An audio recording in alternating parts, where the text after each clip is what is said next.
Go back to our screen here, and you can see that I do have a building already modeled. I took this from the SketchUp warehouse, and this is also just a picture from the modeling when it imported, how someone else rendered it, but we don't have to do the same style.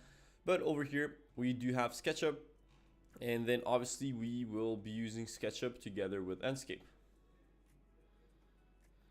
Someone said, will the stream be saved to YouTube? I can watch all 8 hours. It's very interesting. Yes, the stream will be available on YouTube even after it's finished. However, I do believe that you guys should stay in the live stream to take the chance to ask any questions, because honestly, after the video will be out, it's going to be quite hard for me to go through all of the comments, or just questions overall will be much easier answered throughout the live stream. So yeah, that's it. Anyway, so right now I would love to hear from every single one of you, where you're from, where you're watching the live stream from, and just to kind of see how many people are tuning in. So anyway, so right here we do have the modeled building, and we do have the Enscape tab on SketchUp. Now, Enscape, if you're completely new to Enscape and this is your first time hearing about it, Enscape is a real-time rendering engine, which means that whatever you're going to implement on your modeling software is going to be automatically transferred to Enscape. And for this, Enscape is actually compatible with quite a few modeling software. I myself prefer to use it with SketchUp, but I've also used it with ArchiCAD previously, with Rhino a little bit, but I mostly use it with SketchUp just because SketchUp is a little bit more suitable with the kind of workflow that I prefer, but it can work just, and it's good with any other kind of modeling software. Someone said, hello, Victoria from Nigeria. Hello, nice to have you here. I'm from the Philippines. Nice to have you here as well. From India, nice to have you here as well. I'm pleased to have everyone here in this live stream. So anyway, now for Enscape, you can download Enscape through their website if you have no idea how this whole thing works. So right now, Enscape does have, so as you can see, the compatibilities of, you can get an educational license for students or educators.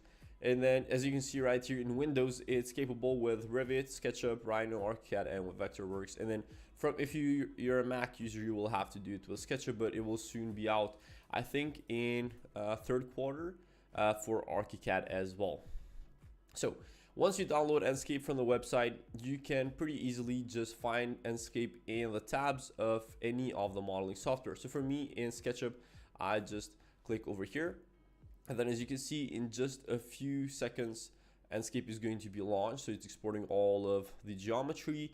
And right now, as you can see, the screen is loading. Right now, we can just go into it. And this is the exported model from SketchUp onto the Enscape tab. Now we can walk around it, and I'm just going to show you a few tips on how we can navigate through the window. Fatima from Qatar, nice to have you here as well. So we have people from all around the world. That's really cool. Anyway, so in order to navigate, if you've ever done any video games on your computer or anything like that, it's pretty similar. So you can use WASD to move forward, move backwards, on the sides. But if you want to boost the movement to walk or fly through even faster, you can hold the shift key and you can move around. As you can see, this is much faster. But if you want to go even faster, you can use the control key. So as you can see, this is even faster. It all depends on the size of your modeling and how you want to walk through things. And then in order to look around, you will just have to hold the left click on the mouse and just drag it across. And this is, basically you can change your view like this. Or with the right click on the mouse, you can orbit around the model. So something like this. So while using the right click, I can just orbit throughout the whole modeling of the house. Hello from Iran. Hello Sam from Iran. Nice to have you here. So that is kind of the basics of navigation, but some other useful stuff would be, for example, if we do want to take a closer look at a detail, let's say on these windows, we can just hold the cursor there and we can just double click, and then we will immediately zoom in. However, if you actually want to be able to have a more detailed look on all of these settings, you can just press the H key while on the Enscape window, and you can have all of them right here in case you forget them or anything like that. and there's also some advanced ones which we do not need as of now, but throughout the whole modeling and the process that we're going to have for Enscape, I'm going to show you all of those. So now what we can do is, I think we're going to get started on doing the actual materials, doing the lighting, visual settings, compositions, and all of that. But I myself always like to first start with composition. Now I can believe that we can do either a central composition like this one, or we can do one from the side, like the one that we have here. So something like this can definitely work as well. Now, in order to set up the composition in Enscape, I believe that there are just a few main settings that we would need to take a look at. Now, for example, I'm going to go at the view management, and then obviously I've mentioned this previously, but just in case you don't know, in order to kind of have guidelines to be able to set up the composition a bit better in Enscape, it's very useful to go to the video editor icon, which is the one right here, and just show grid lines. And then once you have these grid lines, you can kind of use them for the rule of thirds, for centering rule, or anything like that. Once you have these, you can set yourself onto the angle that you want to take the image from, and then you can go to view management, and then you can just click create view, and then we can just type in for example view 1, which will be 16 by 9 ratio, and I'm going to go through what all of these mean. So we did create a view, we do have a custom preset, and these are all of the other settings that are more so with coordinates or the angle of the sun in degrees and all that. Abner said hi from India. Nice to have you here. So I'm just gonna click create a view in just 1 second, and then we can change that later on. So now, for example, we have set up this image, and there's a few things that I always like to do in Enscape before we finalize the composition. I believe that the first step, at least for me, is to choose the angle, because that way we kind of know what to emphasize more while modeling, or even while doing the materials. We know what materials we need to have in high resolutions, which one are not very prioritized to have high resolution, and then we also can kind of know what kind of composition angle we're going to get with the lighting. So let's go to the visual settings, which are the one right here with the eye icon. And the first thing that I always like to do is I'm going to use 2-point perspective. So Enscape at default has 3-point perspective, and that basically means that, as you can see, some of the angles, some of the lines that are on the side of the composition are not going to be 90 degrees straight. So this one is a little bit distorted. Some other ones, so for example, if we go even from this side, you can see the same thing, for example, with this wall, which is how we naturally see things in real life. But in architectural images, it's actually a lot more common to take pictures with 2D, or with 2-point perspective, and that's because no matter how close or what kind of angle we get, we're always going to get 90-degree angle for all vertical lines, and this is just how architectural images are taken usually. Now, if you would want, for example, to take an aerial image with your render here, the most useful thing would be with a 3-point perspective, and that is because, as you can see right now, we do have 2-point perspective activated, but the building is very distorted and the whole composition is kind of messed up. So if you go back to 3-point perspective, you can see that this looks more natural. So remember, for aerial shots, just use 3-point perspective, which is the default one, and then usually for the ones that are eye level or anything similar to that, just use that 2-point perspective. Now over here you can see that there's another option, which is the orthographic mode. So this is very useful if you want to take elevation renders, or if you even want to take axonometry view. So for example, something like this would serve as an axonometry view, or if you want to take elevations, you can just use the number pad key here. So for example, if I press number 2, this will go to the side of the building. If I press number 8, this will be on the front, number 6 on the other side, and number 4 on the other side. Once again, if you want to take a look at all of these, you can just find them here at the standard views icon, which it will be useful because not all of the time you won't be able to remember all of these kind of navigation tools. So anyway, now we have to go back to our composition, and I'm gonna try and fix it. So that is one of the settings that we do have to take care of, which is the projection. Now let's lower the field of view as well. So I believe that field of view, usually for exterior images, at least for me, what I found is from 60 to 70 degrees works fine. Now if I go to 60, This is quite close and it's good. So basically what the field of view is, basically it changes the angle of the lens in let's say photographic kind of settings, because honestly photography and rendering, some of the settings are very similar, and as you can see here in the composition, it is very similar to this field of view. So I'm going to leave it something like this. I'm going to go and edit the existing view that we have here. So I'm going to go over here, lower the camera down just a little bit, and then we can just click save, and now the view will be set up to the new angle that we did here. Anyway, now keep in mind that these are the main settings when it comes to the composition, the projection, obviously this is kind of the perspective, the field of view, as well as we can take a look at depth of field just a little bit later on. Also, in overall settings, we can take a look at that later, but it's best to keep the rendering quality up to ultra if your computer can handle it. But usually what I would suggest, if your computer cannot handle ultra quality, you can just model and do changes at high or even medium, or in the worst case scenario, you can do even draft. And then once you actually decide to take the render and that you're happy with the final product, you can just go ahead and boost it up to ultra. So anyway, now that we're here, one other thing that we do have to take care of in the composition is the sun direction, and then we can move on to all the materials and the other kind of lighting. I'm going to take a look at the chat. Someone said the model will be available for us. No, so the model that I'm doing here will not be available for you. Maybe later on I can just put a link down there, something else, but you can find this in SketchUp Warehouse. So just search up, I'm not even sure what I searched up, something like contemporary home, something like that. I think that is what came up when I searched that. And then someone else said, hi from Thailand, nice to have you here. Pleasant morning. Usman from Nigeria, great to be here. Great to have you here, Usman. Okay, so now in order to change the sun direction angle, we can do that in two different ways. We can use the U and I key on the keyboard.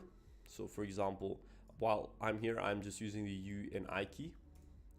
Or we can just use the shift key and the right click on the mouse and then just drag it across the pad.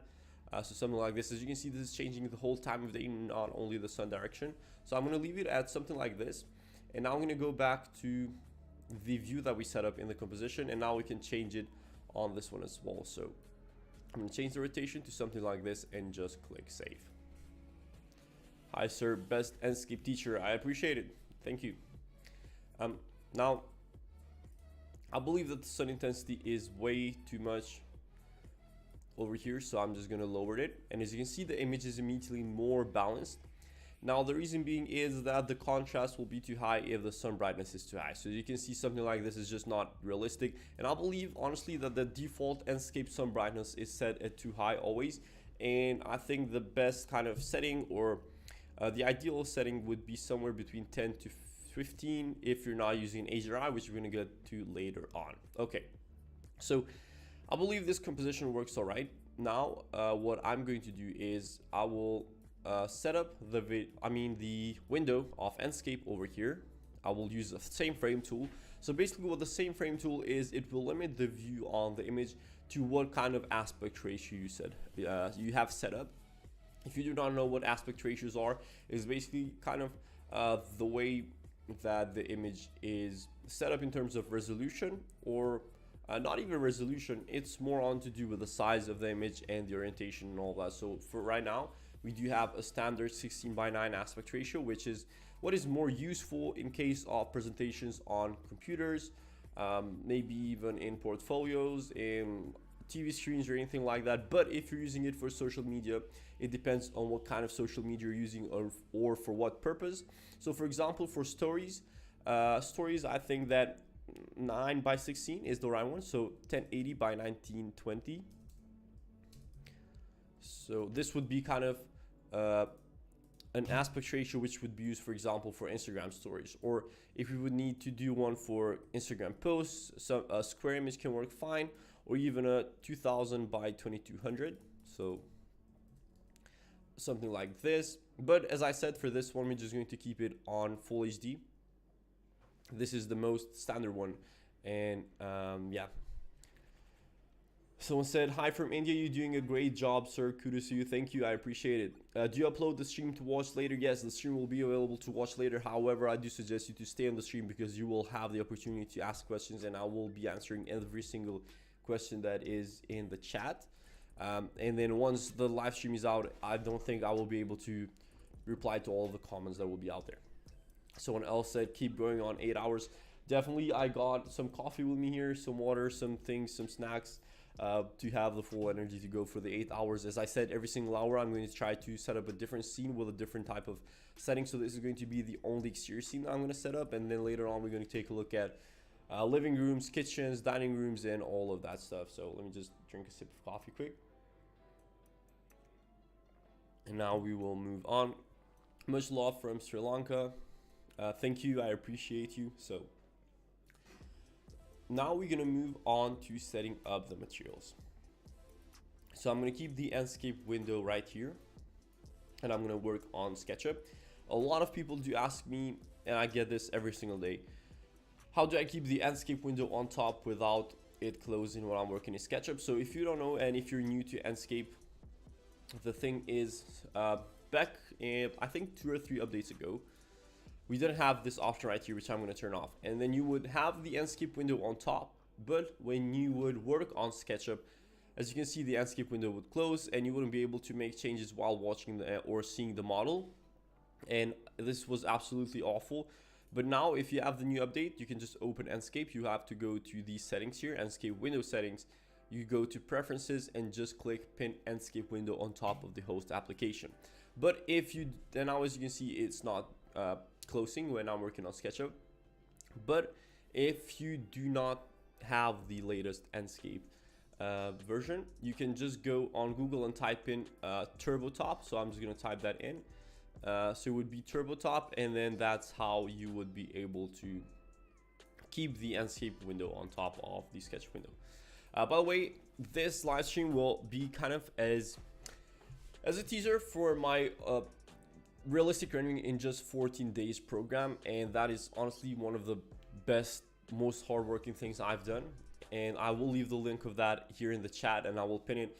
Please go check it out. Make sure to join. I do have a closed community there where I review your renders, and I also am going to teach you a few lessons on how you can also get clients there. So keep that in mind.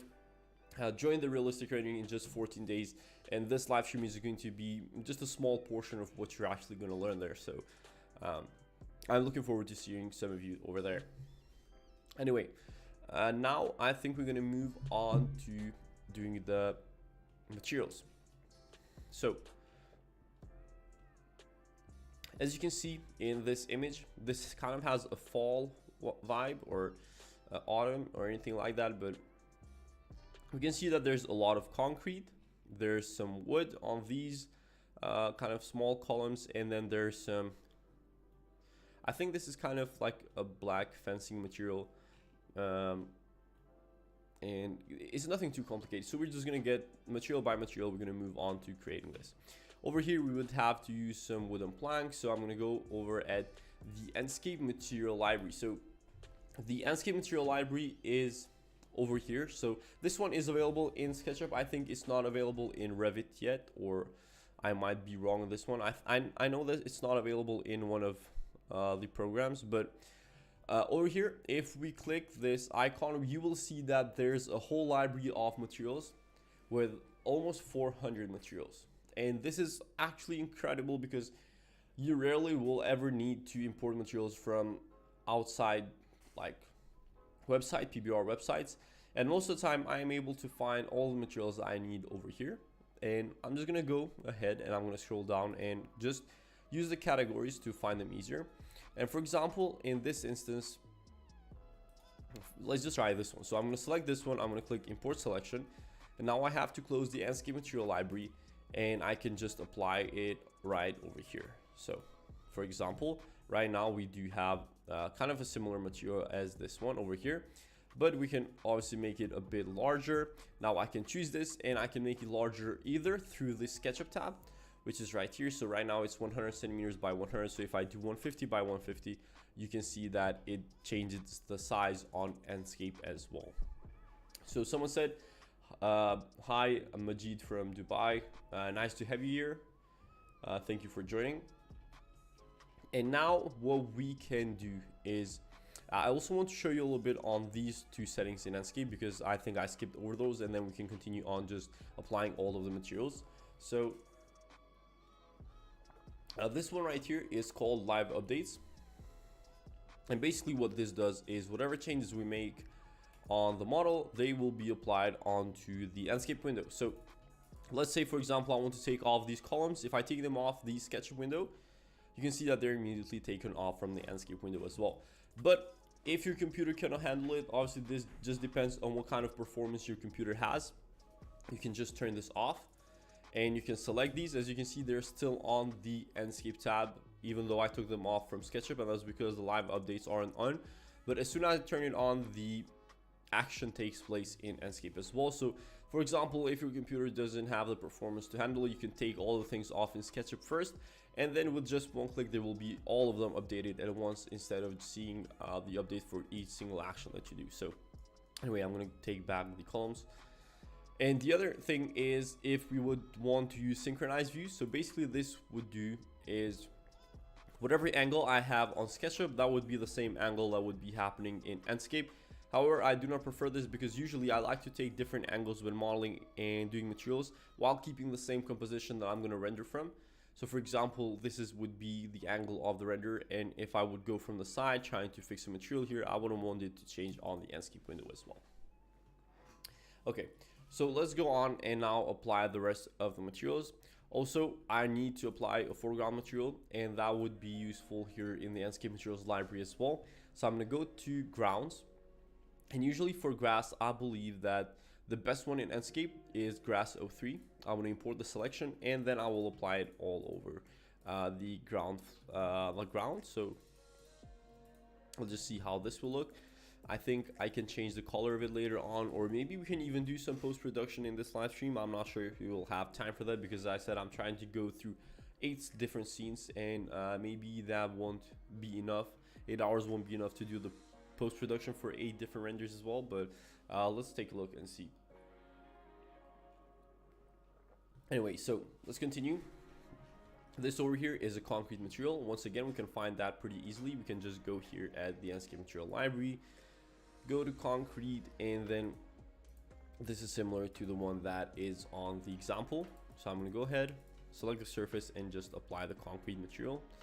We'll do the same underneath here, and then I think there are some other areas where we have the same kind of concrete material. So this one right here, this back wall, even the one on top, this part. Okay, so now I kind of have a better idea of where we'll need to apply the concrete. So it would be here,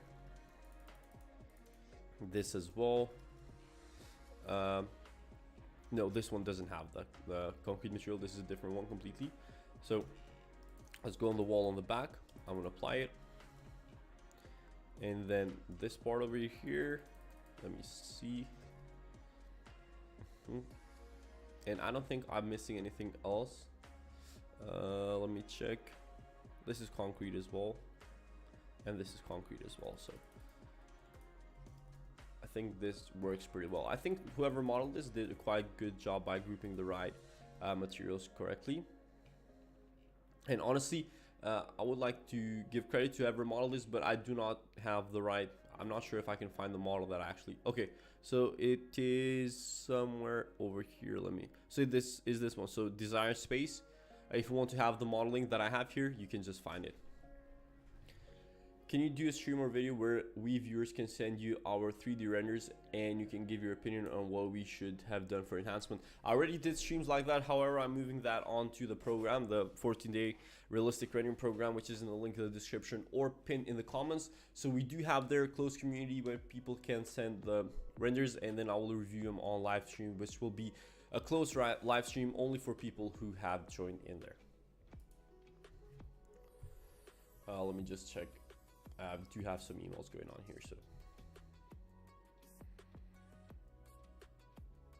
so there's plenty of people joining the 14-day realistic rendering while I'm streaming right now. And keep in mind that on Monday the price is going to double, so this kind of would be your last chance to join with the existing price that it is right now. So yeah.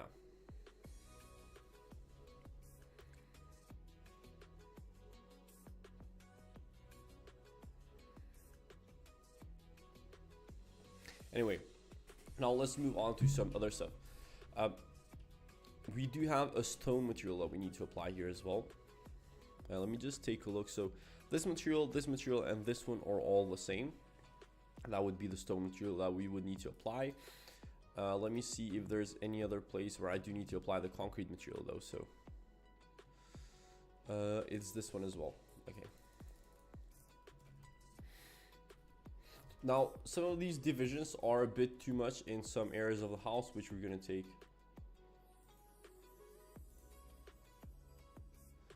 Someone said,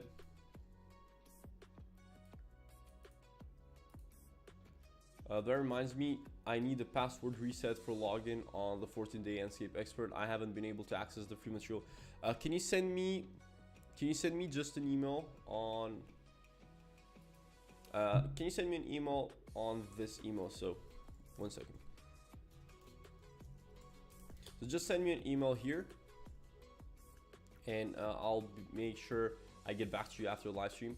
Someone said, certainly you have a course. I do too, about math. Does this kind of content result in many sales? Honestly, this whole live stream is not 100% just for the course, and obviously I do want the course to sell well because I believe it brings value to whoever gets it, and many people have transformed their skills through the course.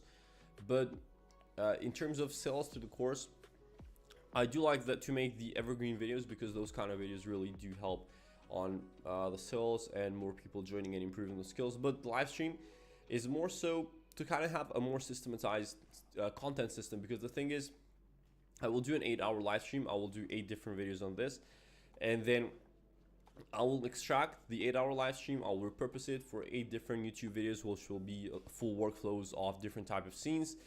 And then after that, I will also have to do shorts for those. So with only 8 hours, I'm able to do content for about 4 weeks time. And I'm trying to systematize this because I want to have, or I mean systemize it, because I do want to have smoother workflow when it comes to YouTube, and then have also some time to work on the business in terms of the 3D rendering stuff. So yeah.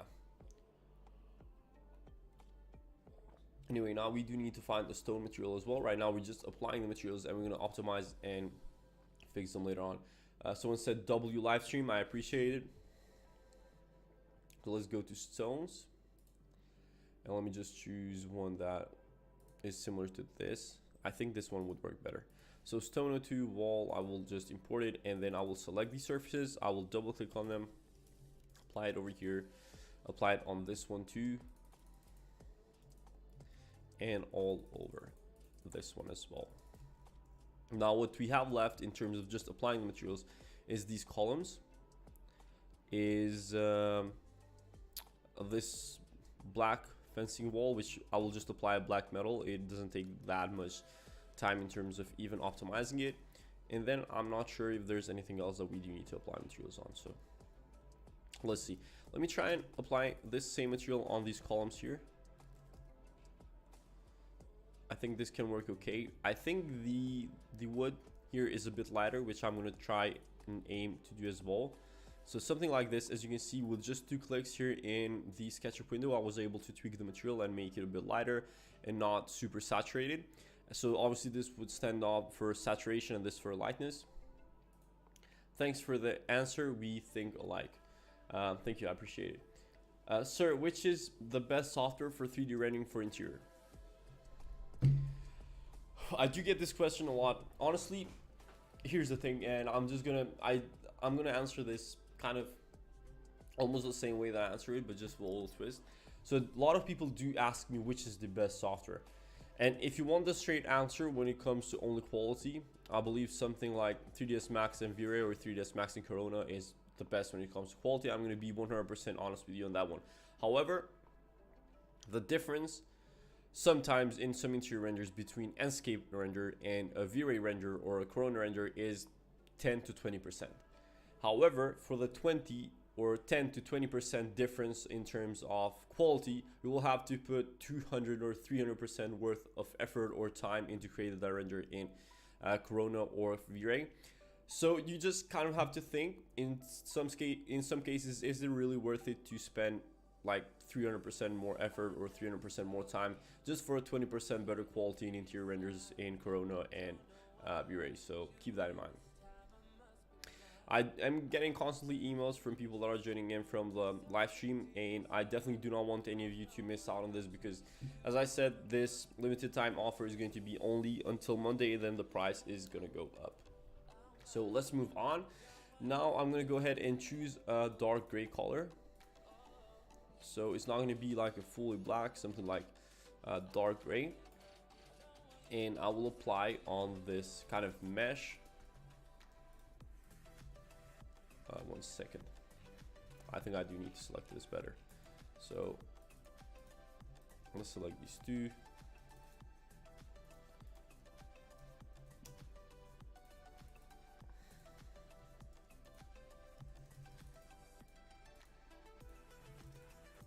Okay, so I applied this material here, but the thing is, as you can see, we do need to do a little bit of tweaking, and now we're going to do all the optimization. But as of now, as I said, I'm just doing the applying of the materials, and then we're going to optimize it on the best way possible.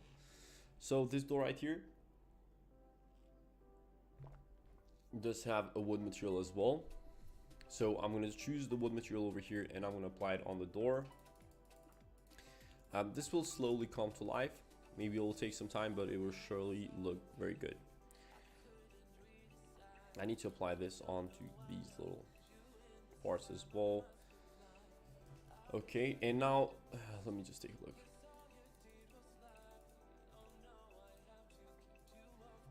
Okay, now I do need to apply the concrete material here at the door. So let me just choose this, apply it over here.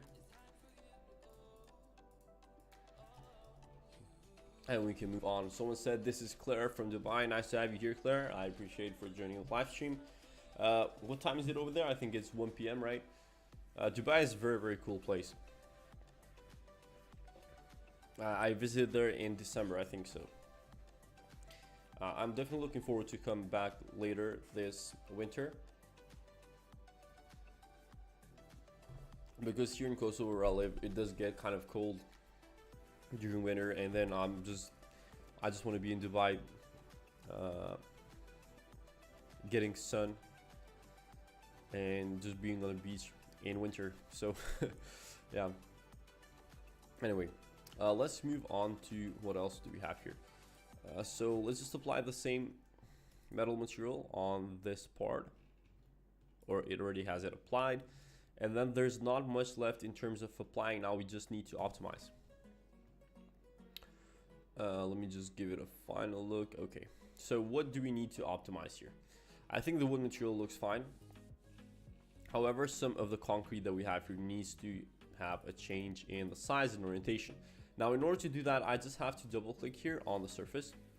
I'll select it with texture position, and I will make it a lot larger.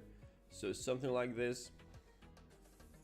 Move it a bit upwards, and we can just kind of leave it there. And then we can just select the same surface and just apply it on all of the faces.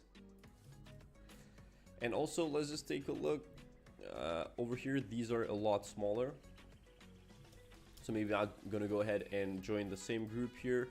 Go to texture position, make it a lot smaller, something like this. And then once we make the changes for this one, I can just go ahead and copy its parameters and just place it onto other surfaces. Let me see if I can do the same on this wall as well. Okay. So now we have to definitely take a look at optimizing these, and also later we're going to take a look at how you can add some more vegetation library from the asset library in Enscape, and this will kind of improve the composition overall and just make it better as a whole. Now let me see how we can take a look, and I do need to make all of these smaller. So let me just select this texture position, make it a lot smaller. something like this.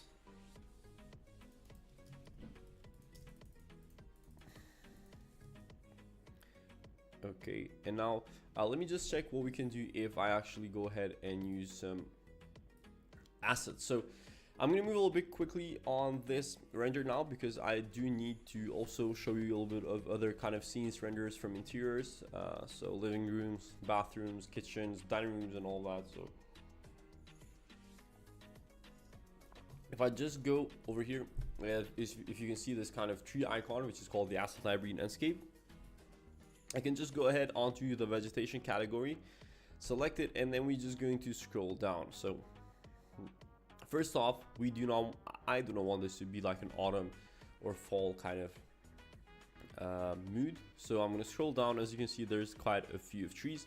Now there's two different ways that we can actually place the asset library components or objects in Enscape. We can just select them, as you can see, from the window from SketchUp, and I can just select it and just place, for example, a tree over here. This is one of the options that we have. Or the other thing that we can do is, if I go in the Enscape window and if I go to the asset library in Enscape, and I just move a little bit upwards. Now over here you can see that we do have the asset library in Enscape, just like we would have it in the sketch window. And then we also have the categories, the tags, and all of that, just like we did and we saw there. But what we do not have in the sketch window is this multi-asset placement. So if I choose this, and then if I go to the categories and I go to vegetation, I can just scroll down and I can just choose a few trees that I do want to import here. So for example, this one, let's just try a bigger variety of trees.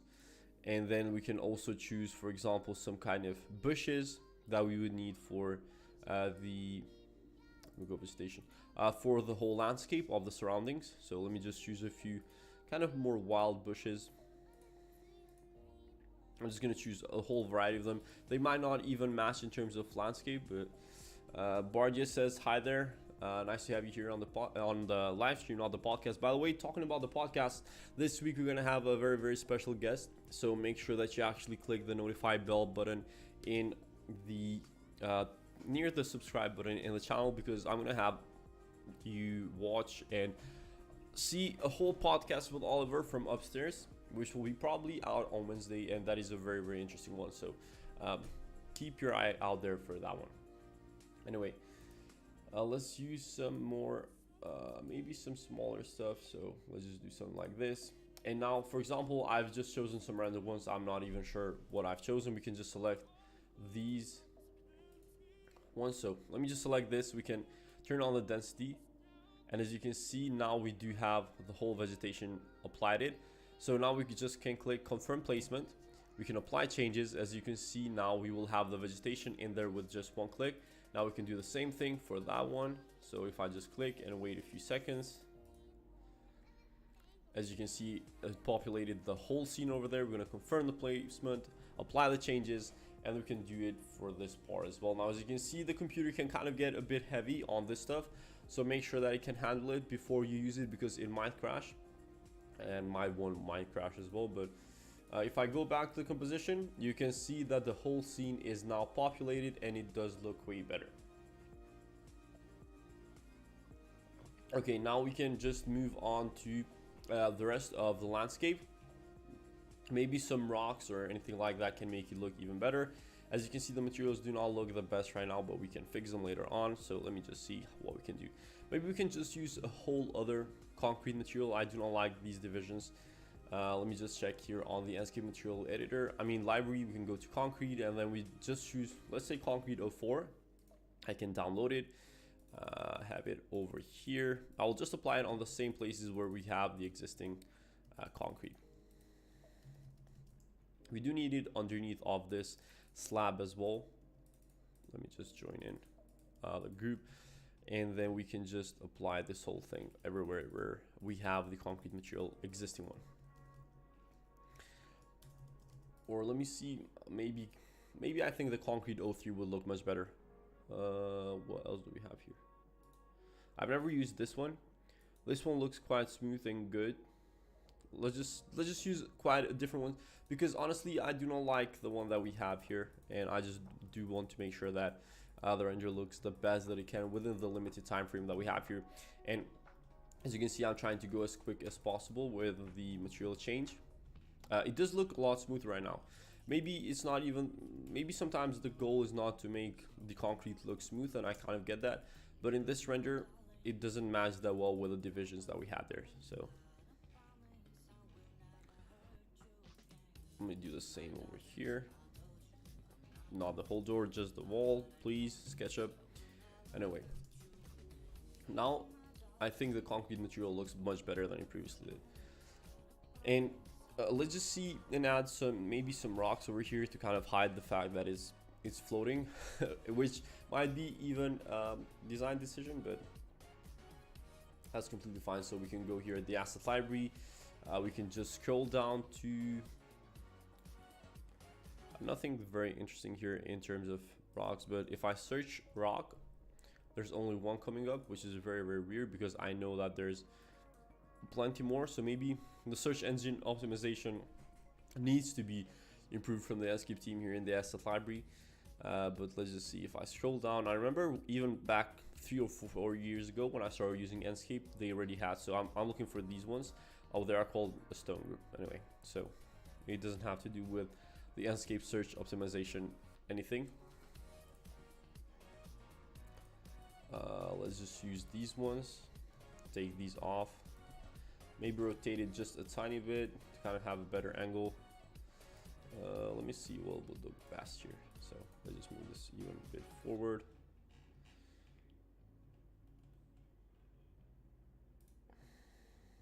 Okay.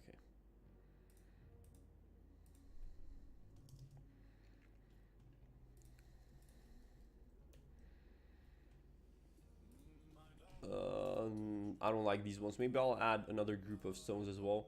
So let's just try something with, I think this is the same one. No, I don't want this one. Let's try these ones and just add them over here, rotate them. I will rotate them vertically as well. Something like this. I'll just leave these here and maybe add some bushes, that way it doesn't look so perfectly placed there. It almost looks like someone handpicked them and put them in render. But anyway, let's just move on. By the way, everyone can hear me fine. The microphone is fine. The music is not too loud or anything like that.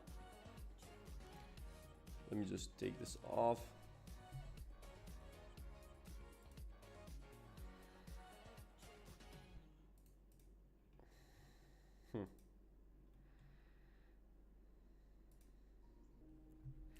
These do look a little bit interesting. They do look a bit more wild. And then let's just add another bush here, maybe this one, and we can kind of leave it with that as of now with the landscape. Maybe we can add another like tree leaves here for the composition, but that will kind of be it. Now let's go on, and I want to show you a little bit of the Enscape material editor. So if you go here in the Enscape material editor, which is this icon over here, which is a sphere with black and white kind of boxes or surfaces around it. And now we just have to select a surface. That would be the same way we would select it if we were using or modifying it in SketchUp. So I'll use the B key and the Alt key to pick it. And now as you can see, there's a whole loads of different options that we can use. Your voice should be a bit louder. Let me check. So is this better or is this too loud? Is this better? Anyway, someone said, did everything you do, but my render still sucks.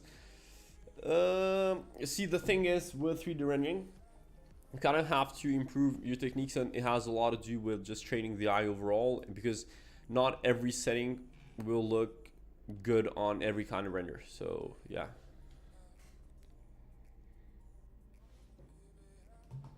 Anyway.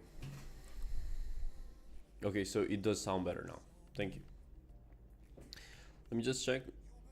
By the way, as I said, once again, there's plenty of people that are joining the 14-day realistic rendering program, and you definitely don't want to miss out on this, because soon, as I said, only today and tomorrow is going to be the discount, which is already up, and then next, so on Monday is going to have double the price that it has now, basically. So yeah.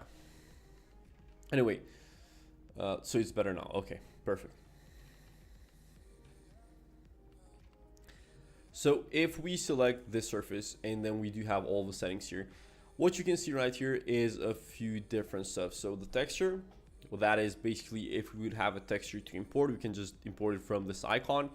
This is the color that if you'd want to overlay it with. So for example, I can just select the purple one, and as you can see, the metal changed to purple, at least on these ones, but we do not want that right now. Maybe even darker. So as you can see, here are standard ones. These are kind of presets of colors, but we can also go to advanced and kind of pick it ourselves to any kind of color that we would need in the material editor. And then this tint color, image fade, they're more useful when we actually have a texture applied to it, because this is just a metal, so we don't need that. And yeah, so over here, height map, bump map, these are to kind of make them more 3D. If I choose another material, so for example, let's just go to the stone one, and I get close to the stone.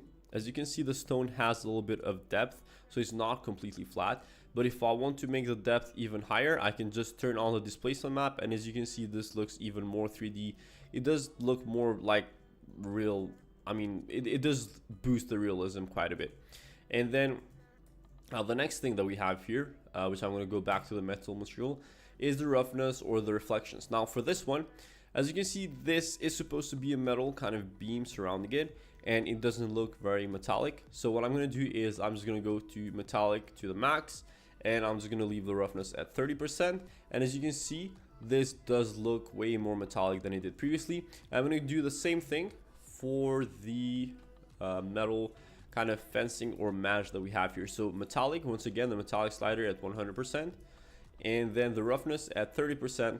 This is kind of how I feel that metallic surfaces are best optimized in Enscape. So let's go to view 16:9. And now what we're gonna do is let's just check if everything looks okay with the materials. Now we can also add some more stuff from the asset library. Obviously, what I would suggest you to do with the asset library is to not go super like heavy on utilizing a lot of the assets, because I do see a lot of people over filling the scene and not just leaving the building to breathe. And I'm gonna go to the vegetation here, I mean in the vehicles, and then let's just choose a car that is kind of it would kind of act as a car that would be in motion. So maybe this Porsche Taycan, but no, that is electric, and I'm not gonna use an electric car here. So let's just choose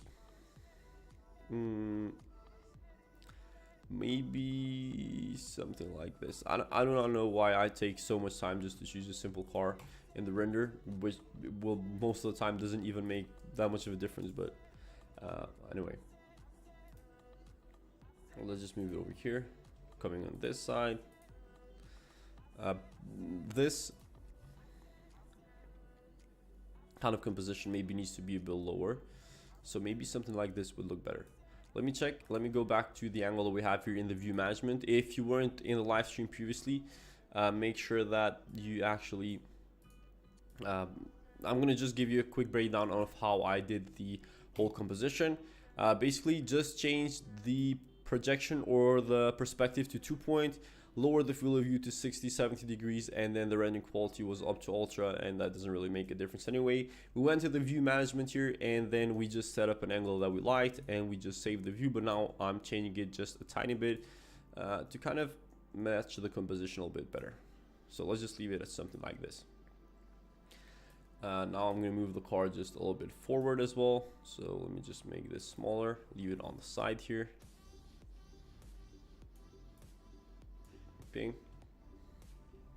Let's just move a little bit forward. So if any of you have any questions, please let me know in the comment section here on the chat, and I will make sure that I will answer them to the best of my ability. Anything that has to do with 3D rendering, with even content creation in general, or anything you actually want to know that I can help with. So yeah.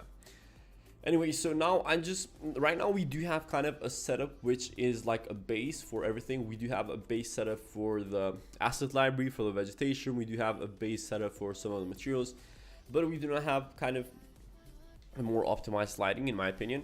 So right now, what I usually like to do is I always like to kind of have all of the basics down. So the basics of material, of composition, of lighting, visual settings, and asset library. And then once I'm done with all of that base, I go once again and try to match all of them in one for the final render. So let me just go ahead and go to the visual settings.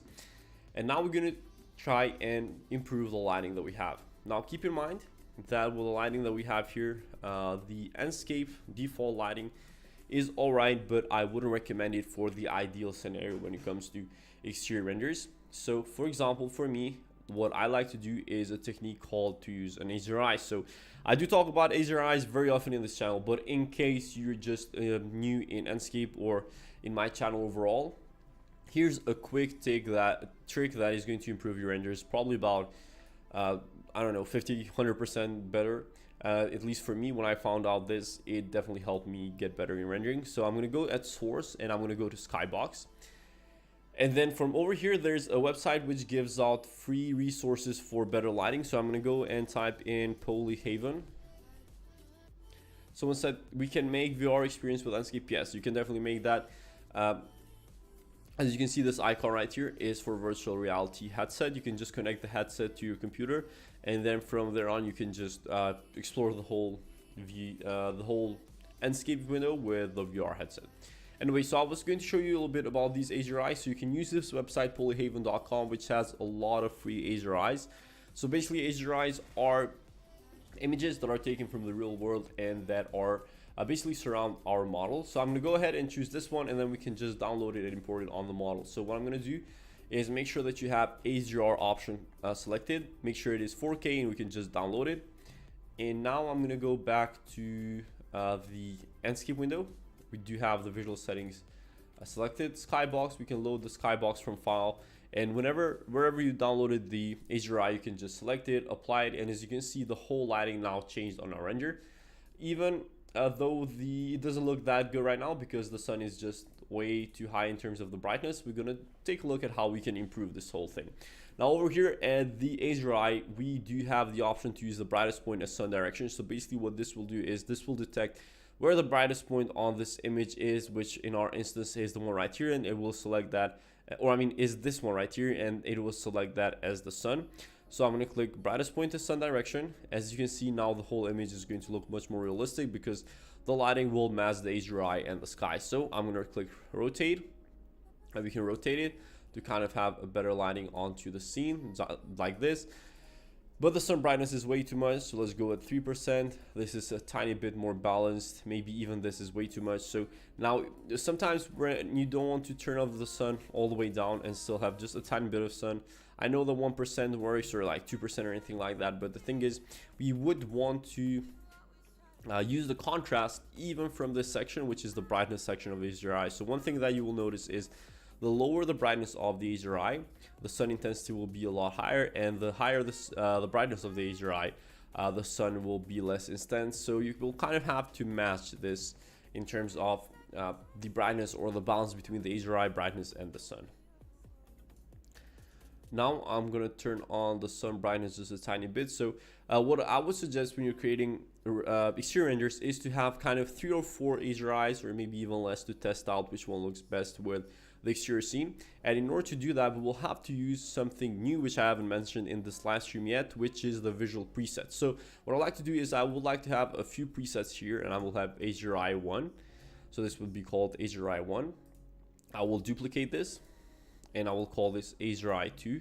And now, for example, in HDRI 2, I will go to Sky in the Sky box, and I will load another HDRI that I have here in my computer available. If you don't have any, you can go ahead and download it just like I showed you previously. And then over here, I can just click, for example, midday. And as you can see, now we will be able to kind of tell a bit the difference between the HDRIs.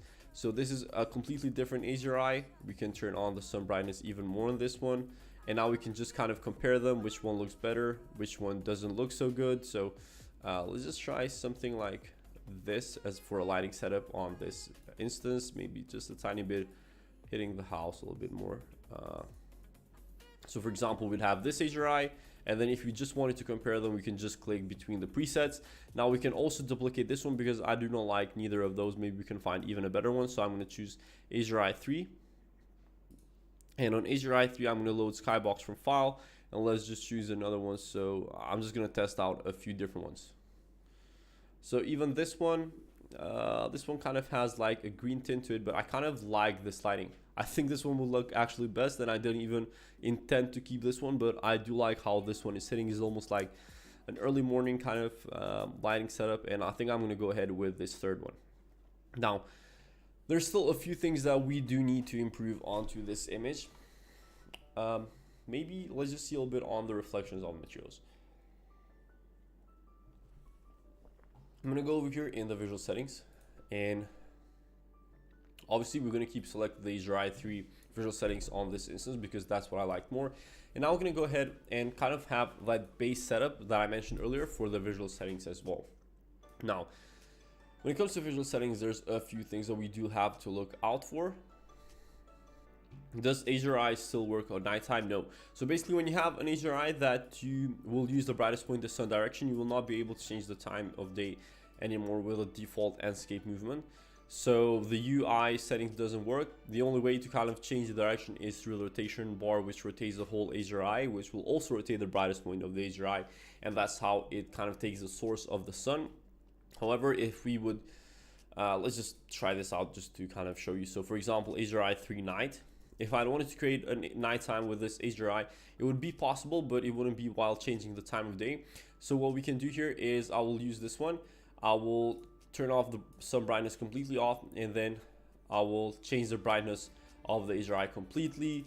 I will have to turn off the intensity of the fog, and this will kind of be a nighttime version of the HDRI that we have here. So this is the only way that we can kind of do the nighttime with an HDRI. But anyway, let's go back to the HDRI that we have here. Let me just read a few of the questions in chat. Can you save the live on YouTube?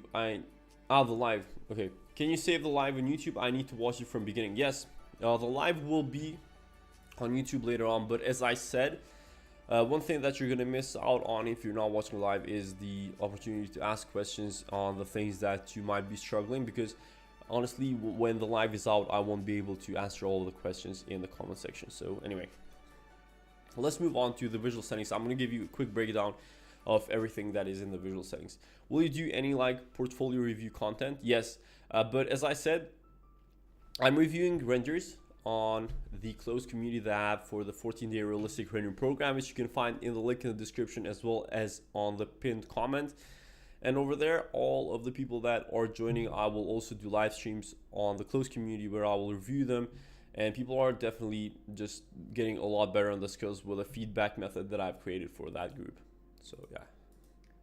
Anyway, now let's just move on to the settings that I've been trying to start and explain for a while now. So for style, we do have a few different modes. So this is the more natural one, which has the colors, the materials, and all of that, which is looking quite good as of now.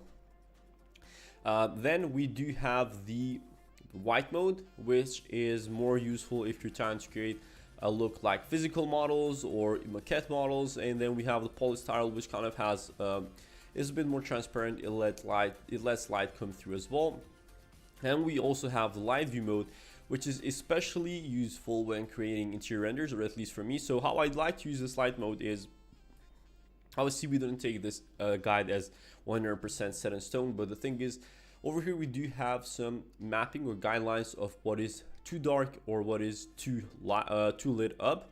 And obviously we would need contrast. We cannot have everything set up at the green part, but it is very important to kind of have an idea of how balanced your lighting is through this light view mode. So that's why it's useful. And then next up, we also have this outlines option. And honestly, I never use this when I'm trying to aim for realistic renders, and the reason being is that this will kind of make the whole thing look more like a sketch than a realistic render. So basically I can just turn outlines on, and you can see that it does look like a sketch. Every single edge has a line drawn to it, so we don't kind of need that for a render. It just doesn't make it look very good, so I'm going to turn that off completely.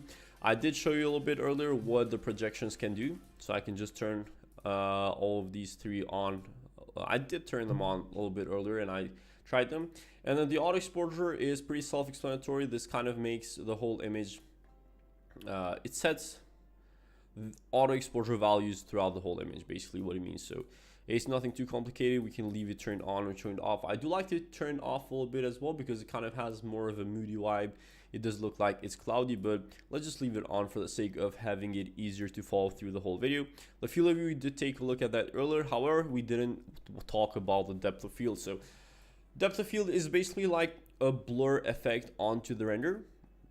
And if I go here and I turn that on, so for example, let's just go with something like 20%, and now we will see that this part of the tree is blurred out and we have the focus more onto the house and it is more emphasized, and that is because we do have autofocus on. However, if we would have an object that we would want specifically to focus more, we can turn off the autofocus. And then as you can see, we do have a slider here at the focal point, and as we move it, you will see that there will be a white line moving throughout the render. So as you can see, this white line, and basically wherever that white line lands, that's where it's going to be where our render is going to be more focused on. So if I go to the back of the building, you'll see that the closer we are here, the more blurred the building will be, and the further back we are there, or the more clear is going to be shown.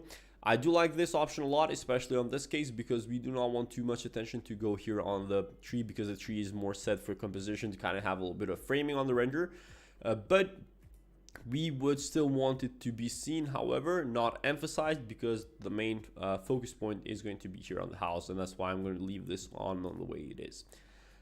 So let's move on to the image section. This is kind of more on the color correction stuff. So we can leave on auto contrast, which works fine. However, if you do want to have more control over the highlights or the shadows of the whole building, we can use these two sliders. I'm going to leave all of those at default, and I'm going to use auto contrast for this one, which does look a bit too lit up. However, someone's asked, I am struggling now between choosing Lumion or Enscape. I see both are live rendering engines, also both easy to achieve. What are more credits for Enscape you prefer to choose rather than others? Okay, so I do talk about this a lot, and see, the thing is, Enscape has the lowest requirements when it comes to computer. Lumion has kind of higher requirements when it comes to the hardware. That's why I like Enscape, especially for beginners, because people do not have to do too much upfront investments when starting out 3D rendering.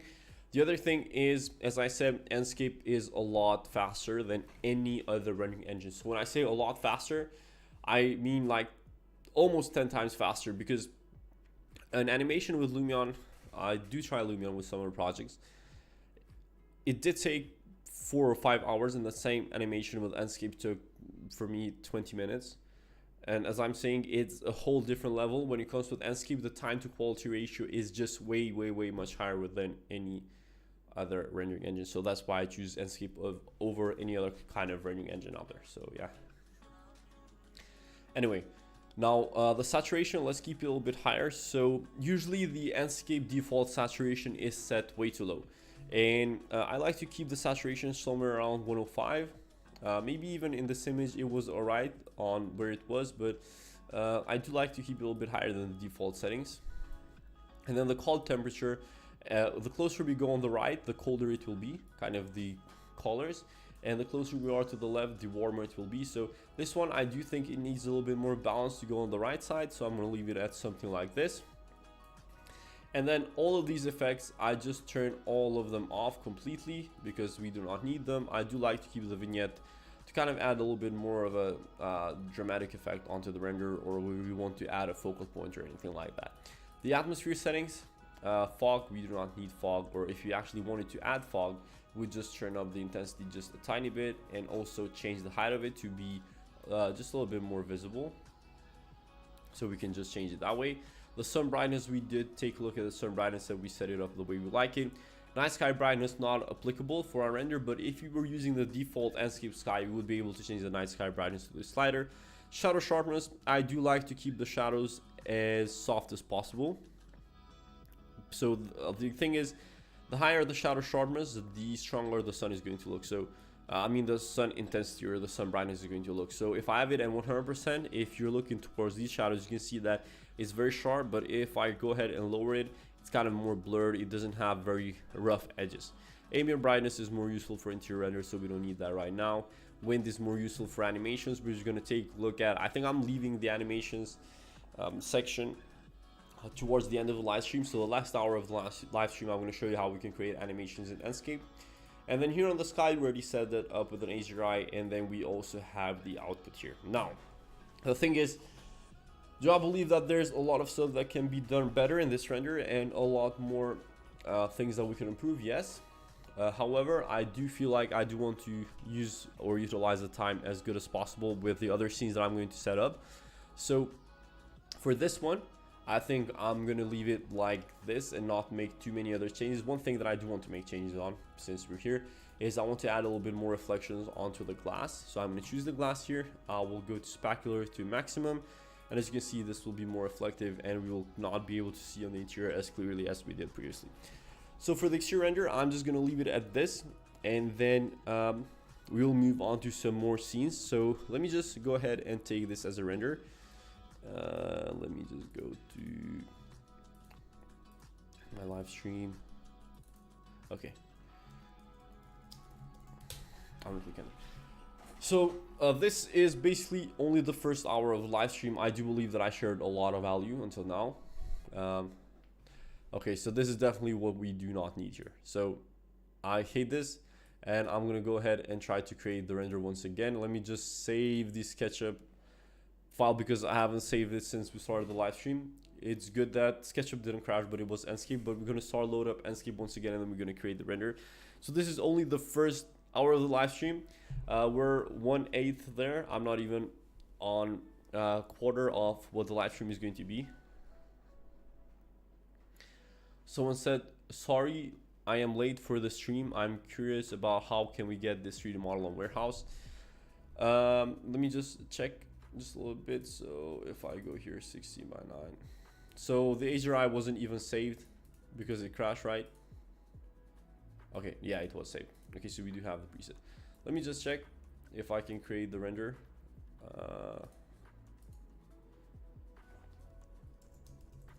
I will show you right now where you can get the 3D model. Just one second. Let me see if Enscape is going to work this time. Hopefully it doesn't crash. It doesn't usually happen. I did upgrade the PC recently, and I did upgrade all of the parts except the graphics card because I'm planning to do a little bit more CPU rendering engines soon. So I upgraded the CPU and the RAM and all of that, but I haven't upgraded the GPU, so it may cause a little bit of trouble on that side. Okay, so now it did render out. Let me just check the render and I will show you where you can find the... So this is what came out in terms of the exterior render. It was very quick. It was a 1 hour tutorial with the modeling, so I'm quite happy with how it came out for this 1 hour in terms of the exterior render. But obviously it could be a lot of things that could have been done better. However, we can move on to other scenes soon. I'm just going to show you everyone where I got this model in the 3D warehouse if you want to find it. So it's just here. You can search something Residence 06. It was done by Design Space. So yeah, great. Can you make a post-production on 2D plan like side plan or landscape view? This is the new addition to Lumion, so don't need to make any Photoshop work. Can you make a post? Okay, so in Enscape, yeah, on Enscape it has a top view mode. So for example, I'm not sure if this is what you're asking for, but for example, let's say we would need, I'm not sure how this is kind of messed up just a little bit. So for example, if you need like a side view plan or like a side plan view, you can just click go on orthographic mode and just go on top view with the 5 key, and this will kind of serve as a side plan rendering or kind of a post-production. And then if you would actually need to have a post-production on the floor plan, you can just use tools, section plane on SketchUp, and just move it downwards. And for example, obviously we don't have any furniture or any kind of floor plan here, but yeah. Do you have a tutorial for realistic grass? Yes, I do have tutorials of how you can make grass more realistic here in Enscape, but the thing is, I do believe that the best way to make the grass more realistic is through post-production in Photoshop. So yeah, let's just go back to the view. Anyway, so right now I do need to take a quick 5-minute break, but I will not leave you alone until there. I'm going to find something right here which might be useful for you. I'm gonna go on to, I'm gonna play a little bit of kitchen tutorial that I did a while back, which you can also follow through. I'll be back in just 5 minutes. I do need to take a quick break, and then I'll be back onto more scenes. I will do an interior scene after I'm back, so make sure that you don't leave the live stream, because you don't want to do that, since you will miss out on quite a lot of stuff. So I will play this over here. I'll keep this open. I will take off the sound right now, the camera turned off, and then I will be back soon.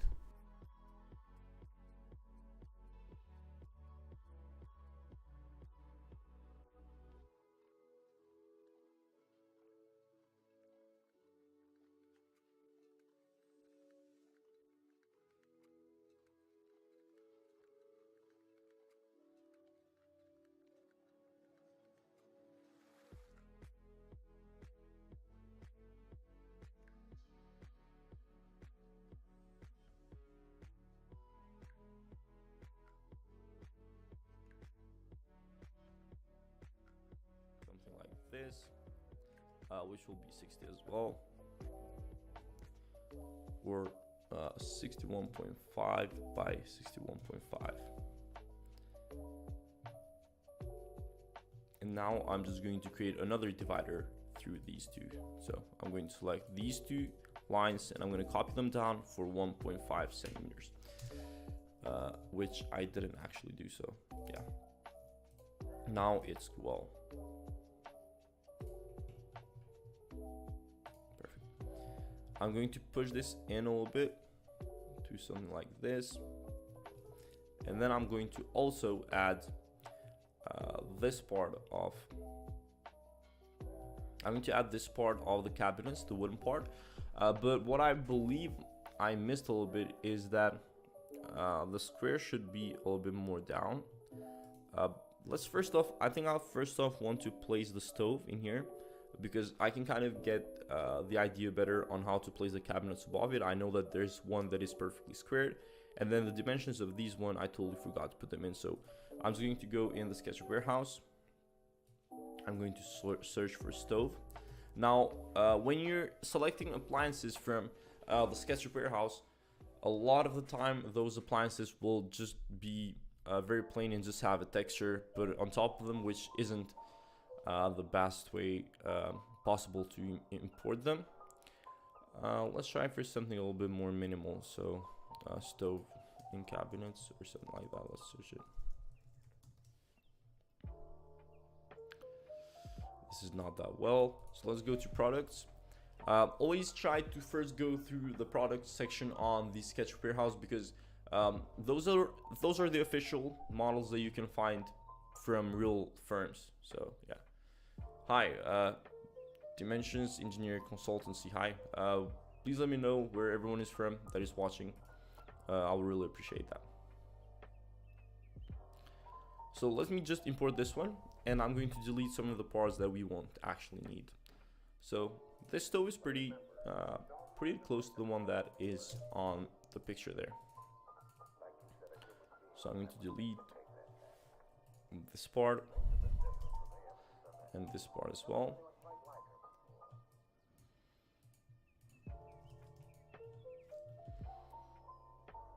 Let's just copy it here.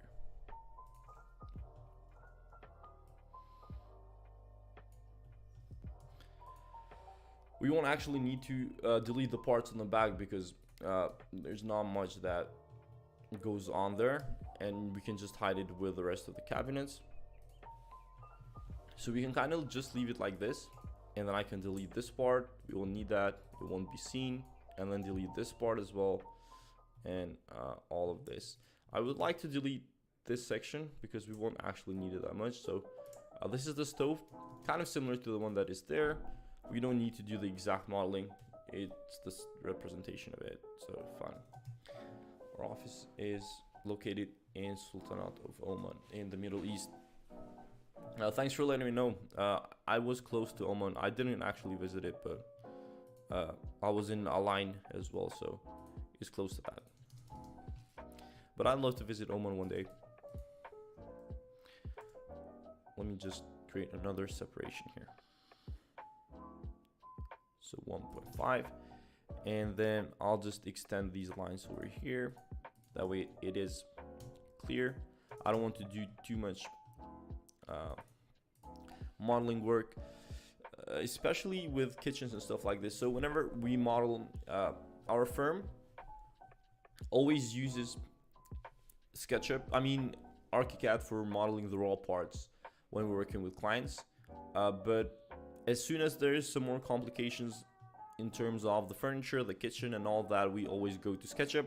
So our workflow almost consists of 4 or 5 tools actually, because we first go to ArchiCAD, then move on to SketchUp, Enscape, and then Photoshop. So yeah.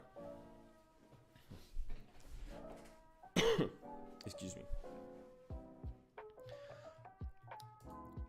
So I'm just gonna leave it to something like this, or actually I want to change the positioning of these two. So let me push this a little bit upwards so it's in the same line, and then we're gonna move it above. Do something like this. Now it will work better for sure. Delete this and then move this back. I also want to make sure that they're pushed the same distance backwards. So something like this. Okay. I'm not sure what this line is doing here, but we won't need that. It will only create confusion. So we'll continue. We'll push this all the way through. What we will also do is create a section like this, and then move it over here as well. And then we will create this wooden part of the cabinets. So I'm going to create a quick dividing section of the surface like this. I will delete these parts, or I'll actually just extrude this and then push it forward. This will need to be pushed backwards as it is in the image. It actually does play a difference. So let me just divide this section first, or push it forward, and then delete this line, and then select this rectangular line, push this forward, delete this. Okay, I'm just going to try and move a little bit more forward and faster with the modeling. So let me just move this further back. I think it's about half the depth, so this will work fine, I guess. Okay, so this is going well. Now what we need to do is also create a dividing section for these drawers as well as the cabinets over here. I mean, these are cabinets as well, but I just call them drawers. Okay, so now we'll move on to this part. I'm going to create another rectangular section from here to this part, so a little bit wider. Let's move it so it is aligned perfectly with the cabinets here. Romana from Romania. Hi Romana, thanks for joining the live stream. Let me know if you have any questions in the chat. I'll be happy to answer them throughout the live stream. We will take our time here. I'm not going to go super fast. I just want to give the chance to everyone to actually ask any of the questions that I might not be able to answer in like the video. So it's much easier to answer them in real time in the live stream. Okay, so this works fine, but I would actually like to just copy this. So if this is 60, I'm going to copy it here and move it for 60 centimeters again.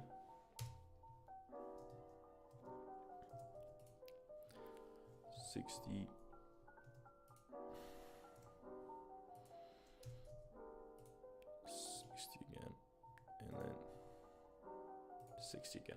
Okay, and now without plugin, what do you mean like without plugin? So I'm not too big on SketchUp plugins. I don't do any complex modeling in SketchUp.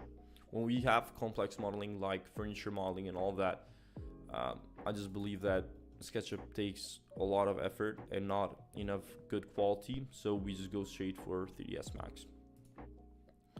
It's faster, it's the industry standard, so yeah.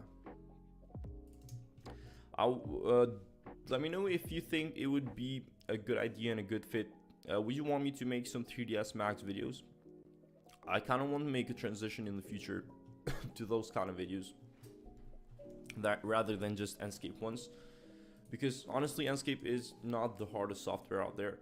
It's quite easily learned, so you don't need that much work to do to learn Enscape. I believe that you can kind of get, if you're really serious about it, you can learn Enscape in 1 month or so. Like get the best of Enscape in just 1 month. Feel free to let me know for how long have you been using Enscape.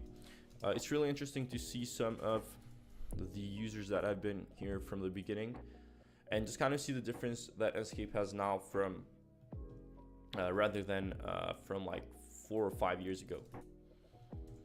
There's still some requests that they've not been able to fully complete with Enscape, but hopefully they get around to do it. So I'm not sure why there's still not any animated people in Enscape. I think that definitely sucks. Like animated people, animated cars, vehicles, that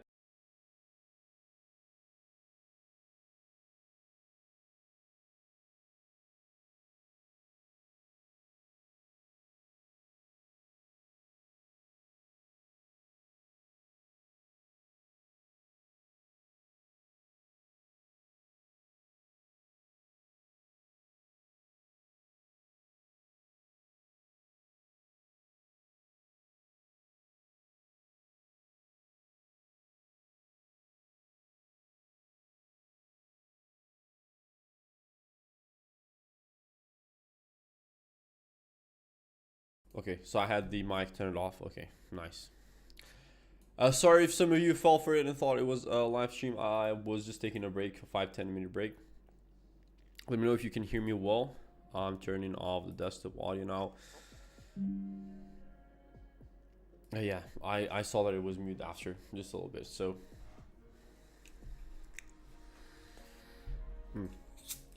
okay, so what we're going to have right here is let me just draw a quick rectangle, and then I'm gonna put in our reference image over here, or I can just import it. Let me go to import.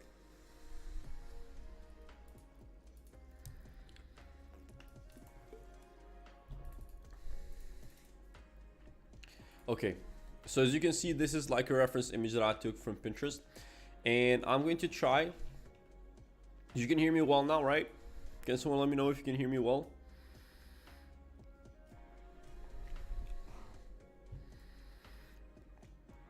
So anyway, I'm gonna go ahead and try to recreate this in Enscape and SketchUp.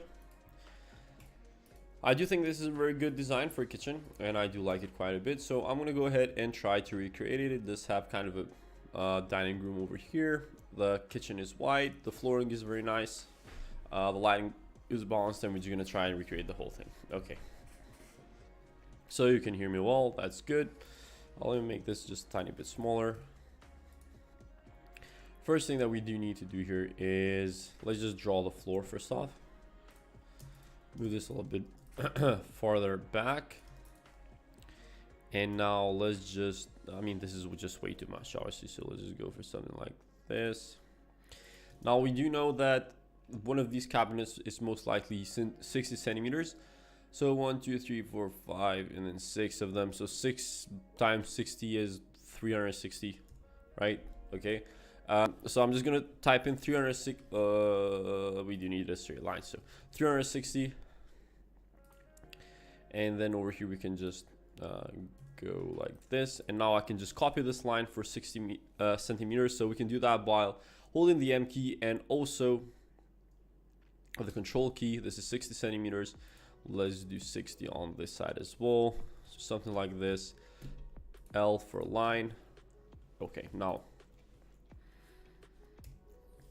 I want to take this woman off, or I mean, it's a kitchen, so it's in the right place. No, I'm just kidding. I'm gonna take this off completely, and I'm gonna go over here at the window and move it all. Let's just draw the wall real quick.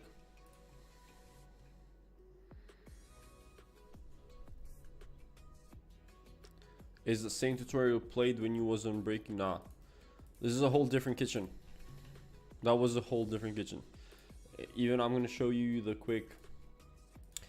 I'm gonna show you the comparison. Let me just open it.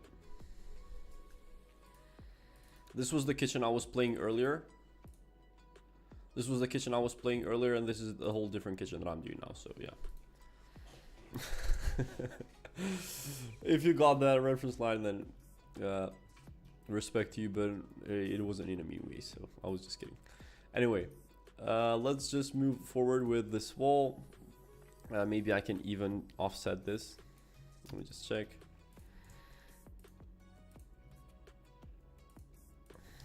Take this off, and I'm gonna move this upwards probably for about, let me just draw the window over here,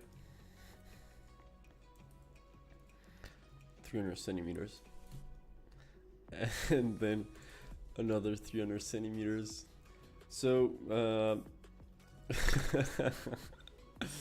yeah, I took it off. I took that 3D model off. So yeah,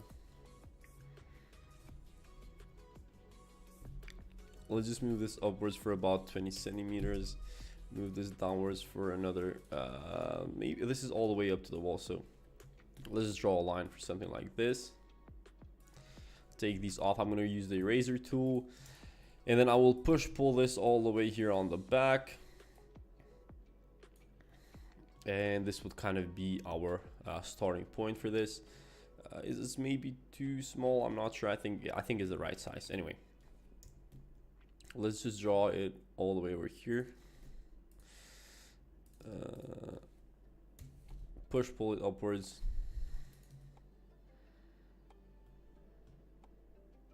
Take a courtyard. Nah, I'm good. And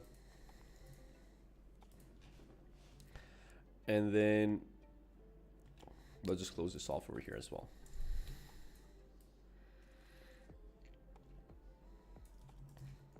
Now this will be a height of 90 centimeters. I do not like these handles at all, so I will not use those. I will just leave it blank maybe. Rather than just use those, I will go 90 centimeters upwards. And then 90 centimeters upwards once again. This part, so this one right here, this will maybe a little bit larger, so this will be probably like 70, or let's leave it 60, that way they're all equal. This is the point where it needs to connect. Move it upwards all the way to the ceiling. Let's just draw another line on this side. Now with the rectangle tool, we'll just draw the other cabinets over here. We'll do all the divisions and all of that just a little bit later on. So this is completely fine as of now. And then these are kind of flush, and these are going to be a little bit inwards. So what we need to do here is I will just do something like this for this one. Let me try. These are not square, so it's probably 60 by 70 by 60. Yeah, 70 by 60. Let's push pull them all the way to the end there. Draw the line upwards once again, and now we're gonna move on with the rest. So let's just select this,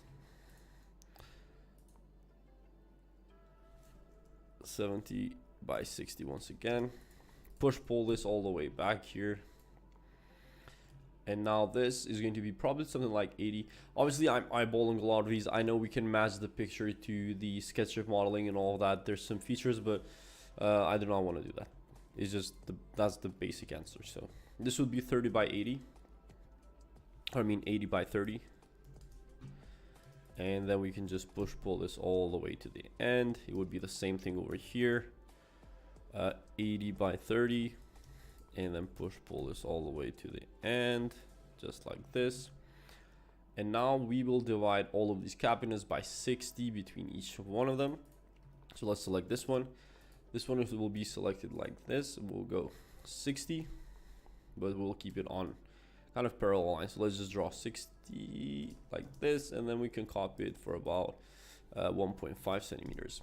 Now let's just do on the middle, copy it for 60, and then 3x. Now they're all divided equally. And I will go and do the same thing underneath here. So let's just draw this. One like this, the other one copy on the other side. Okay. Honestly, some of you might not even understand how difficult it sometimes is to do all of this live while editing the modeling and also talking and also kind of showing you all of the ins and outs, trying to remember all of the tips to kind of show. But I know that it's appreciated. I know that it's all worth it, because at the end of the day, I'm trying to give as much value as possible through this YouTube channel. And to be honest with you, I do think that I'm accomplishing that, at least with some of the videos. I know that some of them are not as good as the others, or at least not as applicable, because some of them might not be for beginners, some are a little bit more advanced, but I'm trying to include as much different kind of levels to this as possible. So, but this live stream will include almost all of the different levels. So yeah, let's move this over here. Okay, so now we kind of have done this part of the kitchen. Let's do the ones underneath. Let me copy this, something like this.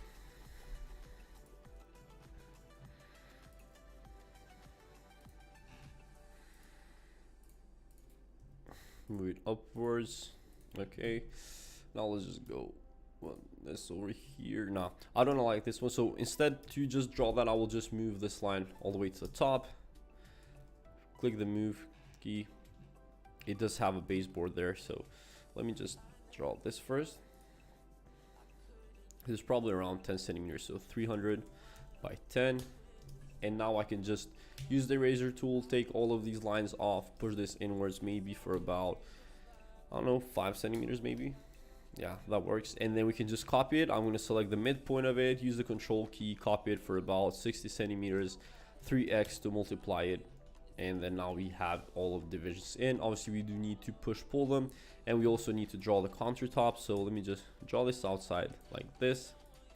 Move this upwards for about 2 centimeters, move this upwards for about 2 centimeters, and then draw this, or maybe let's see if the offset worked there. Okay, so we're gonna push pull this all the way to the end. We're gonna push pull this a little bit upwards for about 2 centimeters. Now we also have the countertop. Let's draw a rectangle from this to over here, push pull it all the way to the end as well, and something like this can work. Now also we do need to apply the materials later on and all of that other good stuff. So you're a pro with modeling. Honestly, to be honest with you, I do not feel like modeling is, I wouldn't position myself as an expert in modeling yet as I do for Enscape. I do feel like I'm much better at rendering than in modeling. To be honest with you, there's probably a million different ways which all of this modeling could have been done faster, but I mean, it's fine. At least I know how to go from point A to point B, but maybe not in the most efficient way. I appreciate the stream out law from Taiwan. Thank you, I appreciate it. It's very nice to see that people are joining from different parts of the world. I do see that there's a lot more people from Asia than other kind of places, which is very, very cool. I do appreciate it. Anyway, let's now continue. I think I do need to do some push pull through these lines that we have here.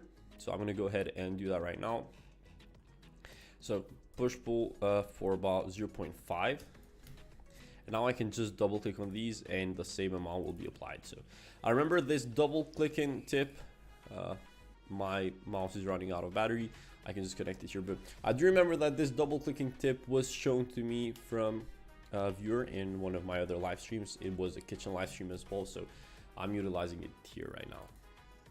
I do learn a lot from the comment section as well. There's a lot of people that are better at certain type of things than me in this type of stuff, but yeah, anyway. So we do have a division over here as well, which I didn't draw. It was about for 1 centimeter, so 1 centimeter and then double click. Okay, we do have the divisions here as well. We do need another one over here and then here on the top. So let me just see. Look, the thing with this render that is going to be a bit more challenging is that the whole thing is a bit more white, and in that sense it is going to be a little bit more challenging just in terms of the color balancing, because it does need to look a bit warmer than it looks. I mean, the thing that balances it over here I think is the wood kind of color that it gives out, but we can see how we can fix that later on. And then let me do the same thing. This would be probably about 30 centimeters height. Let's draw it over here, line on the other side, on the other side. Take this off and just draw it upwards. 1 centimeter, push, pull, double click, and it's gonna be fine. Now I think we did a pretty good job as of now with this kind of basic modeling. We will need to add these parts as well. In fact, I might model the table because it's not anything super complicated, but it will probably spend a lot of time looking for the right chairs for this table. So what I'm gonna do here is let's go at first thing.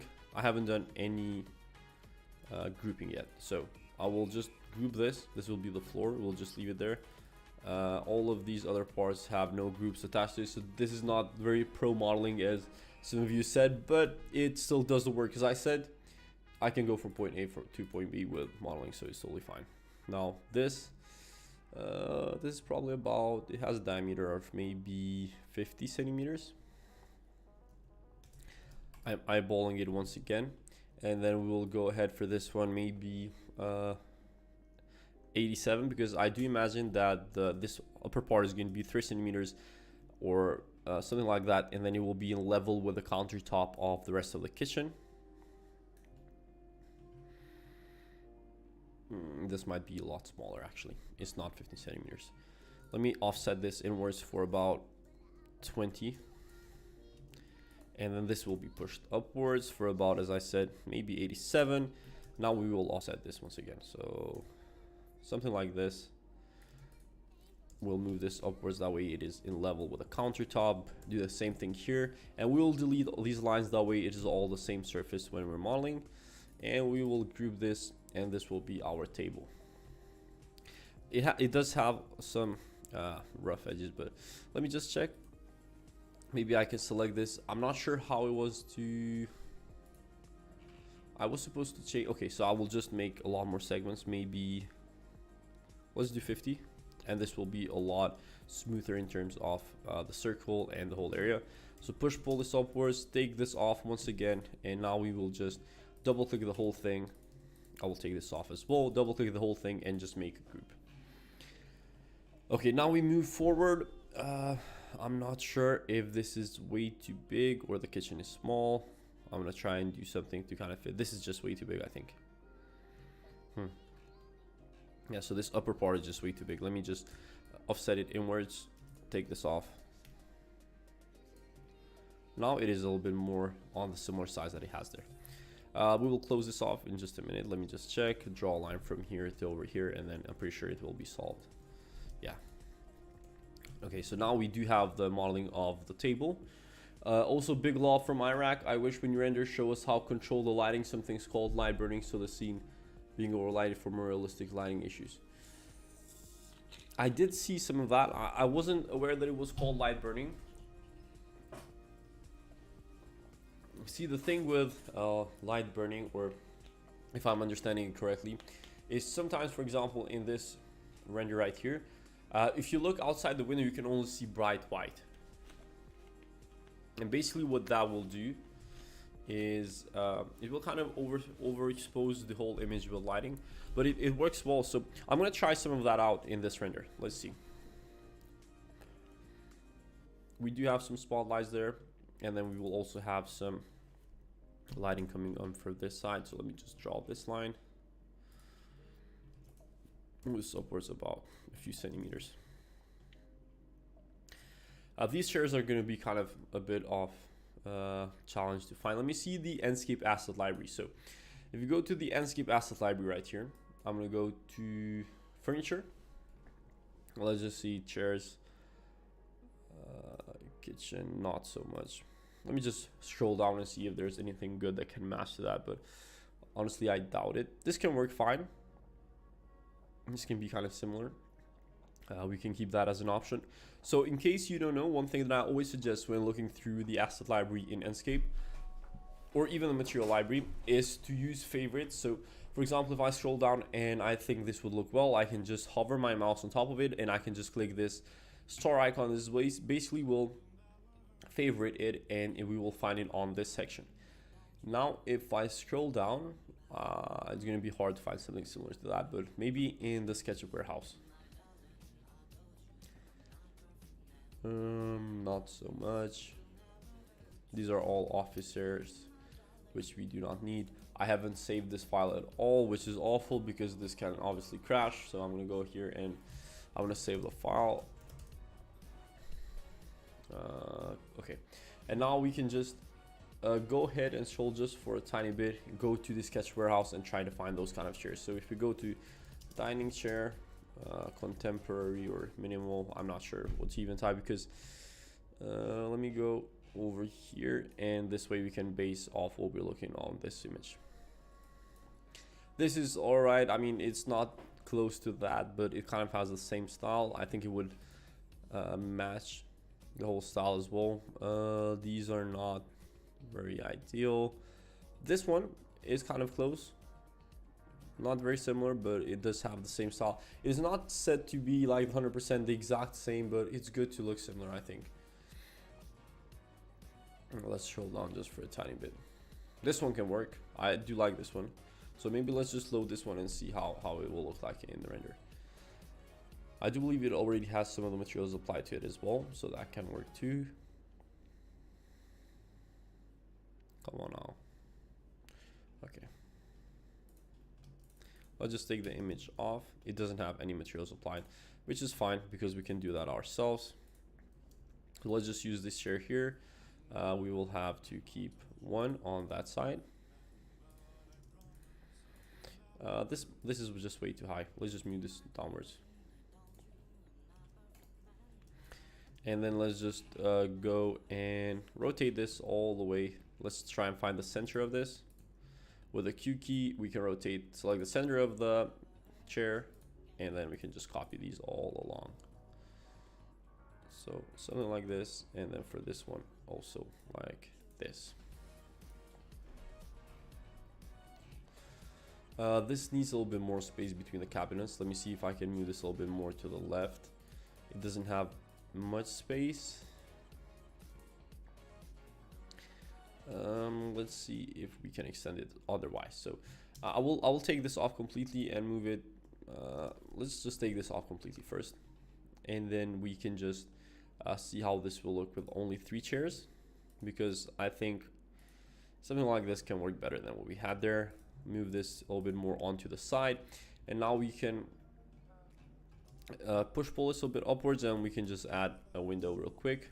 So let's just do this and then group it, and then we can edit. So I will group this, I will move it onto here where we will create the window for our scene, which right now is obviously awful, but just be patient because it will look much better.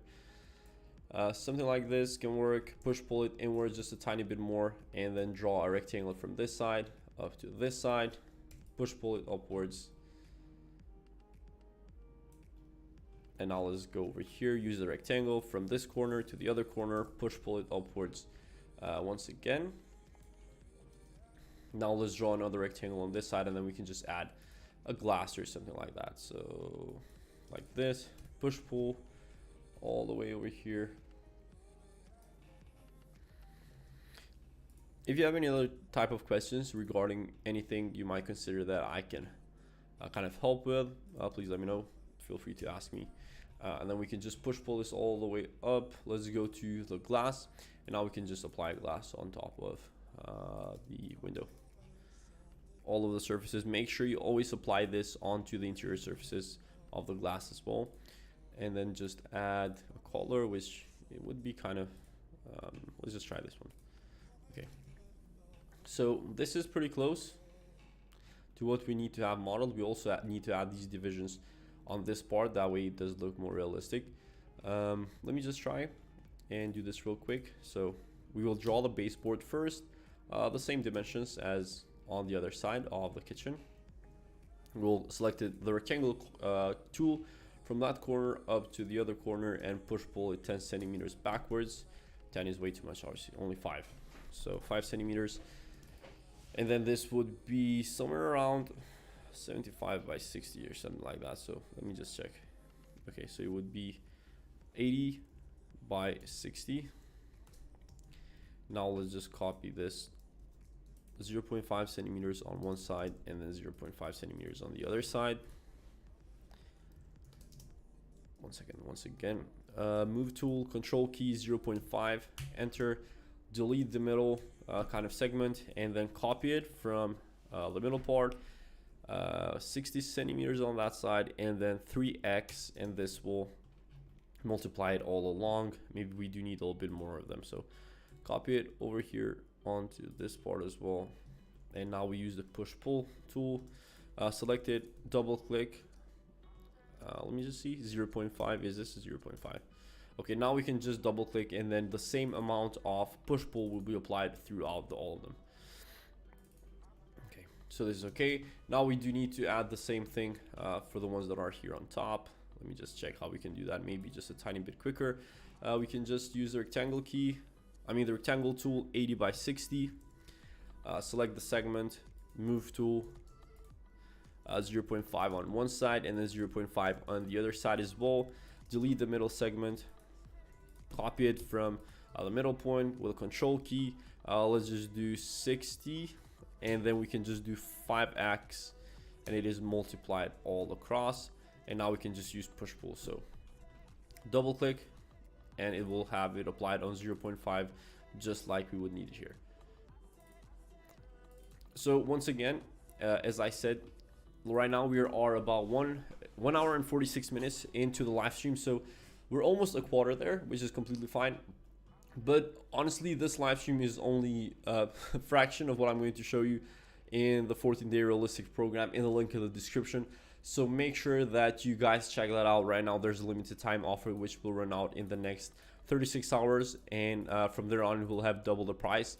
Over there I also have the whole community built in to also give feedback on live stream, where I will show you how you can improve your renders and all of that stuff. So the update is also coming out on Monday. That's why I'm also increasing the price. So make sure you guys are actually taking a look at that, because honestly it's very, very, very helpful. It has helped a lot of people, and I'm really excited about it. It's probably the thing that I'm most proud of and the thing that I've worked the hardest for. So yeah. I pushed this outwards, right? Which is awful. So let's just do 1 centimeters inwards and we can move on. Someone asked earlier, one second, how much is the price? So right now it is $178. And then on Monday it will be $347. Also, honestly, it's very low. If you've seen other programs out there, they cost almost $3,000. In terms of just realistic rendering. I did do it quite low. I do believe that a lot of the viewers are architecture students, so I do have that in consideration in terms of pricing it, and I do try to leave it as low as possible. Someone also asked, how about the 7-day Photoshop for Architects course? Will it be a bit introduced in this session? I don't think so. Let's see how much time will be left for us in the end, but right now honestly we're behind on time, because I do plan to do 7 different scenes in these 8 hours, and in the last hour to do a full animation of this. But if we do have time, I will see if we can do a bit of Photoshop post-production. I can also show you some of the AI tools with Photoshop, which are honestly just crazy. I cannot explain how amazing sometimes the AI tools in Photoshop is. It does get bad sometimes, like it's not 100%. It doesn't have 100% correction in terms of 170. 1 second. So 70 by 60. Okay. So now I can just move this, copy this segment or this edge, 0.5 on one side, 0.5 on the one side, and then no, this is not 0.5. Let me just copy it once again. So it will be 0.5 all along the green axis, and then 0.5 on the other side. Along the green axis, we will delete the middle one, and now we know that this is 1 centimeter, and we can copy it from the middle point. So something like this, midpoint, we'll copy it for 60 centimeters, and then we'll just do 6x, and it will be multiplied 6 times. Now we will do push pull, and then with this we can just double click, which is that that is too much. So 0.5 centimeters, and now this will remember the last amount that we push pull. So now we can just double click on the surfaces and it will push pull the same amount.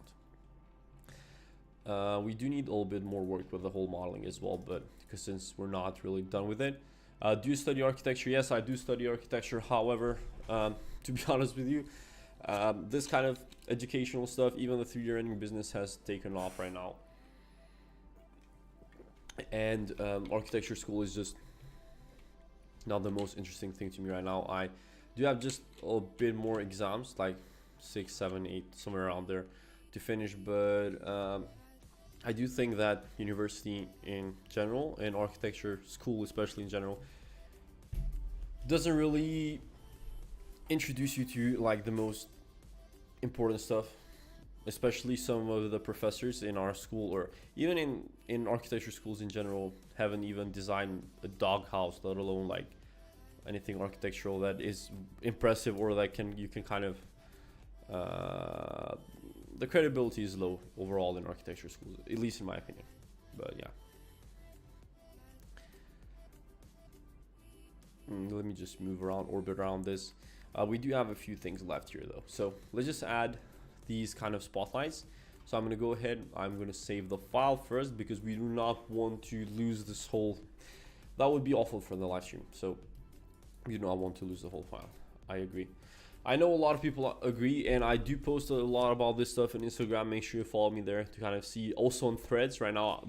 Have you seen Threads? Has anyone here joined Threads? From India. Gujarat Ahmedabad. I'm not sure if I pronounced that correctly, but nice to have you here. I do have a large Indian audience here in the channel, so that's quite cool. Recessed lighting. But yeah, architecture school, definitely, at least in my opinion, it's not like the best option to become an architect. It does teach you some things, and it also depends on what kind of school you go to, because you might find some powerful networking there, and then you also can build a team from the people you meet there, this or that or the other. But in my opinion, not the best or not the most efficient way to learn architecture. I think the best way, in my opinion, would be to have a mentor that has kind of done this stuff, and they can show you around all the ins and outs. And also, the other thing is architecture or any kind of profession in general, no matter how good you're at it, if you're not good at marketing yourself, if you're not good at business, it doesn't matter how much you sketch or how many books you read or nothing. So make sure you kind of, if you plan to open your own practice or anything like that, you will have to know a few tricks on, not tricks, but you'll also have to get some networking skills, some business skills in general in order to have a successful practice, because it won't really matter how good you're at architecture. I always say this, and I'll say it always, there's probably a lot of people out there that are worse than you and me in architecture and a lot of stuff that we do, but they earn much more because they're just better at business, networking, and marketing overall. So and there's nothing wrong with that. Okay, so right now what I can see is we do need a pendant lighting as well. So I'm going to go in the sketch warehouse, and then all the other stuff are just going to be accessories. So pendant lighting. It's going to be hard to find something similar to that. So by the way, if you don't know, in the 3D warehouse, this part of the products right here is going to be kind of official models that are put out by different manufacturers out there. So these are kind of go-to if you're trying to have a guarantee that the product or the modeling that you're going to download is going to be high quality. But anyway, I'm not sure. Yeah, I know the space is a bit too small, as I said earlier, but I can see if I can make some kind of changes later on. Right now I'm just focused on finding all of the assets, and then we can just rearrange it however to our liking. I do need to find a good pen. Let's see how this one would fit in. Maybe this one can work as well. I do like the one that is on the image though, but I'm not sure how to even search for that on the 3D warehouse. Okay, so let's just move this upwards first, and then we can see how we can utilize all of the space. Maybe we do need to push this a little bit onto here. Okay, we will move this about 207 centimeters. We'll move this about, maybe if we go for something like this, it will have much more space. Let's try to make this bigger. Obviously, we do need to make these changes. We cannot leave the kitchen suffocating like that, so let's move it a little bit backwards. Push pull this all the way over on the back. Now we do have a weird kind of step here which we do not need. This will be pushed all the way to the window. Let's take this off, all of these, and we will move this surface with the M key, or we can copy it and then we can just delete this one. So let's just take this off completely. The whole modeling is all messed up right now because we didn't size it correctly in the beginning, but it's totally fine. We'll make it work somehow. Now I just think it's way too much. Maybe we can just go back to what it was. Even the kitchen here doesn't meet the requirements for the space, honestly. It's way too small, so I'm not sure why. Did you work for architecture company before? No, I never worked. I haven't done any type of 9-to-5 work. I've been working as a 3D rendering freelancer 4 years ago, and then I started building a team and kind of having more international work. And I haven't worked in an architecture company ever, and I do not plan to work in an architecture company ever. I think I would want to have an architecture like mentor to kind of show me things around, but no, it's not for me. There's nothing wrong with working though. I believe it's much more powerful and useful than university anyway. So yeah. Okay, so let's just start doing a little bit of the materials now. Let's first try to find the flooring. We do have some flooring that is similar here in the in the Enscape material library, so we can just, let me check what kind of flooring this is. This one is kind of close to it. Let me see if we have something else that might be close to it. Let's just use this one. We'll apply it over here. Let's change its orientation. This has to be coming in like this, 45 degrees and a lot larger. Click outside and let's see. So I just want to know in general, for the people that are here in the live stream, do you kind of have like your own freelancing stuff going on with 3D rendering, or do you work with 3D rendering in your company, or is it just for university work, or what is kind of your purpose that you're interested in 3D rendering? Okay, now let's also find a curtain. So I'm gonna go here. I will show you how to set up the curtain material because sometimes it can be very tricky. In Enscape, a lot of people are not sure why their curtains are not looking correctly in Enscape, and I'm gonna show you right now. So let's just download this. We'll import it in just a few seconds. So, J Shuriram. I'm not sure what that even means, honestly.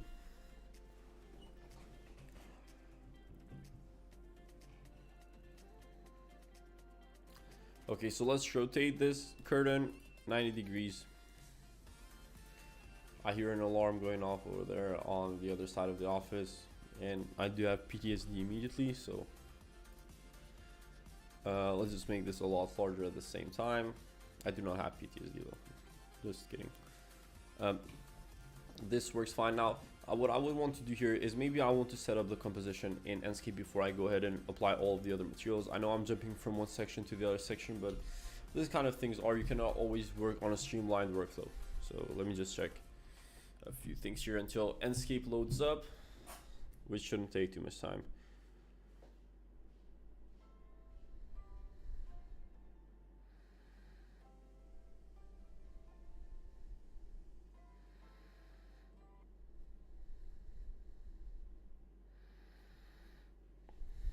Okay.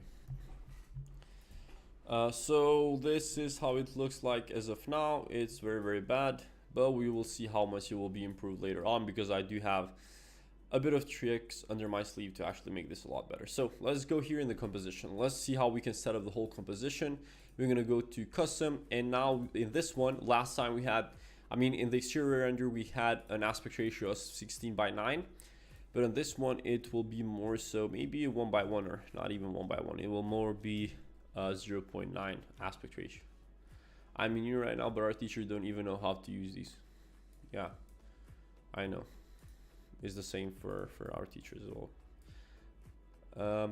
Okay, so first things first, as I said, I did set up the composition and I did click the save frame tool. Basically what the save frame tool is that whatever aspect ratio you have chosen here at output, it will be shown on the Enscape window as well. And as you can see, now we do have the aspect ratio of 0.9 in the Enscape window. And then in the field of view, we can just leave it somewhere around 50 and then just do the rendering quality up to ultra. We do need to make changes on the scale of that pendant lighting anyway, but let's take a look at that later on, because right now we're focused on the composition. And now what we can do is we're going to go ahead in the view management, just like with the other render that we did. We can just place the camera somewhere here, and we can just click create view and just do view 1. I mean, let's type in view 1 and 0.9 just kind of know what kind of aspect ratio we have for this. This is more useful when you have many different scenes from many different camera angles. You can kind of know which one is which in terms of what kind of aspect ratio you're looking for. So I will close off this wall completely here. Let's draw a rectangle on this side. So close this off completely. We do not need sun coming from that side. And now we can just leave it like this, and we will split the window in 2 parts. So let me just, I do have the exterior project open on the other tab, which I need to close because my computer is going to explode if I don't do that. And we can just move on to the kitchen render that we're doing right now. So first things first, let's just go ahead and apply or kind of fix the wood color here. I also do want to turn the sun intensity completely off. I mean the sun brightness. We're going to take a look at later on how we're going to fix the lighting. This one needs, this material does need to be a bit lighter. So I'm going to turn on the lightness, turn on the saturation, and I will also apply a section plane. That way we can model easier. So I'm going to apply the section plane, move it a bit inwards, and now we can see the modeling of our kitchen here. Over here, I do need to apply the same wood material as well. Let me just check why this is not working.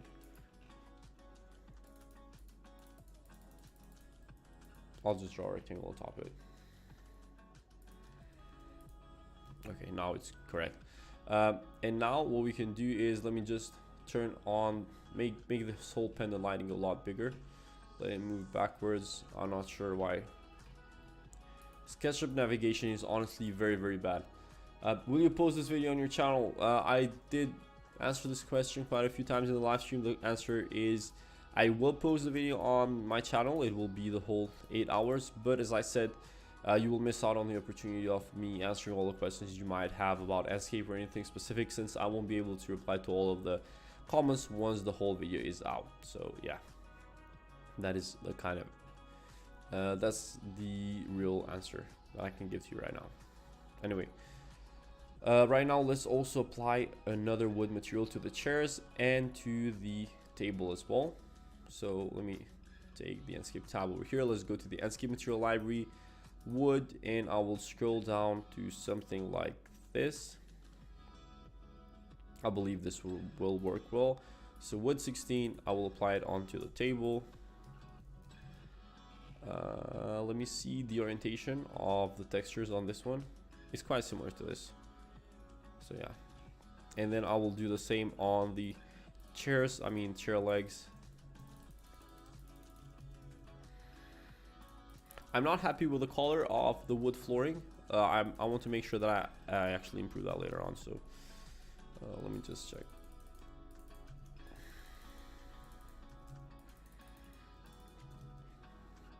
Okay, so this is not bad. Let me see how I can improve this wood flooring. So let me just turn off the saturation just a tiny bit.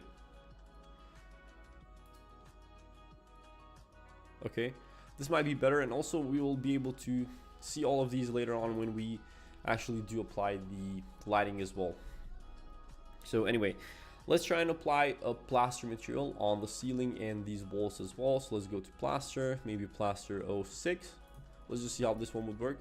I do have it selected, but I also want it a lot more onto the white, not that gray. So I will apply it over here on this wall, on all the surfaces, as well as on the ceiling surface.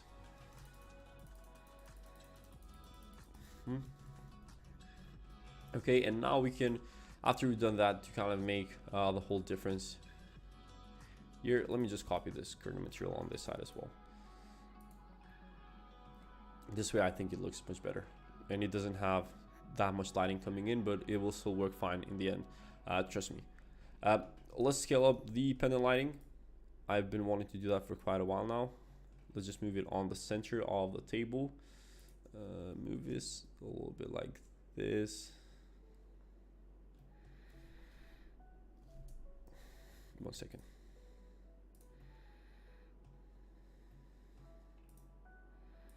Okay, now it does look fine like this. And now let's go ahead and find a white color that we can kind of use for the kitchen cabinets. So I will select all of these over here, and I will just apply the same color. And let me just go to the material editor and just change a few of its parameters, just so I do know the difference between where the color has been applied and where it hasn't, because as of now they just have like kind of the default color applied to it.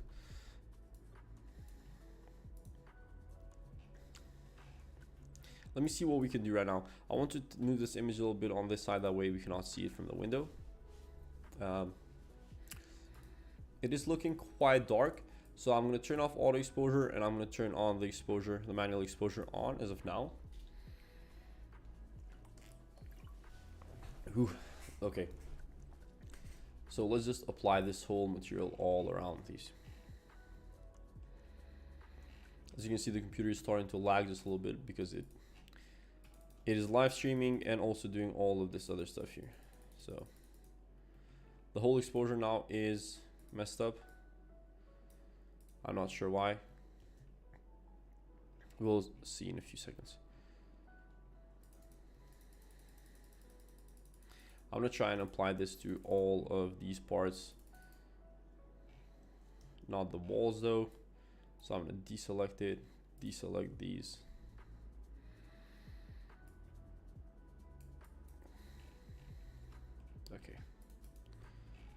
Okay, so now not the countertops as well. We do not need those selected, or we can select those and we can change the color of those later on. We do not need that on the ceiling either. Let's make sure these are not selected, and then we can just select this and apply. I'm not sure why right now Enscape, I think, has a weird bug where lighting is kind of messing up. Okay, so now it's good. Okay. Now let's see what else we have here. So we do need to make these a little bit more kind of, let me go on the settings. So over here at the color, I think we can match this easier. So when I showed you earlier on the exterior render, you can see that here we can apply a little bit of beige. These are a little bit more beige, I think. A little bit on this side. I'll just leave it like this. Maybe a little bit warmer as well. Okay. Now I'm not sure why the divisions are not showing up though. Should we make them a little bit deeper maybe? So let's just pull this another 0.5. See, now the whole Enscape lighting is messed up once again. I'm not sure why this is happening, but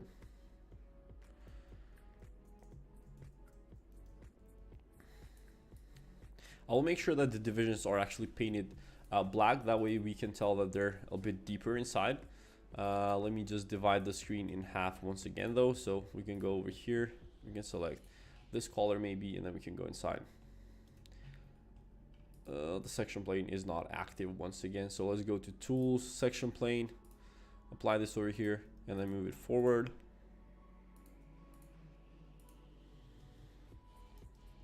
Let's move it a bit further back. And now we can just apply this inside these divisions that we have created. So move this forward for 1 centimeter.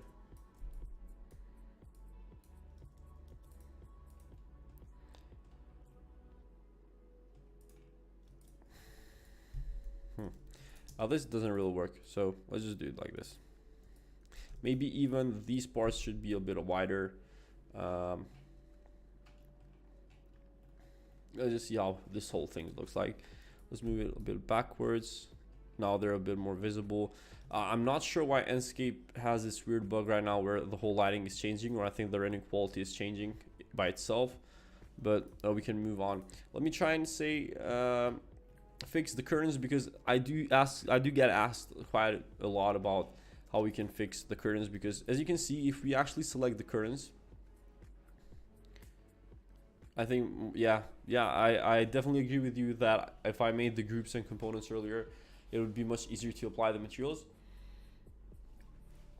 But there's nothing I can do about that now, because I was trying to kind of rush the whole process of modeling and wanted to get to rendering a lot faster. But anyway, so a lot of people do ask me about how we can create curtains, and the issue with curtains is that if you try to create curtains just by turning off the opacity or just trying to make them more transparent, it's basically not going to work, because as you can see, if I just lower the transparency, it doesn't even look like a curtain anymore. It just looks kind of, I'm not even sure what kind of material we can call that. But in order to improve curtains, we would need to use this part of the material editor. So if I just select it and I scroll down, you can see this transparency, and we would need to use a cutout. So basically where we would find this cutout is you can pretty easily just go on, let's say Google, and we can just type in curtain transparency map. So if you search that in, and if you go to images, you can find this one, which is basically from the Enscape forum. And once you have this, you can just download this or click save image and just use it somewhere on the desktop.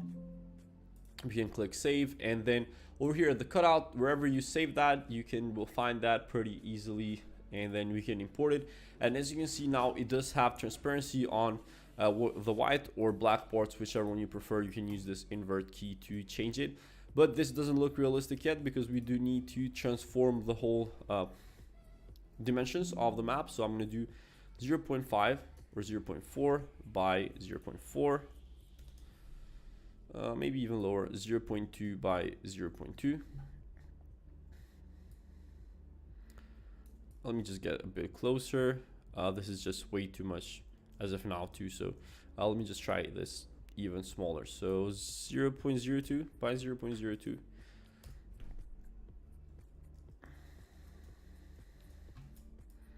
This is a bit closer to what we're looking for. And then one thing that will definitely make this a lot better, some people prefer to use foliage to let the light come through. I myself like to use self-illuminated, and that's just because it does use that over brightening thing that someone mentioned earlier. And now what we can do is, if I go back to the composition, we can start applying the lighting, and slowly we will see how the render will come to life, because I do believe in the process, even if the render doesn't look good in the beginning, we will see how this will improve much better at the end. Honestly, it looked the same. It wasn't looking, that well with the exterior render previously, but as you can see, this was kind of the final image that we created in only 1 hour, so I think it's quite good for that. Anyway, let's just take this thing off and move on to creating lighting in the interior. So with interior lighting, a lot of people ask me if they should use the sun or like default Enscape lighting or default Enscape sun, and my answer is most of the time not really. So how do I set up the lighting here? It is pretty simple. Let me just check, because we do need to go here at the Enscape objects first. However, the thing is, we will create a fake sun with the Enscape artificial lighting. I'm going to draw a line here on the red axis, move vertically, and then I will just direct it onto the window. Now, this will be the direction where the light will come from, for example. So I'm going to go to the Enscape objects, go to the spotlights, click once on the center, twice on the center, and just direct it over here. Now we'll have, as you can see, the whole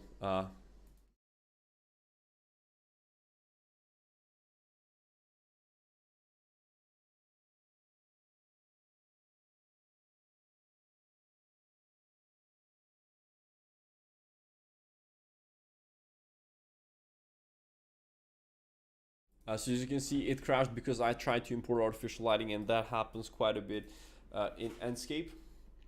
and honestly I just don't get it. Every time I try to put a spotlight, it does happen like that. And Enscape right now does have some weird bugs, to be honest with you.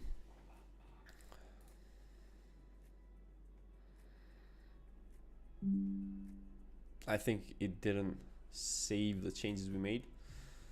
Let me just open here in the Enscape window and let's see if at least saved the changes we made on the curtains. So yeah, I mean, things like this do happen even if you have the best computer. I mean, if you have a very, very, very good computer, it can still happen. There's crashes, bugs, and stuff like this happening on Enscape and other software all the time too, so it's completely fine. Okay, so it did save the transparency map. Sorry, I'm just eating some cashews right now.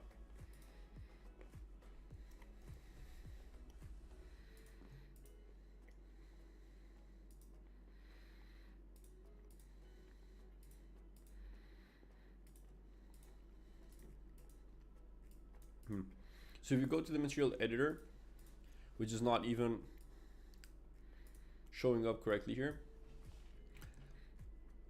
If you go to the material editor, let me just go backwards here. I hate the sketch of navigation. It's probably the most awful way to navigate in a software ever, but it has so many other good things that it outweighs that. So yeah. So I've selected this. Now we just need to make it self-illuminated, and this is basically what I like to do with curtains. This is probably way too much, but I can just turn this down a bit. And also I would like to make these even smaller, so 0.02 by 0.02 will look even better on the curtains. Yeah, it bugs, of course it does, so yeah. Anyway, let's try once again, and hopefully Enscape doesn't bug this time. So let's scroll outwards, use the pencil tool, move this over here, move it vertically, and then direct it onto the window. Use the Enscape objects tool, do the spotlight, click on there, and then do the direction, and hopefully it doesn't bug this time. Yeah, it bugs again. I'm not sure. Someone contact the Enscape team. If anyone from the Enscape team is watching this, please resolve these issues. They're absolutely mind-boggling, and I just hate to deal with stuff like this. So yeah.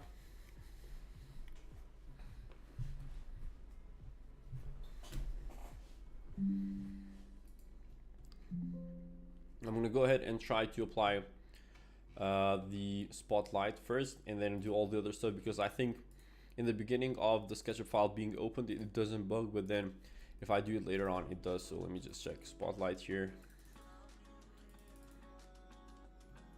Okay, so now we do have the spotlight, and it didn't crash finally. Thank you. Okay, so let's open Enscape. We can launch it, and then I can show you how I set up the whole lighting.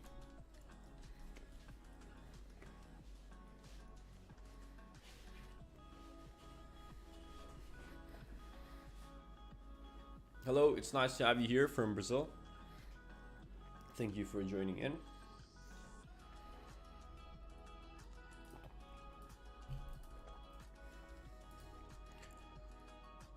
Yeah, the bugs, I know, it's insane. It always happens. So once again, apply the light and then enlarge it. What do you mean by apply the light and then enlarge it?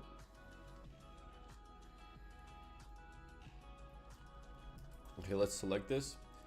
Open Enscape, material editor. Hello, hi, Priscilla Oliveira. Let's select the curtain once again. This is the third time I'm doing this. Someone from the Enscape team, please fix this, because it's absolutely awful. Anyway, we change the dimensions, and then once again 0.02. Go over here, make it self-illuminated, and then turn off the brightness just a tiny bit. Now we can go and multiply the spotlight. Yeah, I do hear this a lot. A lot of people are switching from V-Ray to Enscape, and not only V-Ray, I mean a lot of other rendering engines which take a lot more time to learn, to even create the renders. The whole workflow is a lot slower as well. So yeah, let's make the beam angle as much as possible. I will turn on the intensity as well of the light, something like this can work all right, even though I do not like this rough part of the plaster. Let's just leave it like this, and then we can also balance it a little bit with the other visual settings, and we'll see how this will look. Over here the lighting is a lot more balanced than what we have, but maybe we do need to multiply these downwards as well. So let's just do this once and do 4x. Now let's just select all of these, move them a bit more from on the outside.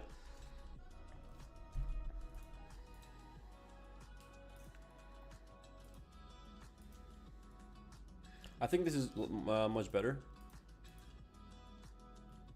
Maybe I even change its orientation. So if I just scroll in and with the move tool, I can just use the Q key from this side to this side. Okay, now let's go over here. We go on the Enscape material editor. We can select this material over here, and then we just take off the normal map, or we just tone it down quite a bit because we don't have to take that off completely. Now what I also want to do, I want to go to sky, and in source we can just leave I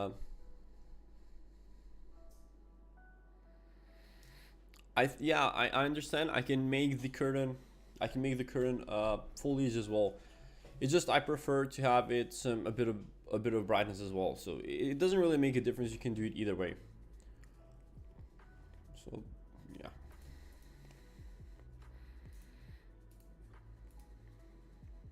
So now I'm going to go ahead and apply an HDRI. And a lot of people are especially surprised by the effect that the HDRI can have on interior renders as well, because a lot of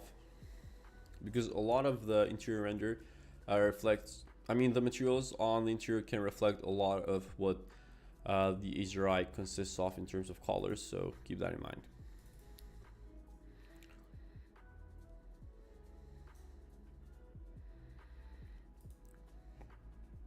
Okay, there's a lot of work to be done here with the image settings. The auto contrast, we do need a bit of that.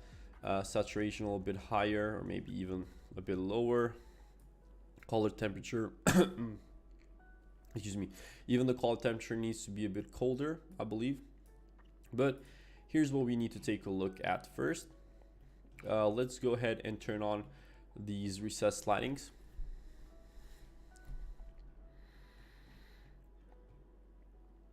I do need to have this section plane turned on. I'm not sure why this is not staying turned on. I think whenever I'm going back to the view in the composition. So let's just apply another one over here, move it forward. So around here. All right, now what we can do here is I will go and select this surface. Let's go to the Enscape material editor, select it once again, and then we will keep this as self-illuminated. We can turn this on quite a bit. And now let's just move on to the rest of the image and what we need to do here. So let's just try to keep maybe this whole thing just pure white. I'm not sure how it was organized here.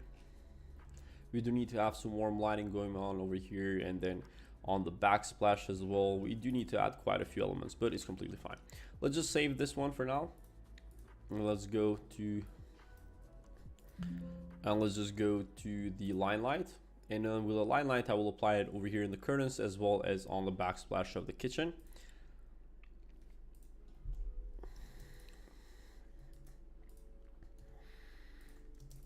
Now let's just make the whole length like this, turn on the intensity quite a bit, and then if you don't know, I mean if you didn't know until now, you can change the color that the Enscape lighting emits just by applying material or color on top of it. So let's try to keep this just a tiny bit more balanced. I'm gonna go and turn on the brightness of the HDRI a bit too. So this is much better in terms of lighting. I can already tell. We just now need to apply some materials and the accessories, and it will be much better. So for example, if you want this lighting over here to be more warm, I will go to select colors. Let's just scroll upwards.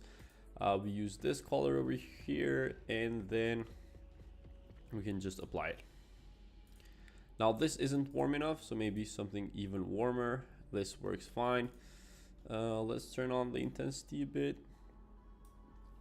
and move this backwards. So, okay. Now, as you can see, the color balance isn't really there yet. I'm gonna read the chat in just a minute. Let me just fix this. So someone said, I do renders without any HDRI, so I think HDRI is not essential every time, but this is my personal point of view. It depends. It definitely depends. On exterior renders, I do think it's a lot more essential than interior renders. Interior renders, it can help if you do want to get kind of a certain type of look. It can help with the materials that it emits and all of that stuff. But in exterior renders, I believe that getting good lighting with default Enscape Sky is just way harder than just using an HDRI, which is in one click. So yeah. Anyway, just use another line light and put it here on the backsplash.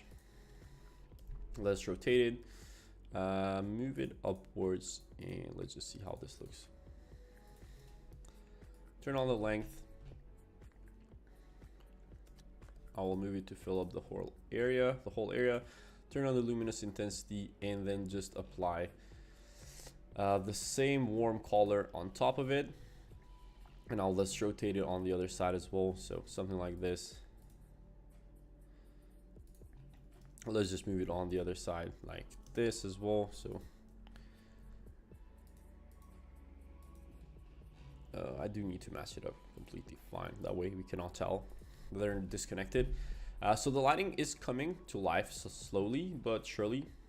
I do believe these cabinets have just a tiny bit of a color, just a little bit on the beige side. So we also need to add fabric material on the kitchen. I mean on the chairs. So I will go here on the material library and I will go to fabrics. Let's just find some type of white fabric. Let's just try this one. And I know it looks kind of gray right now, but we can change that in the editor. And let's just select this, apply it over here, and it will have quite some good effect, I believe, on the chairs, as long as Enscape doesn't crash now as well, which I would absolutely hate if that happened. As you can see, this is very detailed. I do like this fabric material. A lot of the materials in the Enscape material library do look very good. So yeah. Anyway, let's just continue now. Now what we have to do is I do need to find the right color for this kitchen cabinets. I will select this. I will go in the Enscape material editor, and I will take some time into getting these cabinets to look right.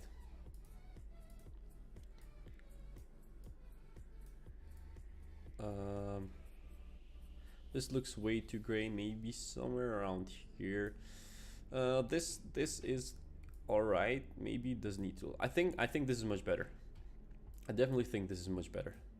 So if I get close here, I can see that the divisions are a lot more visible, and we do need to fix that. But let's go ahead and place the marble material on the countertop. So let's go here, stones. Maybe this one could look fine. Let's just try this. Obviously, I'm not being super picky with all of the materials that I'm trying to apply here. So let's just apply this on top.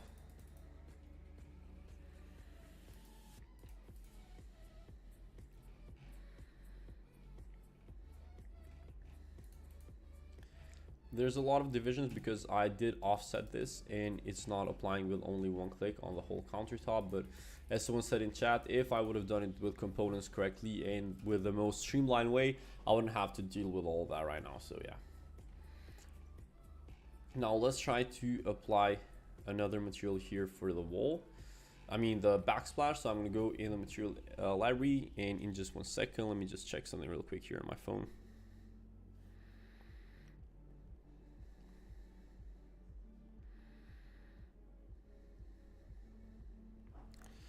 Anyway, I'm not sure if everyone can hear me correctly. If the music background is too much or anything like that, let me know in the comment section. Let me go and try to find another tiles, maybe something which is a bit more on the beige colors as well. Maybe I try to use this one and fade it out a bit because I know it's going to be way too harsh when I put it right now. This is way too much, obviously. So what we can do here to modify it is we can go to the Enscape material editor. I can select it, and now I can use kind of an image fade, or I can use a tint color on top of it. Let me see what we can do here. So We can also edit here directly on SketchUp. So something like this can work fine. It doesn't look that bad, honestly. Maybe I'll just leave this one. And then the countertop needs to be a little bit more on the gray side. Right now it's just way too beige, so let's just select it, go to the Enscape material editor. Let's select the countertop once again. So right now we're 2 hours and 30 minutes into the live stream. The sound is perfect. Thank you for letting me know. So right now we're 2 hours and 30 minutes into the live stream, and honestly, it's been quite, it's been very good. I do believe that this kitchen is going to come out very good as well. If you haven't seen the part where I did the exterior render, this is what we got in the exterior render. So if you haven't seen the live stream from the beginning, make sure you actually go back and watch it, or just watch the whole live stream even after it's completed, because there's going to be a lot of valuable stuff in here. So yeah, anyway, now I do need to emphasize these divisions between the kitchen cabinets, and I'm not sure how I'm going to do that yet. Maybe I just apply a black color in between them. Let's just see how that would look like. So I go to select, let's just select the color, scroll down just a tiny bit, and just see how this one would look, for example. So yeah, this definitely emphasizes it a lot more, and I think it works just fine. So and it is very similar to the image that we have here, so it's just fine. Maybe we can even tone down the color if it's just way too harsh. So I can just go here and keep it just a tiny bit lighter, and this would look better. It will look more so as if it's the same material applied, but it just has a little bit of shading going on there. I'm gonna apply this whole thing to all of the divisions here. It will make the whole kitchen look better and a little bit disconnected, because right now it looks as if it is just one whole surface. And it will take some time to apply this whole thing. So let's just go through. I do believe that it's going to come very good at the end. I do know exactly what we need to do to improve it once we get all the materials, all of the accessories down, and all of that. So yeah, it did take more time than I expected, to be honest, and I'm gonna admit that on the stream. But it's completely fine. We might not be able to do 7 scenes in total, or maybe we do 7 scenes, but we do not do an animation kind of tutorial in the end if we do not have that much time, because I definitely do need to leave the live stream in the 5 hours, which is still a lot of time left, but it's completely fine because we can do it. Right now I'm more than a quarter way through the live stream. By the way, if any of you have been watching from the beginning, I really appreciate that. I do understand if a lot of people come and go throughout the live stream, because 8 hours is really a long time to be watching Enscape tutorials. But the good thing is, anytime someone is going to need like a full crash course for free where you can see how I work in Enscape and SketchUp, is going to be here available. I might even do some of the purposing here after the live stream, where I will just create videos from the whole live stream. I'm planning to create at least 8 videos from the live stream, so 1 video per hour that I record. That would be perfectly well for the audience, which do prefer a little bit more faster paced videos. And I've never done this kind of long form or like longer live stream which goes on for 8 hours, so I'm not sure how, I wasn't even sure how tiring it was going to be or anything like that. But I do plan to take a little bit of breaks in between each scene, which is completely fine. And I do believe that I will I might lose a little bit of energy throughout, but it's completely fine. Can we use IES light in Enscape Asset Library Ceiling Light proxy? Can we use IES light in Enscape Assets Library Ceiling Light? No, you cannot even use a light source on those. So because if you import a ceiling light from the Enscape Asset Library, I'm not sure why this is always kind of getting all messy. If you use a ceiling light from the Enscape Asset Library, it won't even have a light source applied to it, so you will have to be the one that applies the light source. So yeah. Anyway, I do like the lighting on this one. I do not like the backsplash now, and I think we need to improve that. Maybe we do need to improve a little bit of the wood flooring color as well, because here in the example is just a tiny bit, it's just a bit different. So let me see if I can improve that. If I go inside here, maybe a bit lighter, but less saturated or more saturated. You can test out a few different things. This is a bit closer. Or I can just reset the whole color, make it a bit lighter.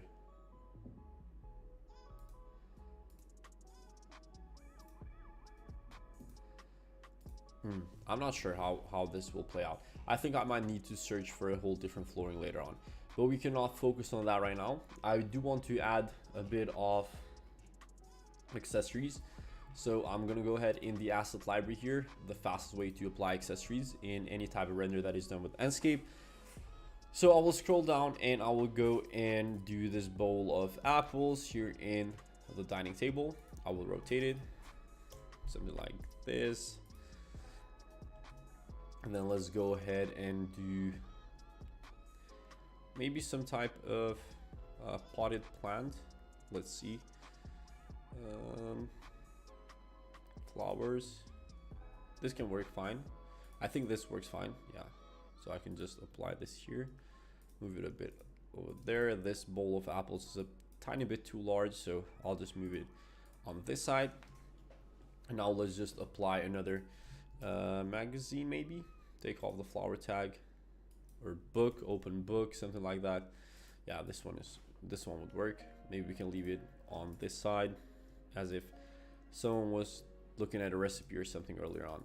Maybe we move this a bit more to the center, these whole things. Maybe this is just too much. Maybe we just leave those two elements there. Now, over here, there's a few kitchen accessories that we might need. We do need to add a furnace there, a microwave, which is kind of white or a beige color. Let me just save this kitchen, and now we can move on to finding some other material as well. But let's just populate the scene first. So I'm gonna go ahead and try to find some better kitchen accessories here in the 3D warehouse because they come packaged in a catalog form. So I'm going to type in kitchen accessories.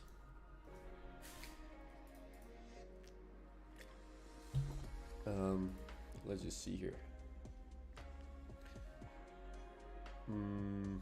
Okay, these ones can work, so let me just import these. I can use a few of those. I'm really curious to see what you do right now is very helpful. Thank you, I appreciate it. Do you mean like the whole live stream or anything in particular that you saw throughout the live stream? Let's just make this a lot smaller. So the thing is, I'm not going to use these whole this whole object from SketchUp. I'm just going to use 2 or 3 of those, and then we're going to move on to some other accessories that we can find. I'll take this off as well.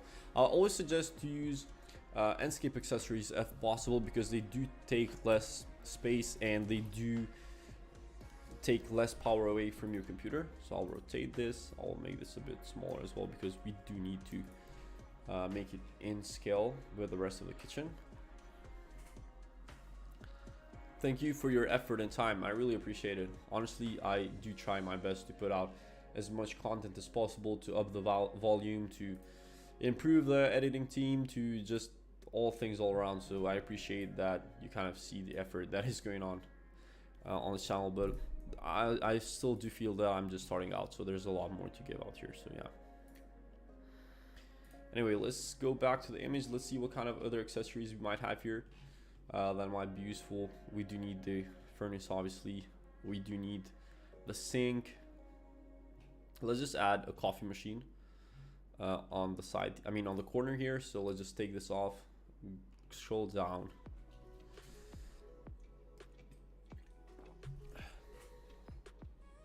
Maybe I can use this one, and I can just place it here on the corner. It's just way too small. I do not like it. This one is bigger. This one is better.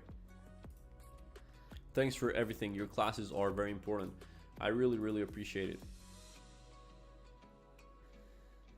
Just a reminder to click the save button and check light burning. Yeah, I will definitely save this. Thank you for reminding me of that. And then I will move on to the rest of the things. Let's try and find an anthracite sink. So let's just go here on the 3D warehouse sink. Maybe I can use, let's just see what we have here in the model section.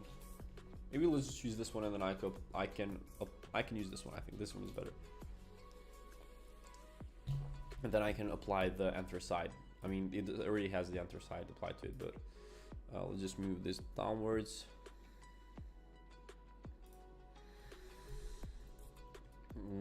It doesn't fit with these, but let's just move it like this. We can have that going on there. We cannot, it is not seen from the composition that this part, it is not open hole, so we're just gonna leave it like that. And then we can just change the material to metallic.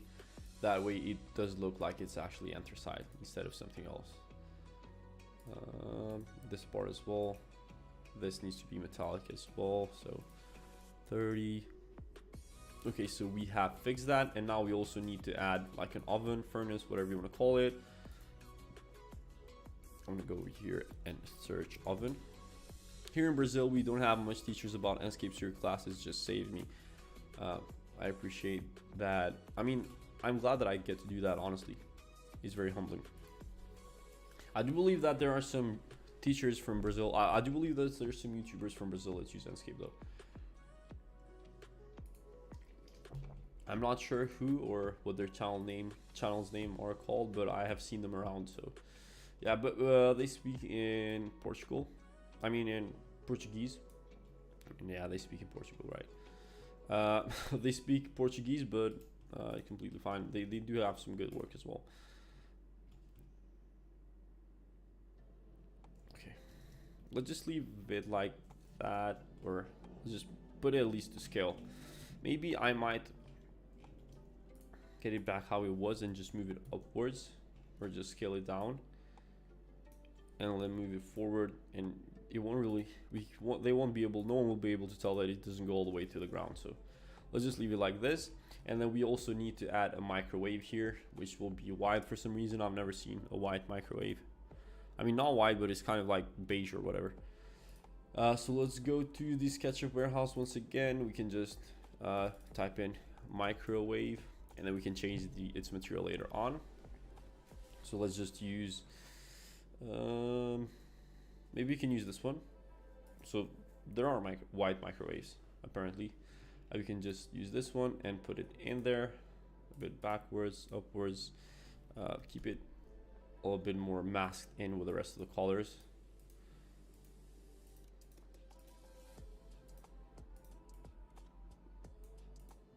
Something like this works fine. Okay, now what I want to do is, there's two materials that I have to look for here. For downloading models, what you prefer, warehouse or asset library? I believe that the Enscape asset library has some good variety, but sometimes you cannot find things there. If you can find something in the asset library, please, I believe that it's better to use it from the asset library because it takes way less power from the computer. I have bought a course, but you always have different tips about. Yeah, honestly, not even being biased, I don't think there's a better Enscape course out there than the one in the link in the description, where I teach you realistic rendering in just 14 days. I've been using Enscape for almost 4 years, 3 or 4 years, but I do believe that you don't need more than 2 weeks if you really plan to focus on it in order to learn it. It's not very hard. So yeah, it's not very hard if you have the right guidance, to be honest. So I made sure that I have provided the right guidance in that course. So if you go through the whole course, I'm sure that you will become an Enscape expert.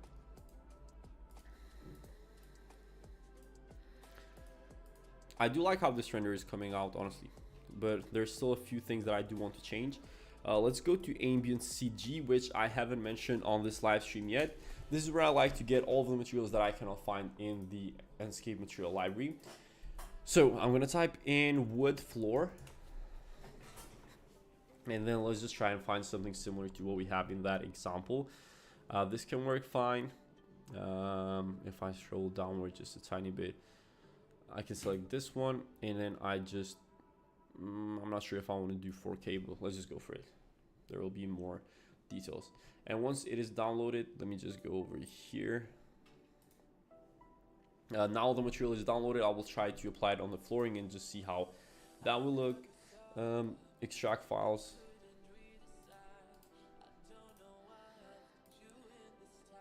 By the way, if you do not, how light is falling from curtains? What do you mean light falling from curtains? Do you mean this part of the light here? Because there's light that is coming here. I just need to move the curtains a bit backwards. But there's like strip lighting on this part, so there's no light coming from curtains. Anyway.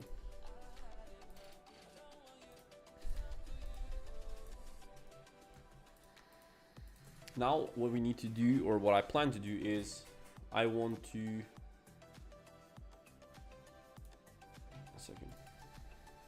I want to apply another wood material here on the flooring. So I'm going to go ahead and try to import a new material in SketchUp. And I will go wherever I can find where I downloaded it and just see how it looks in comparison with what we had earlier. So let's go over here, apply it. It's not to scale or anywhere near the scale that we need. So 150, let's see how it looks. Not big enough yet. We do need it even larger. So 500, let's just see. Okay, this is much better. Now we only need to change its orientation and do a little bit of tweaking in the Enscape material editor.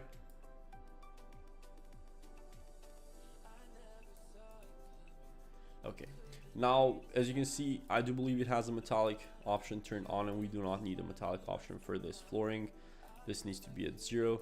We can leave it at that. Now over here in this section, I don't believe we have imported any type of... I do like this flooring a lot better though. So it definitely was worth it to search for another floor. Over here in the reflection section, we can just open up and import a roughness texture, which basically has all the parameters automatically applied to it for the reflection. So once I click on it, you can see that it has the reflections applied. And then over here, I can just go to displacement map and then import another displacement map, which will give it kind of a more 3D look and just improve the material overall. So once I do that, as you can see, this is just way too over exaggerated. You can go with 0.2, which is a lot better, even though even this is just way too much. So let's go 0.1. This is a bit better, and I can just fade it just a tiny bit to make the floor look a bit more balanced, the colors and everything. And I do believe that this render is slowly coming to life now. We did have some struggles when we started doing this render because we did have some crashes with the lighting. Some of the materials weren't working very correctly and all of that. So yeah. Now let's see what else we can add here. Maybe I do need to add a bit of plants or something like that over here as well. Maybe I can move the whole area a bit more to the left, and then I can just have the composition a little bit not so wide. So maybe let's move these over here, and then maybe I have to move the camera a little bit. Let's just go closer. Or maybe it was fine previously. I'm not gonna touch it.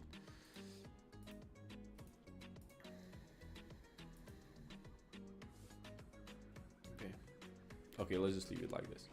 Anyway, now what we're going to do is I will try to find a good marble material for the backsplash, and I'm gonna do that once again with ambient CG. I'm just gonna go ahead and materials. Heard you mention doing session in V-Ray. Your teaching style is super awesome and could make a steer to that. Yeah, honestly, there's so much software that I don't want to cover in this channel. However, sometimes whenever I upload anything that isn't related to Enscape and it just doesn't have Enscape in the title and thumbnail, it performs worse as of now, but I'm going to be patient and try to build audience from other software as well. But I'm going to do V-Ray lessons soon as well. So yeah, with marble, I'm going to scroll down. This one can work fine. I'm gonna download it in 2K because we do not need it super detailed since it's not super close. So let's open this up, only the color, put it in desktop, close this off, and then now I'm gonna go ahead and select. I do need to add another section plane now because I went back to the view. So apply it. Okay, now let's just select this. Go over here, and then we can just replace the tiles with another marble that we just downloaded. And now this does look better. Those kind of divisions, I wasn't a big fan of them, so yeah. Let's see if I can change or improve the roughness on the backsplash as well. There needs to be some kind of, we do not need the normal map, no roughness map. This will be 30. It will look much better like this. And then let's see if I can improve these cabinets a bit. One thing that I do feel like needs to happen though, I do need to turn off the intensity on these lights a bit because they're just way too much. So maybe something like this is much better. And then I also need to move them all the way back to the edge where it actually starts. This looks much better as well. And honestly, this is coming to life more and more. I do want to add kind of a plant maybe here, just a tiny bit to kind of give it more life. So I'm going to go to vegetation and let's just see, maybe we can find some potted plants. I think they're a bit further down here scrolling. Let's just try, maybe let's try this one. It's an olive tree. Or let's just try this one as well. This can work. It doesn't look that good. Honestly, I'm just gonna take this off completely. Maybe we can add some smaller potted plants here, like in the render. Let's just try to do this one, right? I don't like it. I'm just gonna take this off completely. Okay, so what else can we do in this render? Let's go to the visual settings for a bit. I will change the rotation on this, so maybe something like that can work better. Turn on the brightness of it. Something like this does look quite good, honestly. Maybe I do need to make this wood material a bit darker or a bit stronger in that sense. So let's go to HLS. Saturation down and make it darker. Okay, this can work. I think if you try to change self-illumination to curtain, it will make it more realistic. What do you mean by changing the self? To make it less self-illuminating or just a foliage? Because I think the curtains look alright. So if I make it a foliage, it looks pretty much the same. It just has even more light coming in right now. Let's just see here in the visual settings. Okay, so let's turn on auto exposure. This looks alright. I can turn on the brightness on the laser eye just a tiny bit more. And now I can go ahead over here and field of view is fine. All of these other settings are fine. Maybe I can just go 2 points view, would make this a lot better probably. As you can see, it improved the composition. The saturation, we can turn it upwards. 107 works good. What I'm thinking about is maybe I just add a few more accessories here to make it look better. And then anyway, I do want to turn all of these off, turn the vignette on just a little bit. The atmosphere settings, not needed as of now. Shadow sharpness as soft as possible. Ambient brightness, let's go all the way up. And sky, nothing else that we can do here really. However, let's just try and do some more accessories on this part. Or maybe it's just way too much. I do want to improve the materials on this. So let's just select this. Let's make this metallic.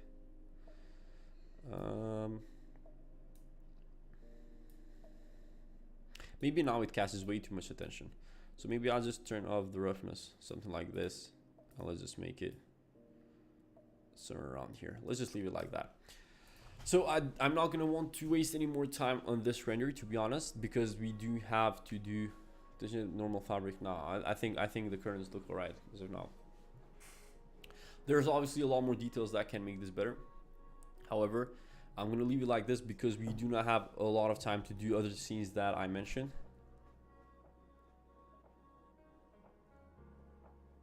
That was HDRI light that was falling from the window because there was no what do you mean? There's no, I turned off the sun brightness completely. There's just some artificial lighting, which are spotlights on the outside, and that's basically it. Not much else going on here. I do like the soft lighting. I do like the fabric on these chairs. There's a lot of positive aspects on this render, and I do like it quite a bit. However, I do think that there's a few things that we could have done to improve it a lot more, and that's just because we're in a rush in terms of time. Because I do want to do 6 more scenes, and I mean 5 more scenes in this live stream. So I'm just gonna go ahead and render this out. First, I want to save the SketchUp file, honestly, because I do not want to lose this. I'm gonna go ahead and render this, and then I'm gonna go ahead. Yeah, I appreciate it. I mean, hopefully you found this lesson in terms of the kitchen helpful. Let me just go ahead and save this on the live stream free. So let's just see how this looks when it's rendered. So right now we created 2 renders throughout the live stream. So 2 scenes from modeling to lighting, visual settings. We did cover a lot of stuff. On the next scene, I think we're gonna go for a living room. I do have a lot of it modeled and kind of finished, but I'm gonna give you a full breakdown. Can you also tell us how to make real video and what should be resolution? Yes, I think I want to cover, let's see how much time we have in 8 hours, but I do want to cover how I create those in the last lesson of this live stream. So if I go over here at the live stream folder that I've done, hopefully this image renders out good. Okay, so in the first hour we did this render for the exterior, which looks quite good, honestly. I do like it. And then now we created this kitchen render, which looks quite good as well. I do like this one as well. So let me know what you think about these. And then I'm gonna take a quick 5-minute break. Stay tuned in the live stream. I'm gonna play once again the kitchen live stream from another live stream that I did, so that way you still have some kind of information and you're learning throughout while I'm taking a 5-minute break. And then I will see you once again in after 5 minutes. So I'm just gonna go ahead before you end the, I'm not ending the live stream. I'm gonna be here another 6 hours, I mean another 5 hours. So yeah, so but you said before you end the live stream, can you show us how to present the design to the client for the construction issues? Means, what do you mean? Means not photos. I don't do much content when it comes to like construction issues and all that. But anyway, so this is the rendering that we did with the kitchen. After this scene, we're gonna go for another living room scene. So for now, I'm just gonna go ahead and play to the live stream of the last kitchen that I did. And stay tuned in the live stream and I'll be back real quick. Okay.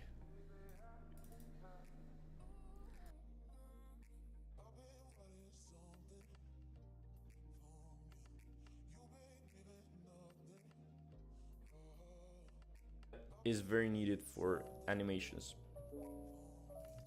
and as of now we don't have that feature. A lot of the real-time rendering softwares do have that feature, but hopefully it will be incorporated for Enscape soon. We're almost done with the modeling. Now what I will also need to do is just divide the sections in this part of the cabinets and in this part of the cabinets. I will also extend this part of the wall here, something like this.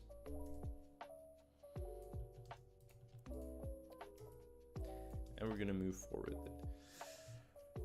So this part looks all right. We'll also need to push down these sections, so something like this.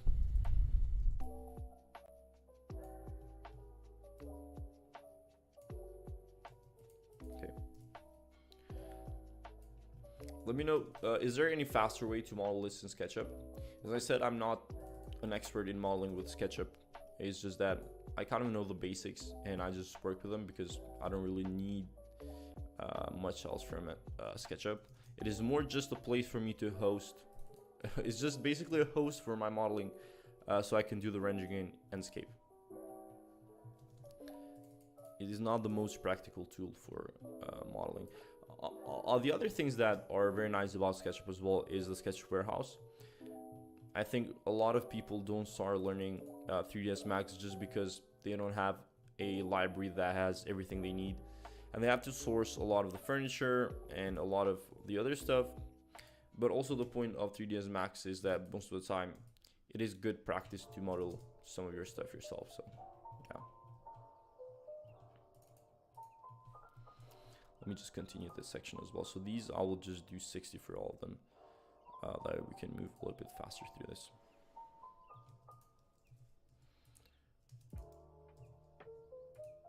Just copy this here and then do 3x. push this backwards like 1 centimeter or something. And then we're gonna do the same for all the little gaps here. Don't forget to do the gaps in the kitchen.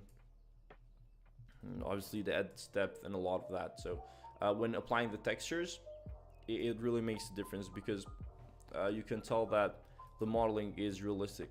A lot of the time, the only issue with the rendering is that the modeling wasn't done properly, but it's also not very easy to go all in and make it a lot more perfect. So I already know, just from watching from now, I know that one of the best ways to improve this modeling of the kitchen is if you would use a bevel on all of the corners of the modeling, but I kind of don't always take that extra mile with SketchUp. If that was available, I mean, if I was doing this in 3ds Max, that would be much easier with the bevel modifier, but SketchUp definitely incorporates a lot of other tools, like other plugins and all that, and I'm just not very big on that. So I'll just continue with this. Create another surface here. So 60, and then just copy it all along. 5x, boom, and then push it forward, backwards, and then we can just move on. What do you think is like the biggest challenge when rendering? Do you think materials are hard to get right? Do you think the lighting is the challenge in the rendering? Or do you think the composition? Like, just let me know what you struggle with the most in rendering, because I myself definitely believe that one of the biggest struggles, or the hardest part to get right in rendering, is the lighting, because with the materials,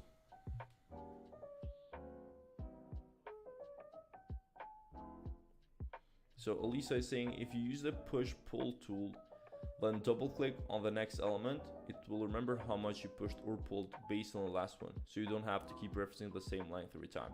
Okay, let me try that. So I'm just going to do this. So let's just say I'm going to push this one. I'm going to reference this one to the other one, and then from the next one I just double click it, so something like this. Oh, okay. Okay, this is much easier. Thank you, Alyssa. This is nice, so I also get to learn a lot from you guys, so I appreciate it. As I said, I'm not a native sketch modeler, so yeah. Okay, so let me see if I can get a good composition angle from this kitchen.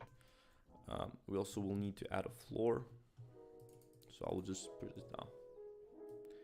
Lighting and angle of perspective. So the lighting and then composition.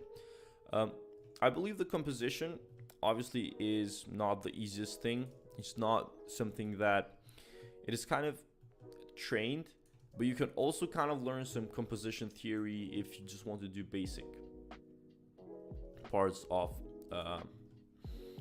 composition. So you can kind of learn the rule of thirds, you can learn the centering rule, you can learn the following of the lines rule for the composition, so setting up the perspective as you said.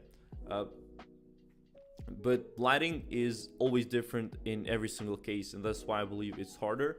For the materials, you can just use PBR materials, you can just import all the maps and then the materials are ready to use. And then you also have the Enscape material library, you can just do that very quick.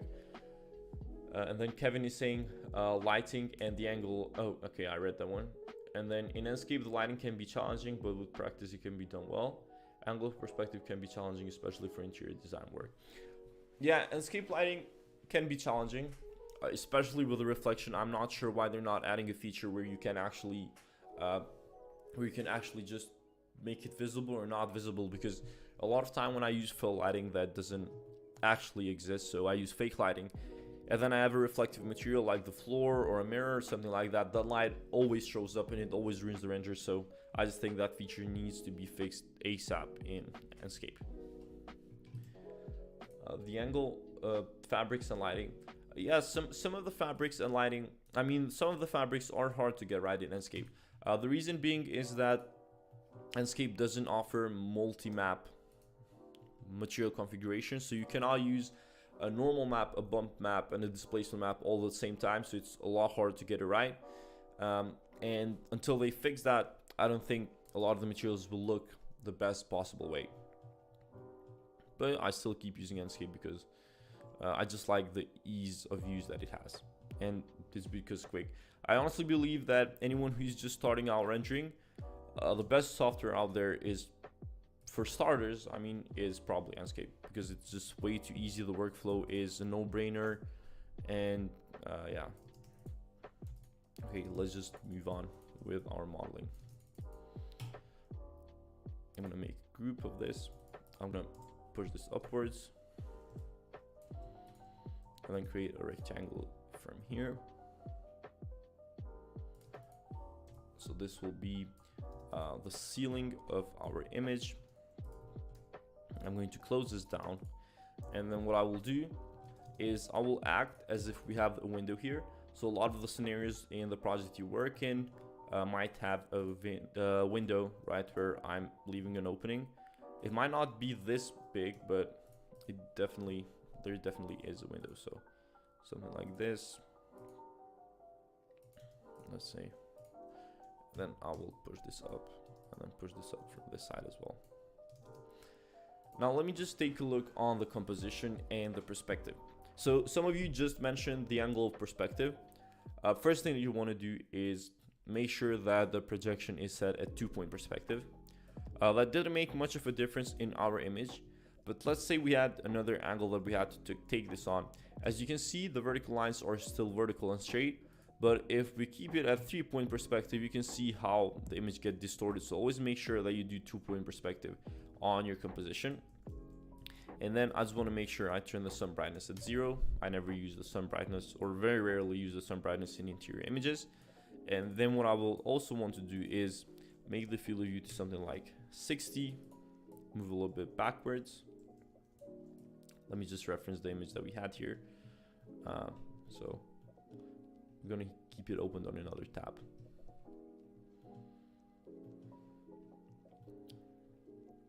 I'll just say this from SketchUp.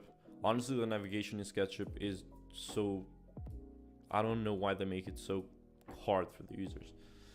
So the composition right here is pretty similar to what we have here. I mean, the angle and all this. So I'm just going to create a view real quick, and then later on we can adjust it so it's not a big deal. So I'm just going to create this view. I'm also going to use the Turbo Top tool just so we can have the Enscape tab on top. And we're going to move on with our project. I will also add 2 section planes. That way it is easier to navigate while we work. But in the final rendering, of course, we won't have the section planes turned on. Let's add another section plane from the top. Hi friends. We'll switch between those however we need. So let's lower it down a little bit. Okay, so now what we're going to do is I'm going to try and find a dining table in the SketchUp warehouse. So in the SketchUp warehouse, I'm going to search for round dining table, and we're going to try and find a similar one. Let me just take a look at this.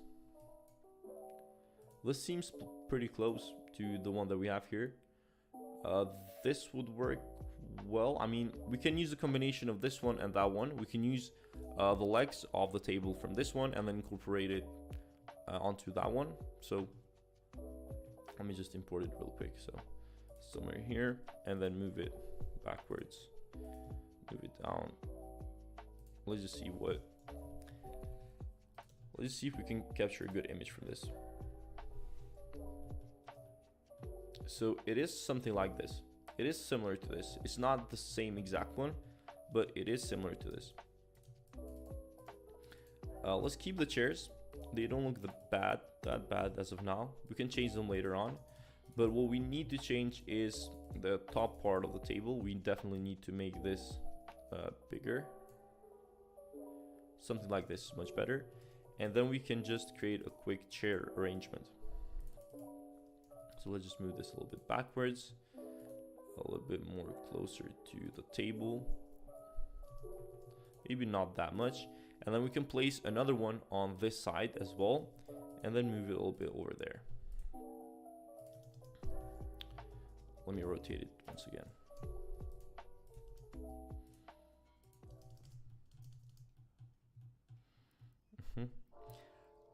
Let's just take this accessory off the table completely. And then what we will need is some pendant lighting. Maybe I choose some different kind of pendant lighting, maybe not that exact one, but we can definitely go and search for those in the sketch warehouse. So pendant lighting or pendant light.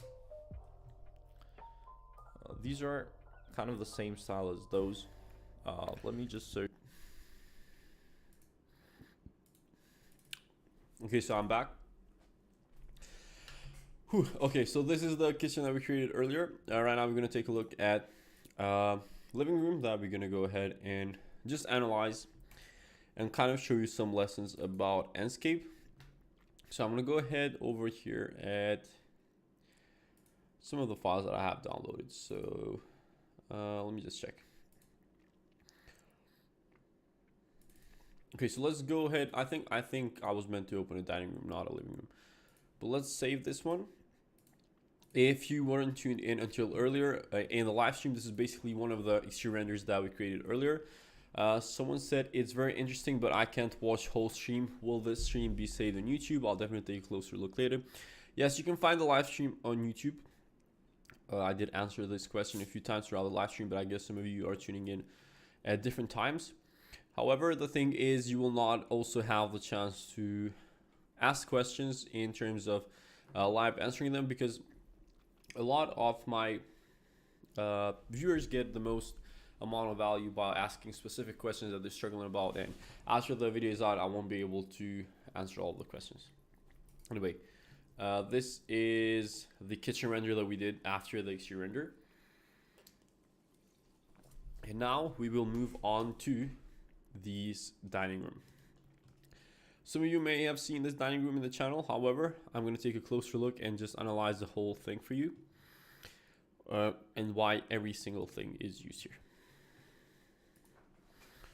Okay, let's give it a few times on Enscape to just a few minutes to load up, and then I'm going to show you how everything is broken down, how everything is working. So right now, this lesson is more on to how to analyze renders. One of the things that I always say this, you can know all of the technical aspects of rendering in terms of the settings. You can also know some tricks of different softwares, but I think that a big part of actually being able to create good 3D visualizations is about training the eye to know what looks good and what doesn't. So anyway, this is a dining room full scene that I have here.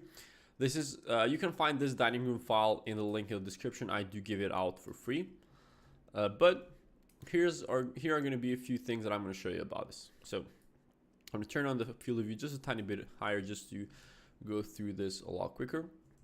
Now, if I go over here in the just turn on this, the save frame tool. If you don't know what the save frame tool, it's basically all about keeping the aspect ratio in the Enscape window. Anyway, so over here in the exterior, you can see that there's some lighting sources, which from the outside are lighting in and bringing in light to the dining room that we have here. Now, the thing is, a lot of people ask me a lot of the times if I use the sun, like the default Enscape sun, and I don't think that works well for interiors most of the time. So I do use artificial lighting, and it acts like a fake sun. Now, this is very cold and it is bright, and I do like how it looks, how it lights up the scene. It does have contrast, but at the same time, the shadows are very, very, very soft. Now, one thing you have to keep in mind when trying to use artificial lighting is this. So if you go to the Enscape objects, you can see that the beam angle is the highest. If I make this a lot like a lower angle, you can see that it's not as lit up as it should be. So keep the beam angle as high as possible. Keep that in mind when you're lighting up your scene with spotlights. And also, if we move this closer to the window, you will, one second, let me just move this a bit downwards as well. You will see that some of the lighting, or at least some of the shadows, will be a bit harsher. So putting in the artificial lighting is one thing, but also you have to make sure you have the right distance and the right angle on where it actually reflects in the light. I mean, not reflecting, but distributing the light. So the lighting here is very simple. Obviously, just put some spotlights outside. A lot of people also ask me how many spotlights you should put outside. There's not like a specific number or a specific amount of spotlights you have to put in order to light up the scene correctly. However, if you want to make sure that you're lighting up your whole scene, it also depends on how big the openings are. So the bigger the openings are, at least for me, I have found that you will need more spotlights in order to light up the whole area. So this is one type of lighting setup that we use here. The other lighting setup is here on the divisions between the walls, or whatever you want to call them. Like these are like behind the wooden platforms, which have like indirect lighting, and then is the same things for the shelves here, and also on some of the strip light on the ceiling. So the lighting is very basic, and most people struggle with the lighting, and usually the lighting is a thing that makes or breaks the image. So let's take a look at some of the lighting the material configuration. So you can see these legs are a bit too reflective, and they kind of are emitting too much, are shining a bit too much. And in order to fix this, I'm going to give you a full breakdown on how to use the material editor. So let's go here in the material editor. I have opened this up, and I will select these dining room chair legs. So you can see the metallic slider is at 100%, and these legs are not supposed to be metallic. So I'm just going to turn that at 0, and as you can see, it looks much better. Maybe what I think would make them look much better is if I darken this out and leave the roughness somewhere at 40%. Enscape and SketchUp doesn't rest in screen. When SketchUp is on Enscape, it gets minimized, and so Enscape is on SketchUp, get minimized. How to get both on one screen like you. I did mention this earlier as well. As I said, you must have had like an older Enscape version, but here's how this works. So if you go here in the Enscape window settings, you go at preferences, and you have to put pin Enscape window on top of the host applications, and you can have them both at the same time. So this is a thing. But also, if you don't have the latest Enscape version, you can use a tool called Turbo Top. So if you search that up in Google, you'll be able to download a tool which will help you keep whatever tab you want on top. So yeah.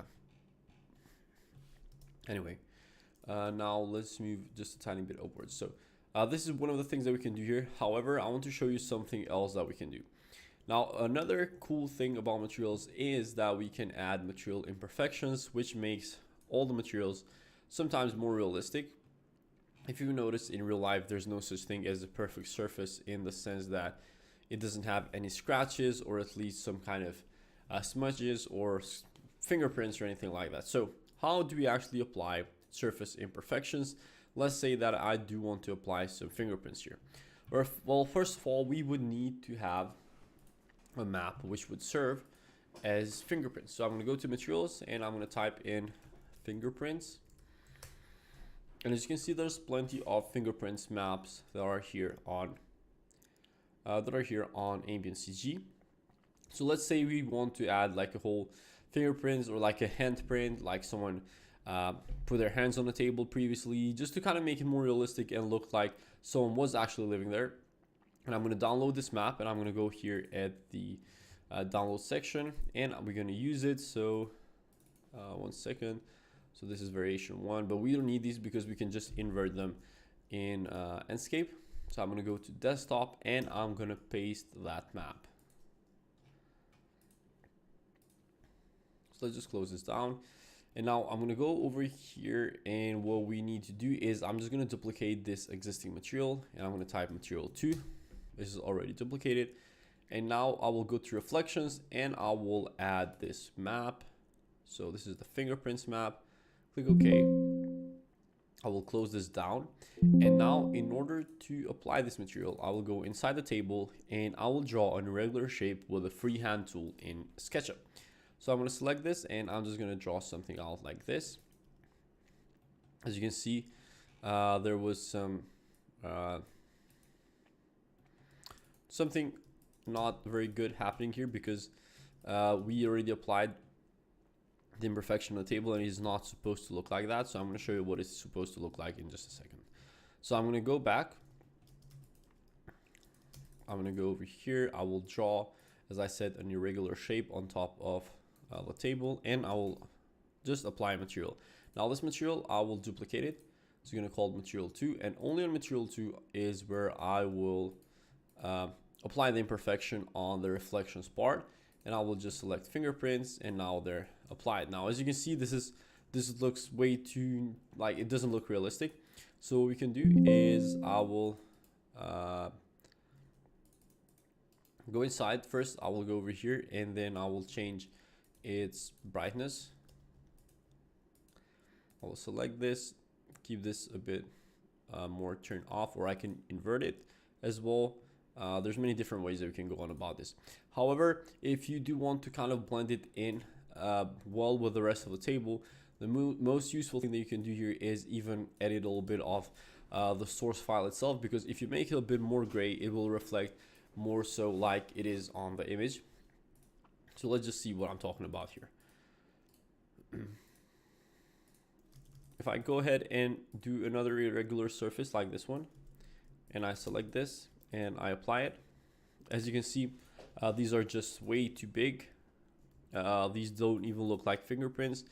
So I'm gonna go over here, use texture image, or even make this smaller over at, we need to make it smaller at the Enscape material editor. So I'm gonna select it. I'll go over here, use explicit texture transformation, and then I'm just gonna do 0.2 by 0.2, which is, now it's maybe too much, but the good thing is I can just draw this out with yet another like irregular tool, something like this. As you can see, now we did add a little bit of imperfections. We can go on and just edit this to look even better. So if I go and leave it something like this,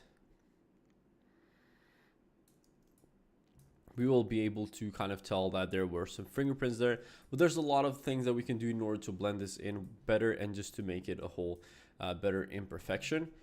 If you haven't seen this, I've covered this topic in another one of my materials videos, and you can go on and watch that there as well. Now, there's really nothing too special for this scene as well, because none of the models are very complicated or anything like that. One thing that I would like to improve, for example, on this scene would be to have kind of more irregular carpet, because it's just way too regular in its form. It doesn't have any kind of part. It's just way too flat in that sense.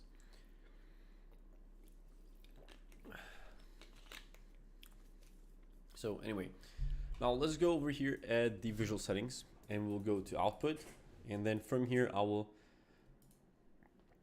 go to let's say you wanted to take images for your Instagram stories. So right now I'm going to add 3 different presets here, from which we will do different type of scenes. So I'm going to take off all the scenes that we have now. I'm going to delete all of these. Let's just delete them all, and let's try to add as many compositions. So as you can see, with only one image, TurboTop is preset or application. TurboTop is an application. You can find it on Google if you just search for it. It's basically a tool that lets you keep anything on top of any window. So yeah, I'm not sponsored by them or anything. This is just a tool that I used to use when Enscape didn't have this update. So for example, this will be the preset for the story. So let's say story preset, and then we can duplicate this, and this will be the preset with the aspect ratio of 16:9. We'll click OK, and then with a 16:9 one, we're going to go here at the Ultra HD. But let's set up the camera angle. So for example, this would be for Instagram stories. Let's say I'm going to go here, create a view. I'm going to say story, and we will link the visual preset with the camera, with the one that is correspondent to. So I'm just going to click create, and now we have that render set up with the preset that it's supposed to have. Now also, if we create another view, and with this one we would have to use a 16:9 ratio, we can go a bit backwards, go here on the side. As you can see now, this is already a setup in terms of the composition. However, I believe in the 16 by 9, I would want a larger field of view. So maybe something like this, we would get maybe closer, but still a larger field of view would work better. So we can just click create, and this would kind of be. So honestly, this kind of lesson, or this is kind of the third part of the live stream, I will call this. This is more in terms of to analyze and not really like a full walkthrough, but we're gonna get onto a full walkthrough right after this lesson. Now, another thing that we can do here is, for example, I'm gonna show you how we can take renders from up close, for example, a detail render. So let's say we wanted to take render of these two things in the table. So for like flower, this plant, and this bowl, and this, just like you get the whole scene. So I'm gonna go ahead and duplicate this. I'm gonna go ahead and type in detail render, click OK, turn on the depth of field, turn off autofocus, and then the focal point is going to be somewhere around here. I will turn off the depth of field just a tiny bit, maybe even more. Now let's have the output. We would need this in the detail render. So let's have the output custom. Let's just do 2000 by 2000, and then on this one let's zoom in a little bit with a field of view, which is not even zooming in, but you kind of get the idea. Depth of field, let's do 13%, turn off autofocus, and then the focal point on these two little accessories. Yes, there are image channels like V-Ray has. So if we go to output, we can just use export object IDs, and then we also have apply alpha channels and all this. So yeah. And also one thing I want to do for this detail render is let's just make this kind of a gold material. So if I go over here, I select this material, let's just use, take this off, make it metallic, 30% over here, and something like this, or maybe even less or more roughness. Maybe we can leave it at something like this. I do feel like the field of the depth of field maybe is a bit too high, so maybe you can lower it. This will kind of serve as a detail render, and then we can just go ahead and just do detail render and set it up with the preset that we have here. So we can click create. Now we do have 3 different views set up. This is one for stories, this is a detail render, and this would be kind of a more wide view. We do need to go over here and turn off the depth of field on this one, and this would be the other one, which do look quite good. Now, as you can see, Enscape is very, very simple. Now, the reason why I'm analyzing this is because this scene does look quite good, and a lot of people have asked me how I've done it in social media, and I'm just here to tell you that Enscape is very, very simple. And the thing is, I think someone asked me earlier, why do I use Enscape over Lumion or some other kind of software? And honestly, the only reason, or the main reason, is speed and the time to quality ratio. Even when I have clients for my 3D rendering firm, I just can deliver way, way, way faster than anyone else or of my competition. And just, yeah, I mean,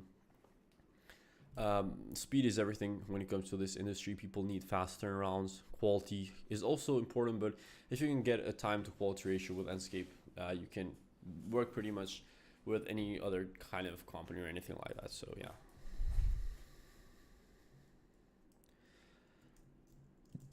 So not much more in terms of this. This was just an analysis of the lighting on the scene. I think that you kind of get how to set up the whole lighting and everything.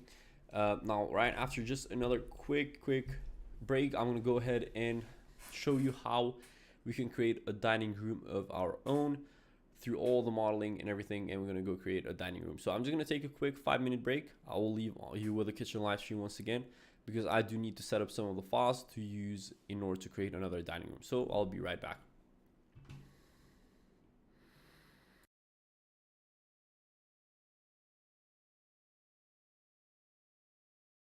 Search for something a little bit different. Does anyone know the exact name that these lights are called? So like these type of lights, I know they're pendant light, but I'm not sure if they have like an exact term that you would use to call those lights. I'm not gonna spend too much time trying to find it, so I'm just gonna use these ones. These ones I believe will work fine as well. Obviously I will make the height and the changes on the modeling as per the image that we have there, but nothing too drastic. So I'm just going to take this completely off. I will use these three lights. I'll move one of them a little bit higher.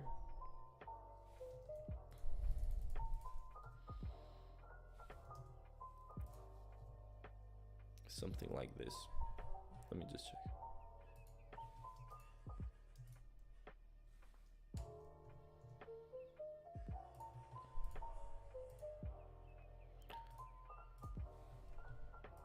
Let's move this a little bit upwards, and then this one a little bit closer.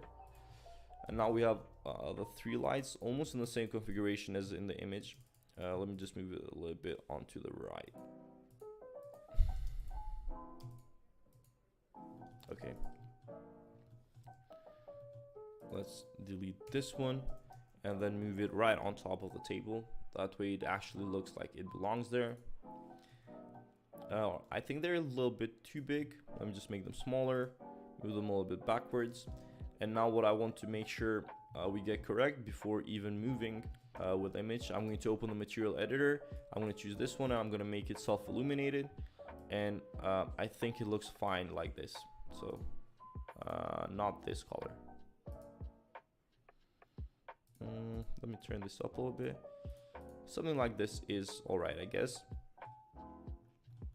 Now what I want to do is I probably would want to use this this fencing thing, and then use the cutout, but I'm not sure if it is already applicable here. But yeah, I mean this looks all right. Obviously the surface is not very well placed onto the object, but we can try to place it once again. So something like this. Can you even tell from the angle that we're watching, we're seeing the render? I don't really think so. It looks fine from this angle. So we're just gonna keep it at that. Okay, so let's just continue with the rest of the image. Let me just move this outwards. That way we can reference it a little bit easier. And then what we're also going to do is we're gonna use the Turbo Top tool to keep the Enscape tab opened on top once again, so yeah.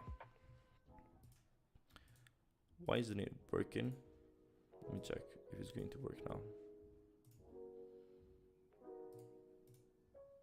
What? I think in the new update, Enscape fixed this, but for some reason, I don't use the latest update because of all of the bugs that it has. I'm not sure if you guys have noticed, but the new updates on Enscape have a lot of bugs in terms of like the materials and all of that, because it just messes up your whole workflow. Because if you import a material, it's not going to show up directly here, but it's going to show up in the in model section, and that is very weird. Let me just take 1 second. I'll be right back. I'm just going to go grab a bottle of water just real quick. So yeah.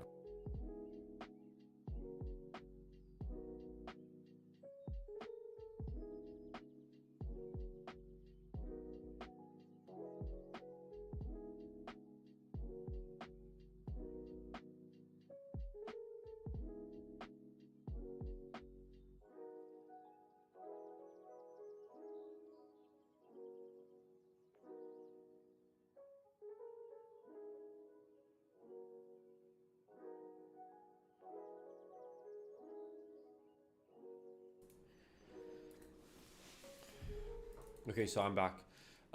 Okay, so I found a good dining room that we can take a look at right now, which we're going to create together in the live stream. I took some coffee to kind of wake me up a little bit. It has been 3.5 hours of live streaming right now.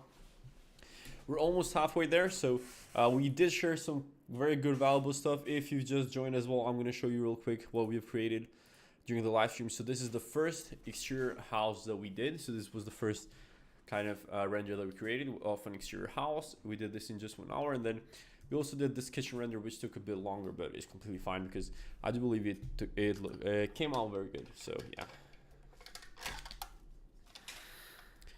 Let me just open my coffee real quick, and then I'm gonna go ahead and open a new file on SketchUp.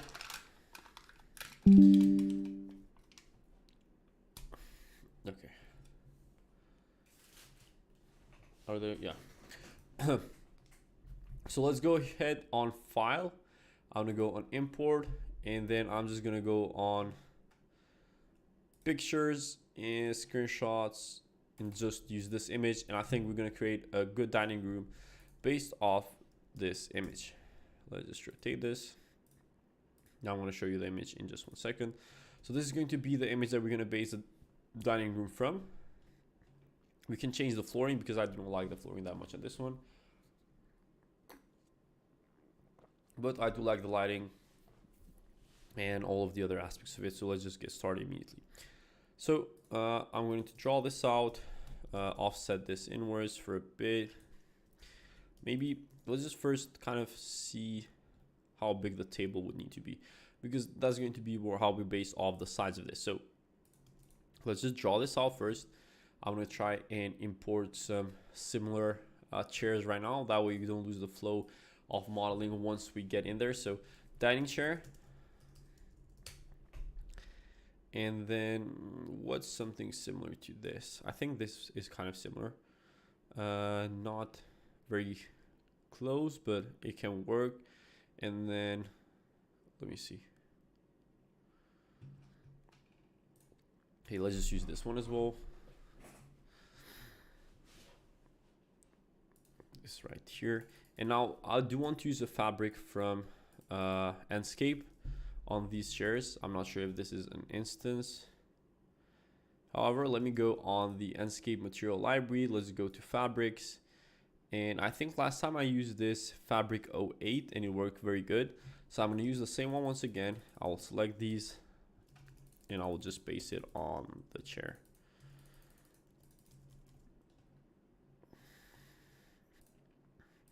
Now also these, I will need to add different wood to these ones, but let's just rotate it first. This can work fine. So there's basically 3 chairs on one side and then 3 chairs on the other side, and then 2 are sitting in front. So let me just move this over here, rotate this one. Maybe we will change the chairs later, but at least we can use these for scale. That way we know how big we would need the whole dining room to be, or I mean the whole table to be. So yeah, now we're going to use the arc tool. So we're going to draw an arc right here, take these off completely, take these off, take these off, take this off. And now let's just move this over on this side. Let's select it. Maybe we cannot even flip this along. So let's use the arc tool once again. We click over here. Let me just check. Let me copy it. Let me copy this. And now I can just rotate it like this. Select it on the midpoint. Take these off completely. And now I can just kind of extrude this. So this would be maybe 3 centimeters. So 3 centimeters. And we will group this up and move this upwards. So something like this is maybe too low. Something like this works fine. And now let's just try and see if it is too small or too big. Kind of just check its scale with the chairs. I think it's working all right on the image. Maybe it is just a tiny bit smaller on this side. Maybe this is a bit closer to the scale of it. So, okay. Now we also need to do these 2 kind of legs, I would guess we can call them, because I will just draw a circle over here. Pull it downwards like this, and then group it. Maybe we need to offset this because it's just way too small, too big. And now let's just push this downwards as well, and we can group it on one side and then on the other. Now let's just select these 2 as well, move it vertically. Okay.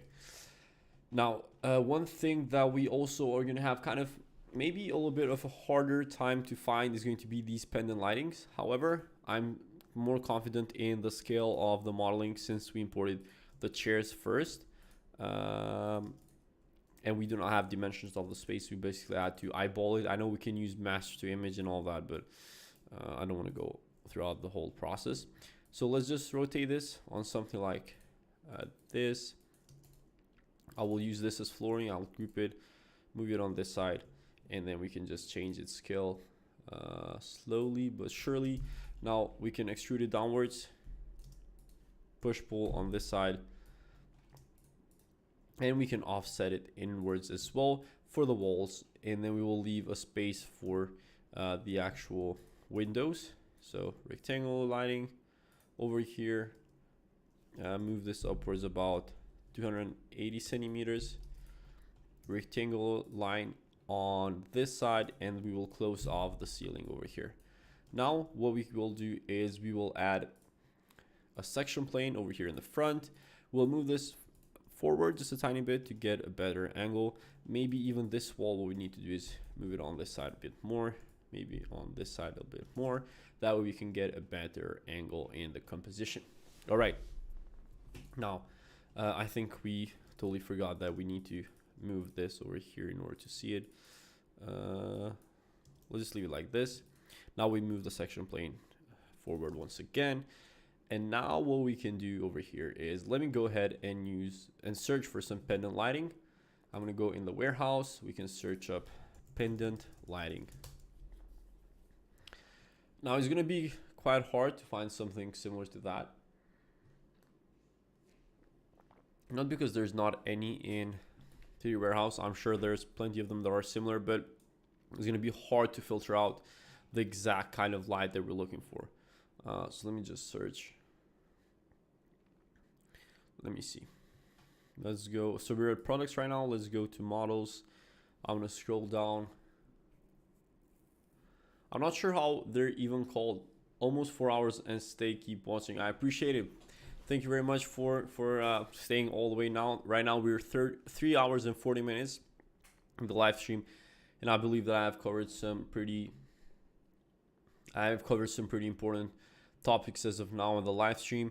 If you have just joined, like Architect Junction, who says, will you please save this after live, which I will do. If you have just joined, we created this exterior render earlier, and then we also created this kitchen render. One second. We also created this kitchen render as well, and there's a full walkthrough of both of those in this live stream, so make sure that you actually watch them, because there's a ton of valuable information throughout this whole process. So yeah, I'm gonna scroll down. I'm gonna try and find something similar to this slide. I'm not sure how, but I'm gonna try our best to do so. Let's go to collections. Maybe something like this can work as well. Honestly, I do like these ones. Maybe let's just choose these. We can import them. And now we will place 3 of those on top. They don't even have to be that identical. So let's just leave this. We can just, let's just move these upwards.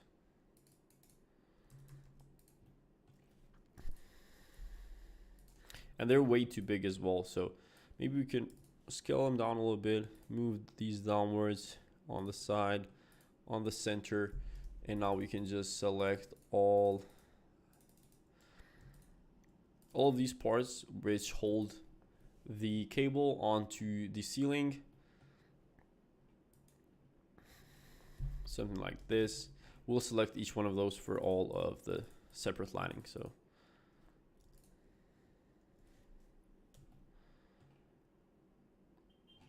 all the way to the ceiling, please move. Let me see where this went. So maybe I can just draw them myself. It would be way faster, I think. So if I just go over here, let's get the circle, draw them outside, move this down, take this, place it, make group, and then we'll just copy this along all areas which need it. So something like this can work. Okay, so I moved that one and I didn't copy it. That's why it's not showing. Let's select this as well. And let's just move this one upwards as well. So something like this. And now we already have the lighting set up on it as well, which is perfect. Now let's try and also find, now just a few things that I can find is just an accessory here, a plant there, the curtains, And the painting, I think we can find it in the asset library. If I just go to accessories and type in painting, there's one which is very close to that one, which is exactly this. And we can just make this larger.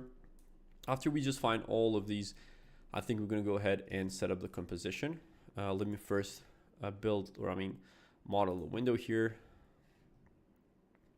Let's just draw this, move this upwards a tiny bit, draw a rectangle on this side, copy it on the other side as well, and just extrude. So all the way to the ceiling.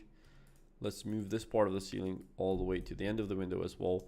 Let's push pull this all the way upwards as well. And now another rectangle. Let's see how this turns out. It's not a rectangle. Okay. Push pull all the way here. Rectangle on this side as well. And let's continue. So something like this. Push pull this all the way up as well. Let's go to glass. On the other side, now we have the window. Now what we also need to do is we will also need to build up a place for the curtains to actually hang from. So we'll go a tiny bit upwards. We'll delete this. Let's go and find some curtains on the 3D warehouse. I'm going to type in curtain. And let's just see what we have here in our disposal. Let's just use something like this. I think this would work fine. Let me take a sip of coffee here as well. Okay, now rotate it on the other side too. And I'm trying to move on from the modeling as soon as possible. That way we don't waste too much time in modeling and actually show you some more Enscape stuff rather than SketchUp stuff. But this is all part of the process of being a 3D artist. And also there's a lot of people that also ask for content which has more to do with SketchUp as well and not only Enscape. Because even if you know Enscape perfectly, if you're not good at modeling, which I'm not claiming to be the best at, but even if you don't know how to go from point A to point B in modeling, it's going to be useless most of the time. Unless you have someone in your team who's very good, and then you just do the rendering part with Enscape. Anyway, right now I'll go ahead and also find just a quick plant here, a potted plant. Let me scroll down as well. So let me just choose, for example, let's go with this one. I think this is pretty close with what we have there in the example. And now what we can do is I'm just going to go ahead and move this on this side a little bit together with the whole lighting objects there, which need to be grouped with these parts. So make a group, select the dining table, and all of these together, we're going to move them here. Now we're going to set up the composition, apply the materials, apply the lighting, and this is going to be done pretty soon. Maybe we can swap out the chairs for something else later on, but let's just see how that turns out. So I'm just going to wait for a few seconds until Enscape starts up. I'm going to take a sip of coffee.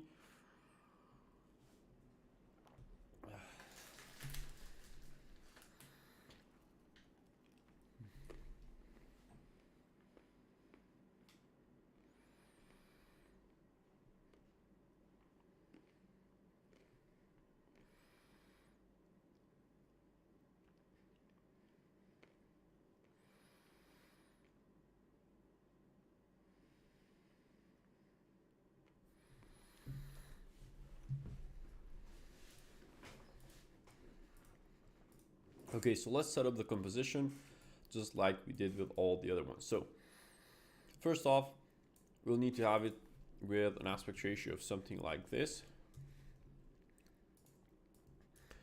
And let's just turn off the field of view. Let's just also split the screens in half. That way we can kind of see more clearly what's going on throughout the whole process.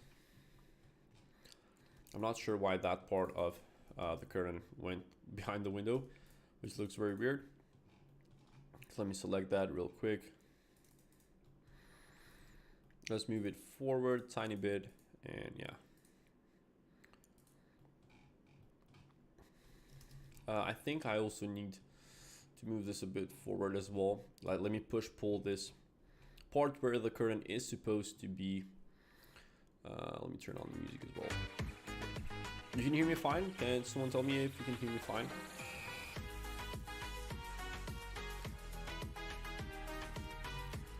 Let's move this backwards. So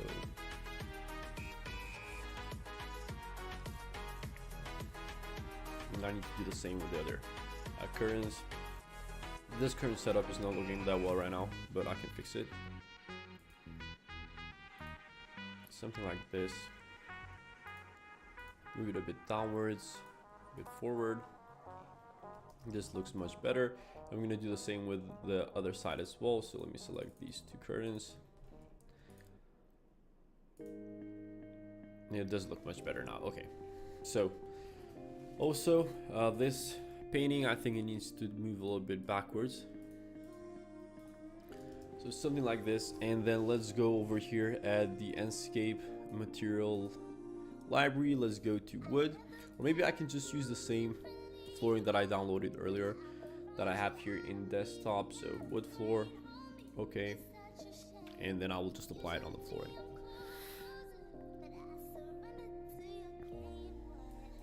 Hopefully SketchUp doesn't crash. It doesn't. Okay, so we will apply the flooring here, and now what we need to do also is, let me just make this a lot larger. I'm not sure why the opacity is that low, which doesn't make any sense. I never touched it, but okay. So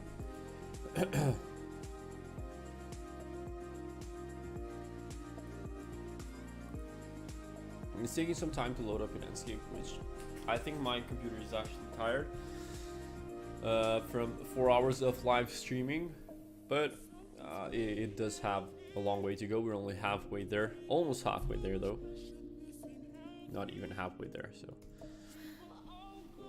but I'm not tired though, only the computer. By the way, if you have any questions or specific things that you have trouble with Enscape, feel free to let me know in the chat. I'll be happy to answer anything I can. So yeah.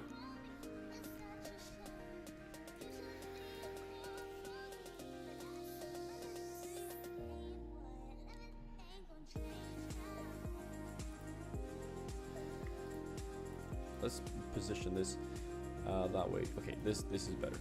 Now I'm gonna go ahead and save this.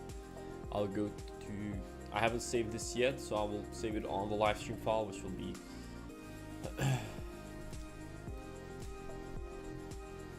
let's just move on. Let me see 1 second here. I have something I need to reply to. Okay, and now let's go to visual settings. I'm not sure if I turned off the sun brightness completely, which now it seems like it is turned off. The flooring, I will need to apply the displacement map on it. So I'll select the flooring. Let's go ahead on the displacement map, load up the texture over here. Go to desktop and then just use a displacement map once again. Now I will tone this down quite a bit by 0.1.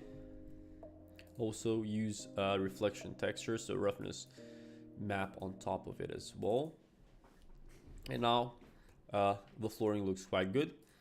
What we need to do though is, let's just add a plaster material first, the material on the table as well, and then we'll go and move on to lighting. But the thing is, I'm pretty sure SketchUp will crash when I try to put on spotlights, because there's just a bug happening with Enscape and SketchUp whenever I try to put spotlights for the first time in a file, but it's completely fine because we can find workarounds for that.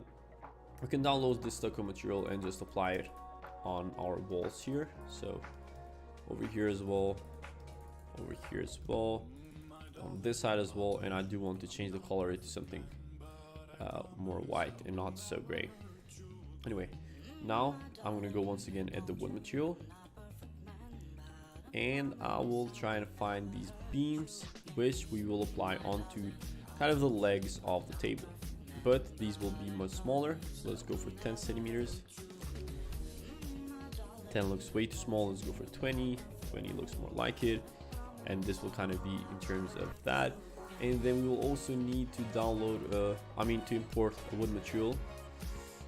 Let me see what I can find here. Let me go to ambient CG once again. So I'm going to open this up. I'm going to go to ambient CG, materials, go to wood, scroll down and see if we can find something which would fit our scene. Maybe a bit more upwards.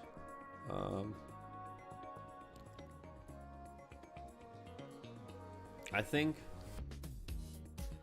something like this one would work fine. Or maybe we can use even one from Enscape Material Library. Let's go ahead in the Enscape Material Library. Let's go to wood. We can scroll down. Let's just use this wood 16 and import selection. Now let's select this upper part of the table. We apply it, and now I think we can do the same for these dining chair as well. And now let's go and see how we can we also need to add a trim, probably like a baseboard. So let's just add trim. Let's just try something like, let me check, maybe we can try something like this, or maybe something simpler.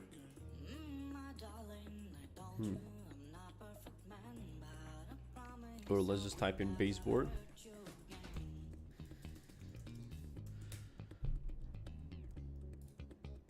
Models, let's just try this one. I'm gonna import this one and just put this all around, or at least it's more seen or visible on that side, but it's completely fine. So let's just move this forward, select this, and then just push pull all the way to the end there. Okay, now it is time to go for lighting. I believe we will also rotate this on this side, something like this. Move it over here. Let's just move this backwards all the way to the wall. I think this is probably Guinness World Record for the longest Enscape live stream, but it's not even that big of a deal. But let's go and see how we can add lighting and improve the scene by just using fake lighting, as I said earlier, the same way that we analyzed that dining room scene previously. And not right now, it is time to see the power of how much difference good lighting can make. So let's move this even a bit more further back, but once again we're going to see that most likely Sketchup will crash once I try to import this spotlight. So I click once, I click twice, and it didn't crash. Wow, okay, that is good. So I will multiply these along. So let's do 4x. I'll multiply these vertically as well. So let's do another 4x. And now let's just try and turn on its intensity.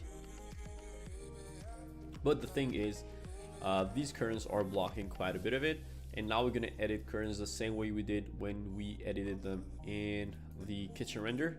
So let me choose this, go to Enscape, Material Editor, take this off completely, and let's just use the cutout that we usually use. So it would be this one. And then let's go and edit it with something like 0.1 by 0.1. And now we can go ahead and do self-illuminated, and we also need to scroll downwards, and this would kind of be how I see is well enough in order to create the current material. Maybe these need to be a little bit bigger. Maybe let's try 0.2 by 0.2.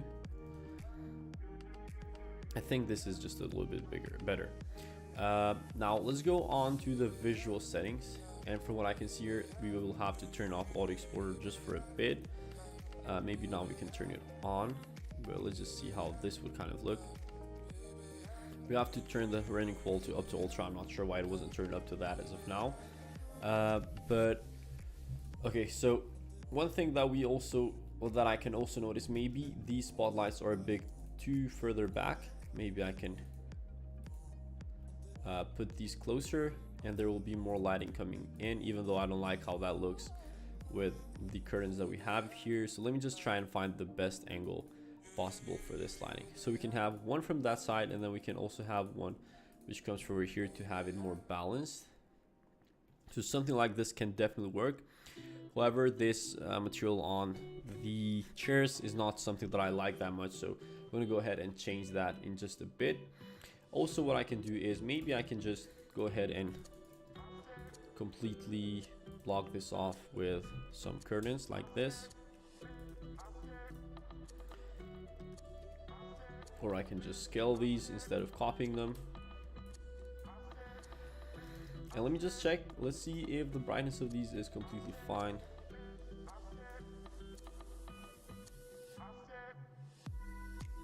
Let's just turn this off. The background sound, so the music, okay, is it better now? I think it should be better now. And now let's go ahead and try to import an HDRI. I'm gonna go over here in Skybox, load Skybox from file, and then let's go to Enscape resources, HDRI, and let's try urban, the same HDRI that we used for the kitchen.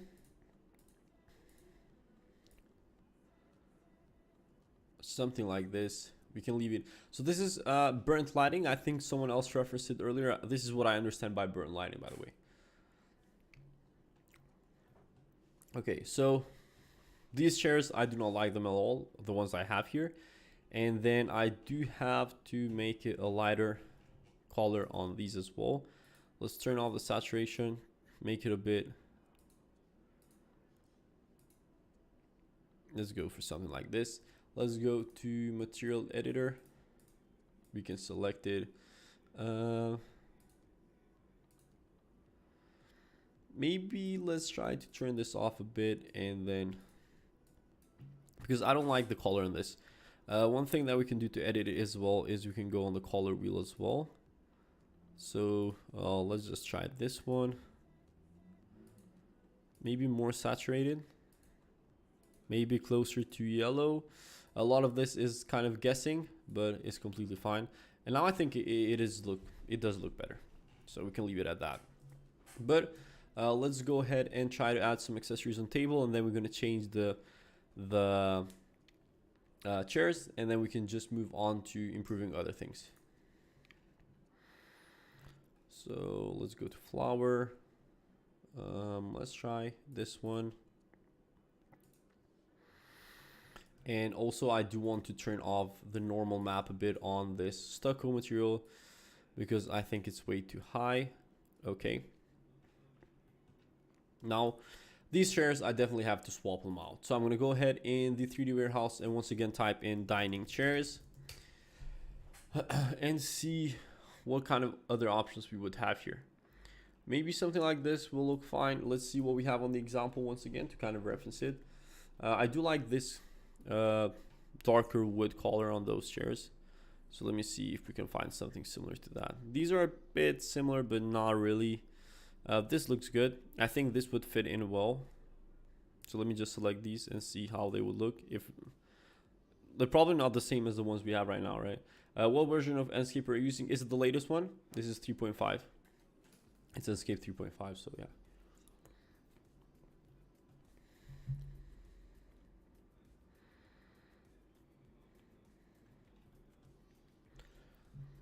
Let me see how long it will take for it to actually load. Hopefully it's not a super heavy model, so.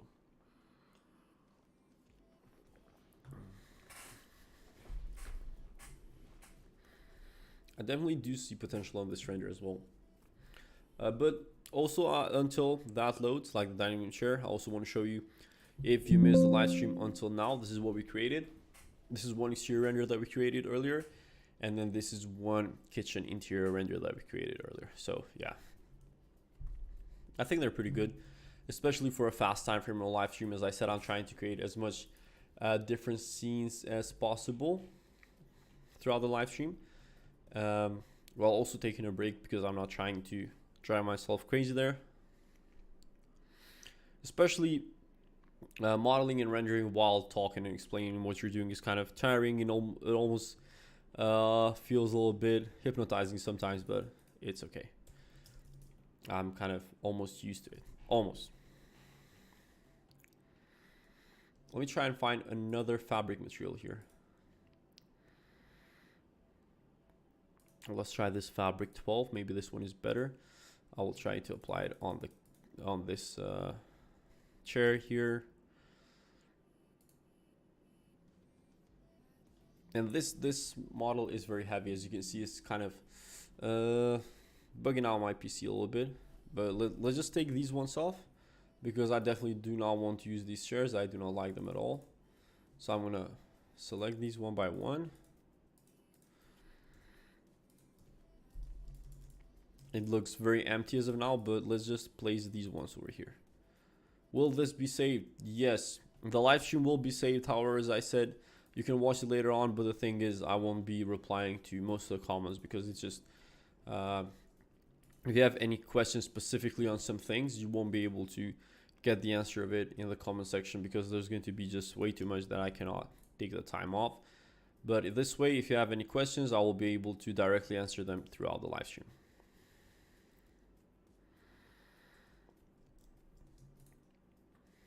Now, another tip that I have to give you when it comes to especially dining room chairs or objects that are copied multiple times throughout the same scene, is that you do want to do a little bit of randomization. The reason being is that in real life, no object is identically placed with the same rotation angle. Unless you're like an OCD freak, that is not going to happen. So most of the time, what is going to happen is, for example, this chair is going to have a certain type of rotation angle, and then this one is going to have a slightly different one. So try to make a difference in terms of positioning them just by a tiny bit. That way they do look closer to like real life. This adds quite a bit when it comes to realism in renders.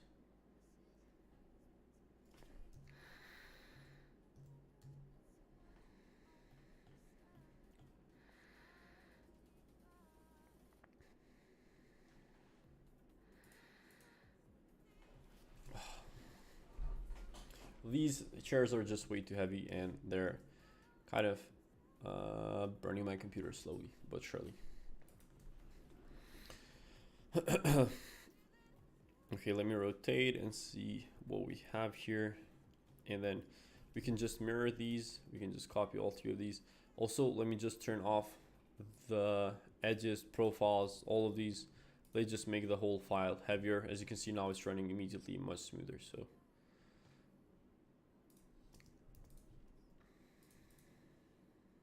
let's move it closer. Now I will select this chair and move it over there as well, and let's just see how this turns out. So selected, Q, and rotate it on the back. This is quite good. Now let's try and apply the fabric material onto all of them. So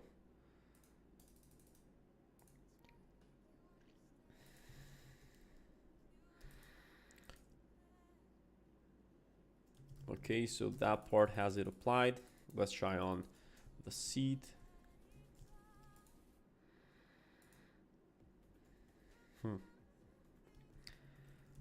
I think it looks better over there in the lighting rather than here, but we can do a little bit of lighting techniques which will make it the whole thing a lot better. But anyway, now let's try to add a bit of darker wood in the chair legs. So I'm gonna go to wood. Let me scroll down. Maybe this one will work fine. So let's select and go inside the group of these chairs.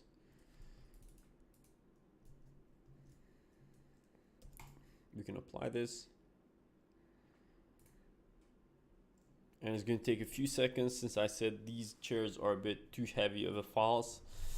So yeah. Now this is way too dark, so I might lighten this up just a tiny bit, but this is better than what we had. Now over here you can see that the fabric material is darker, so I'm gonna make it a bit darker as well. And other than that, I think there's just a few more things that I do want to do here. Now let me select this lighting, and let's just see what happens if I just turn it slightly down, but instead I compensated with brightness from the HDRI. And at the same time, I would like to see what if I turn on the artificial lightness or artificial light brightness from the visual settings. Auto exposure, turn that off completely. Okay, let's just see. Now, I do feel like we have a bit of an issue with lighting here. However, I'm gonna go ahead and use some sphere lights or underneath these ones, and I want to make these a bit warmer. So I'm going to go to colors, and I'm going to scroll down and apply this. Let's make the radius a bit higher and turn on its intensity. Now I'm going to do the same. Let's turn off the intensity just a tiny bit. I'm going to do the same for all of the other light sources. So for this as well, for this as well, and then for the last one as well. Now, as you can see, this lighting over here is kind of it's causing a bit of an issue for us. So I'm gonna group this, and I'm just gonna move it over here, and let's just see what happens if I set the HDRI brightness to normal once again, and let's just change the artificial light brightness to default again, and also turn off the saturation on these light sources once again, just by a tiny bit. And now I'm going to try a different lighting technique, which I haven't talked about as of now in the live stream, which is just using rectangular lighting and putting in front of the window, which sometimes works and sometimes doesn't. But let's see what the case is within this render. So I'm going to move it over here, select it on this side, all the way to the window, go and move it upwards, and let's just turn on the intensity of it. And now it's a little bit better lit up, it's more balanced. But I feel like if we just go a tiny bit more backwards, and then the material on these fabric chairs I'm not super happy with, so let's just go back and use these, maybe move these a bit forward. Something like this can work, but I think we do need to go ahead and do a little bit of tweaking on the visual settings as well. So let's go and turn on the saturation a tiny bit.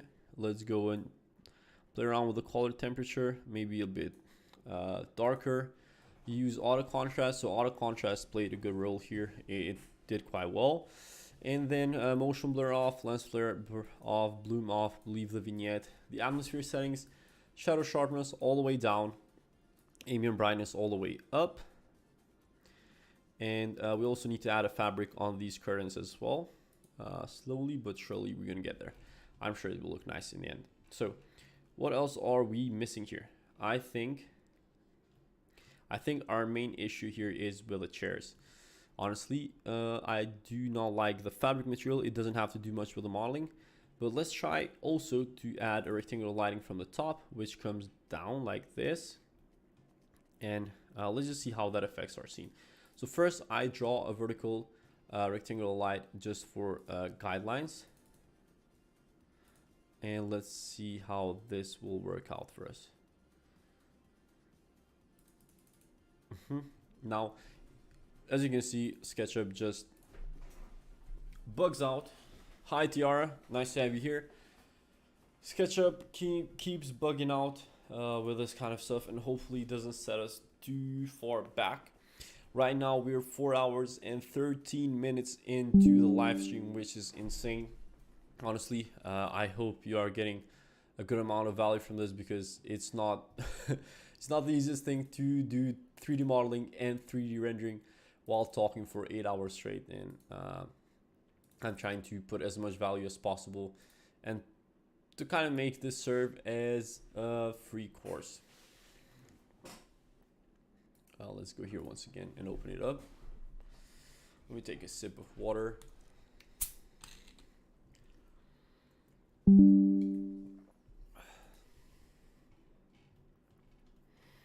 Okay, now let me go once again on the Enscape objects, rectangular lighting, and hopefully this time it won't crash, because I'm really tired of SketchUp crashing. Okay, now it didn't crash. Let's rotate from this side, use the M tool, rotate on one of the sides, and now we will have it sitting 90 degrees straight. Move it just a tiny bit downwards, 0.2 centimeters for example, width, length, and now we turn on Enscape.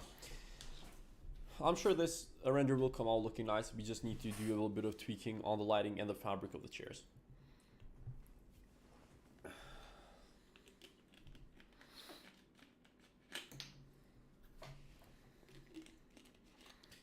And while Enscape is loading, let me check. I want to eat something here because it has been 4 hours of non-stop talking, except for some tiny breaks that I did.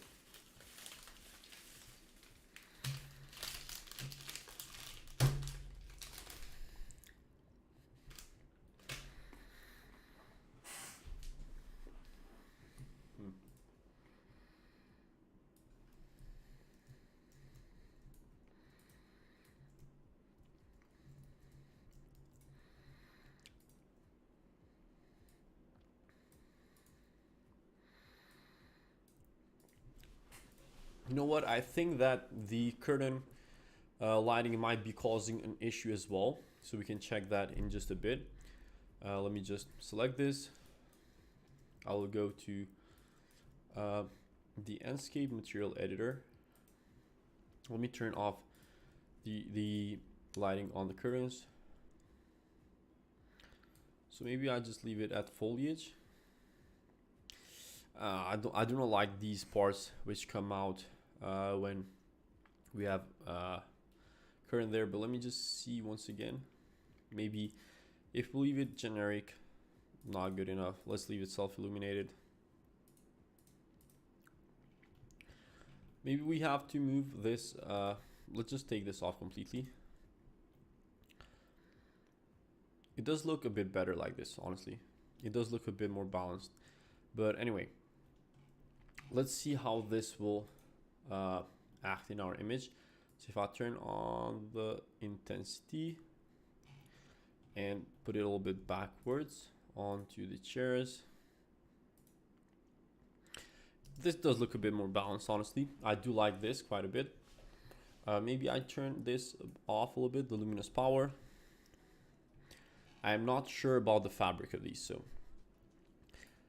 Priscilla said beautiful, I appreciate it. I'm not sure why the fabric on these is not looking the best. Let me go ahead and try to modify it.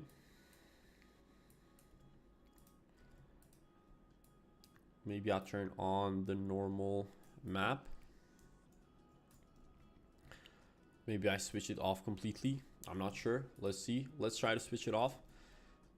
It does look a bit better when in certain types of lighting angles, but overall I do not like it.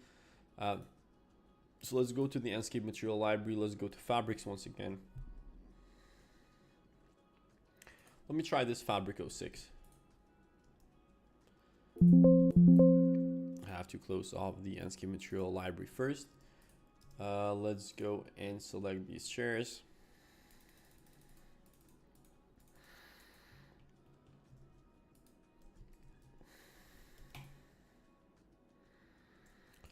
Now we have to wait a few seconds for it to be applied.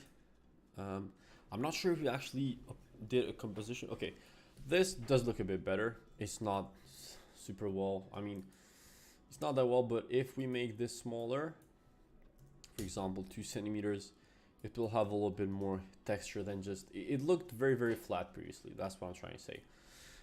So if I turn up the normal map a bit, and then if I've set up a view management here,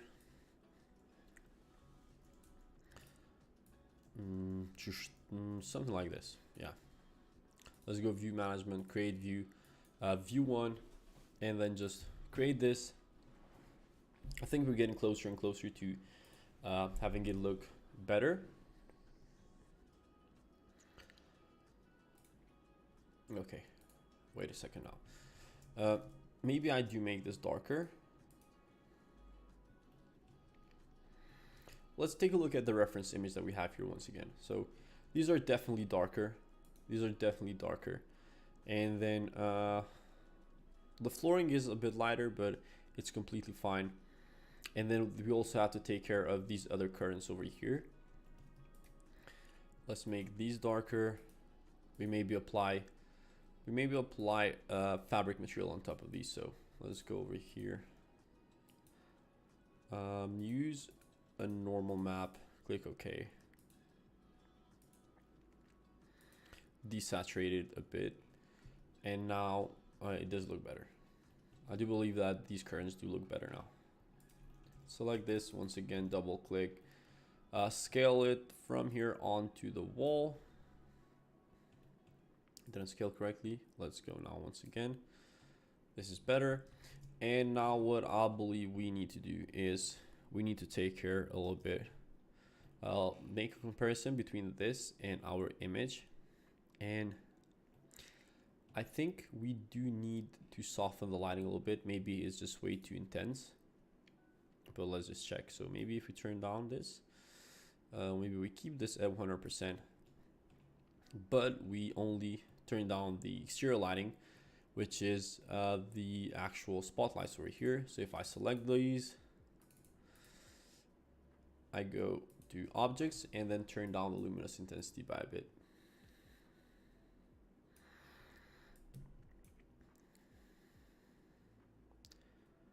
Something like this can work fine, I believe. Maybe I have to go back to the curtains and turn up the intensity of the self-illuminous.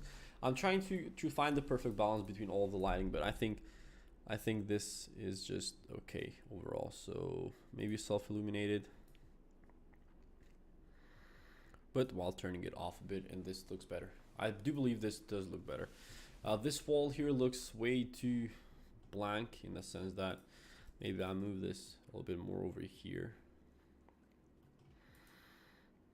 Or maybe what I can do is maybe I do like a console, and then let me just rotate this first. The file is way too heavy from these chairs. I'm gonna go and turn off the edges, the profiles, all of that.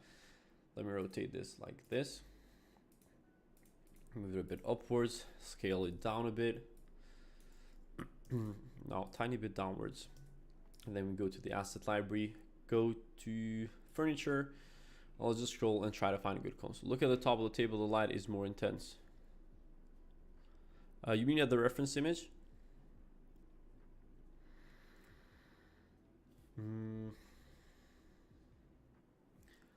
Let's find a good console. So maybe something like this can work. Let me try this out, like a sideboard. Maybe on the other side. Not really. Maybe I just leave it like this. This does look alright. Now I'm gonna try and find like there's always things that can look better in the render, because the thing is I'm trying to put in 7 different scenes. So I'm gonna try my best on this live stream to do 7 scenes while maintaining the rendering quality. This is going to be our final touches in the visual settings, but before I do that, I just want to remind you that we did take and create this exterior render from in the beginning of the live stream, and then this kitchen render after that, and now we're on the third render, or the third scene that we're creating. So keep in mind, make sure you go back and watch the live stream if you want to learn how I created these scenes completely from scratch. Now let's go over here. I want to turn down the exposure a tiny bit. This looks a bit more balanced, and it does look quite well. I'm quite happy with this. Right now it does look better than with the higher exposure. Now let's go over here at the image settings. Auto contrast works fine. Maybe I turn up the shadows a little bit more. Let's see. Something like this is way too much, but we can leave it along these lines. And then the saturation is okay at 105. Color temperature, I wouldn't touch it that much. Maybe just a tiny bit colder. Other than that, not much else that I would do here, honestly, in terms of a fast time frame, that is. So yeah, maybe one thing that I would like to do also, just quick, maybe I just turn up the normal map on the stucco, so something like this. Now let's go and take this render and see how it will come out. Before we do, make sure you always save the file before rendering, because it can crash and then you will lose all the progress. So yeah, you are very good at this. I appreciate it. Thank you. Maybe the material of the table there could be better, but I did cover quite a few bits on this scene as well, so it's completely fine. Dining room.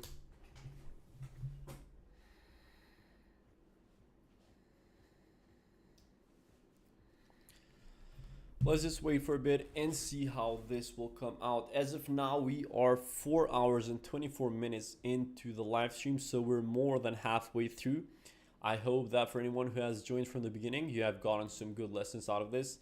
And in case you have enjoyed this, make sure to check the 14-day realistic rendering program, because over there, if you find this helpful, that is like 10 times better, and I will get you from a beginner to all the way to an Enscape and realistic rendering with SketchUp and Enscape expert in just 14 days. Make sure to check that. We have a closed community where I review your renders, and it's probably, in my opinion, it may be a biased opinion, but I think it's the best program to learn realistic rendering with SketchUp and Enscape.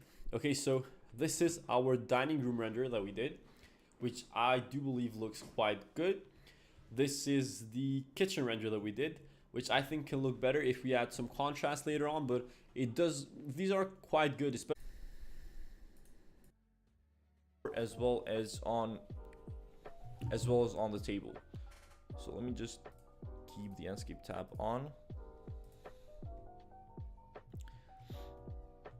I want to make the wood on the floor a bit lighter, so something like this.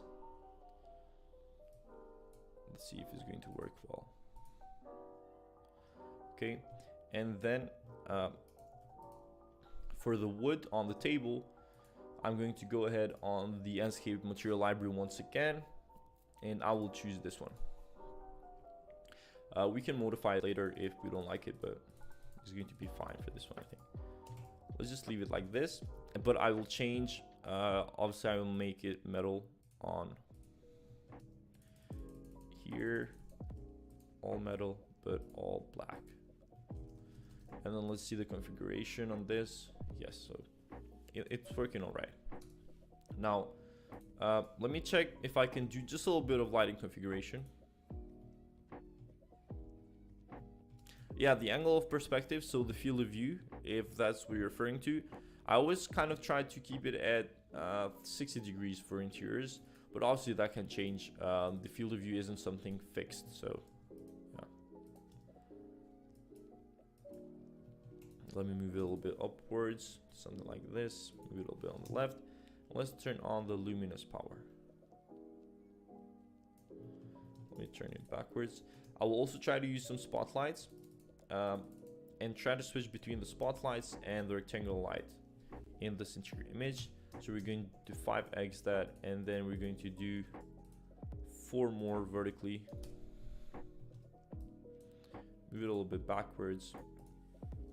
Change the angle, make the beam angle as wide as possible, and then let's just try and turn on the intensity. So something like this, I think will look all right. But obviously we'll do a lot more work to actually get it perfect. Okay, now let's take a look at the reference image and to what we're missing. So we're missing some of the accessories, obviously on the table, on the countertop, maybe some details on the stove, the materials and all of that. So now we're just going to continue adding the materials onto our image. Let's just add a plaster because that is pretty standard. We can find it pretty easily in the Enscape material library. We're going to go right here. I like to use plaster 04 sometimes, and then we'll just apply it on this surface and on this surface. The displacement is a little bit too much though, so maybe not on the ceiling. Maybe for the ceiling I will try to use the plaster 03. So something like this works okay. And now what I want to do is I'm going to continue to add the material on the kitchen cabinets. So for the kitchen cabinets, I'm not sure the exact color that is used, but what I will try to do is I will try to find a similar one, and then through the material editor I will try to actually match it. So right here I will need to create another surface, delete it, and then move it, push it backwards, so we won't actually need this. Let's just use this real quick. Okay, and then we'll do the same on the other side. We're just going to add another rectangle right here, and then push it Okay, so the modeling is a little bit more fixed now. Now I'm just going to go ahead and apply the material all the way around. So it will be applied here. I know the color is not the right one as of now, but I'll make sure to get the right one later on. So I'm going to use a double tip, the double click tip that one of you just showed me earlier in the chat, which seems to be very useful. Let's continue. I will just apply this on all of the cabinets real quick. Let me try just to match a little bit closer since we're here. Let's make the roughness a little bit lower, that way it is more reflective. So 40% is okay, I guess, but we will make some changes on the material soon. Let's apply here as well.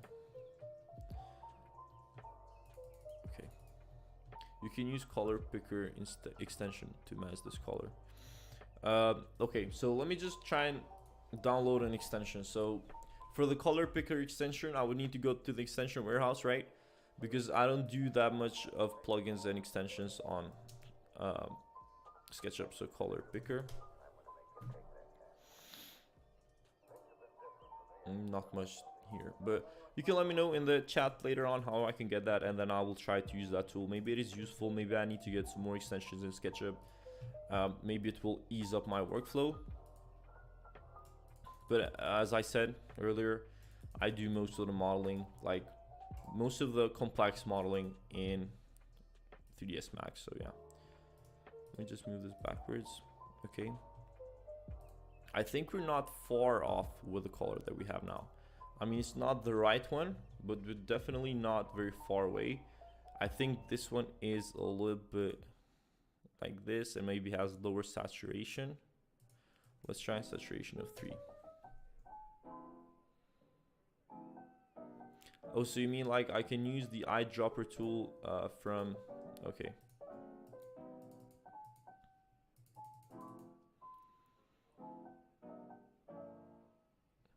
So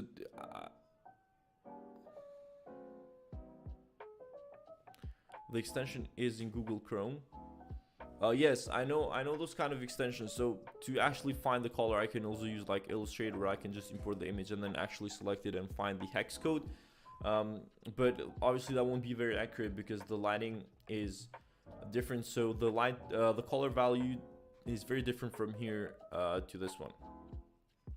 We'll keep it like this as of now. I think it's not that far away. We can definitely get it closer, but it's not that bad as of now. So we just continue to apply this, and then when we want to make the changes, we can make them all together.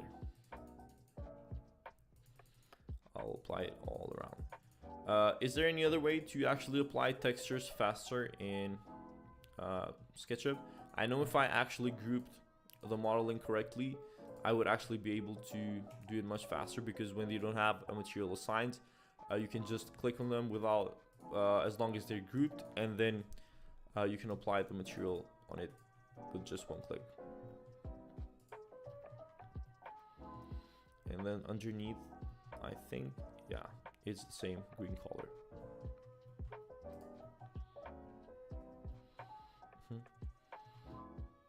Let me just see if I need to apply some more textures here as well, on this side. And then I think, can you export from 3ds Max to SketchUp? Yes, you can export from 3ds Max to SketchUp, and that's how most of the people get the high quality furniture into SketchUp. You can, I think, export from 3ds Max as an object or a 3D. So we can just check it right now as we speak. So if I go to import, you can see that the supported file types. So the file types, so the 3ds files, these are 3ds Max files. So yeah.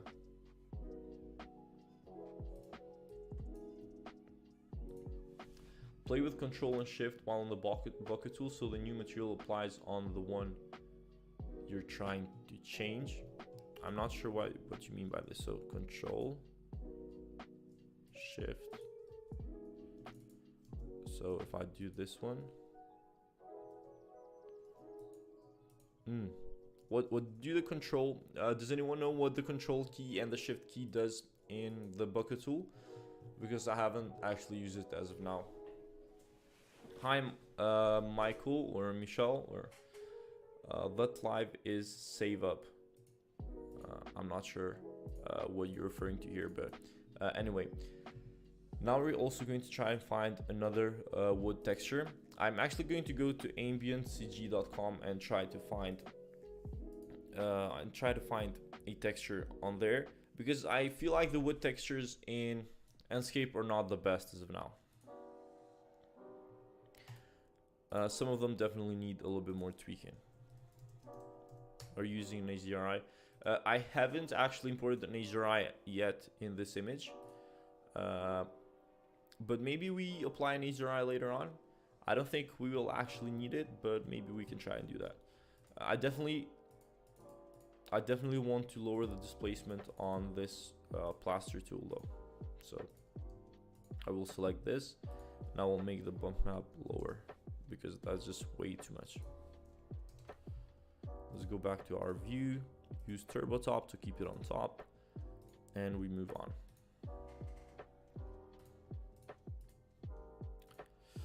Second, let me just get this right. Okay,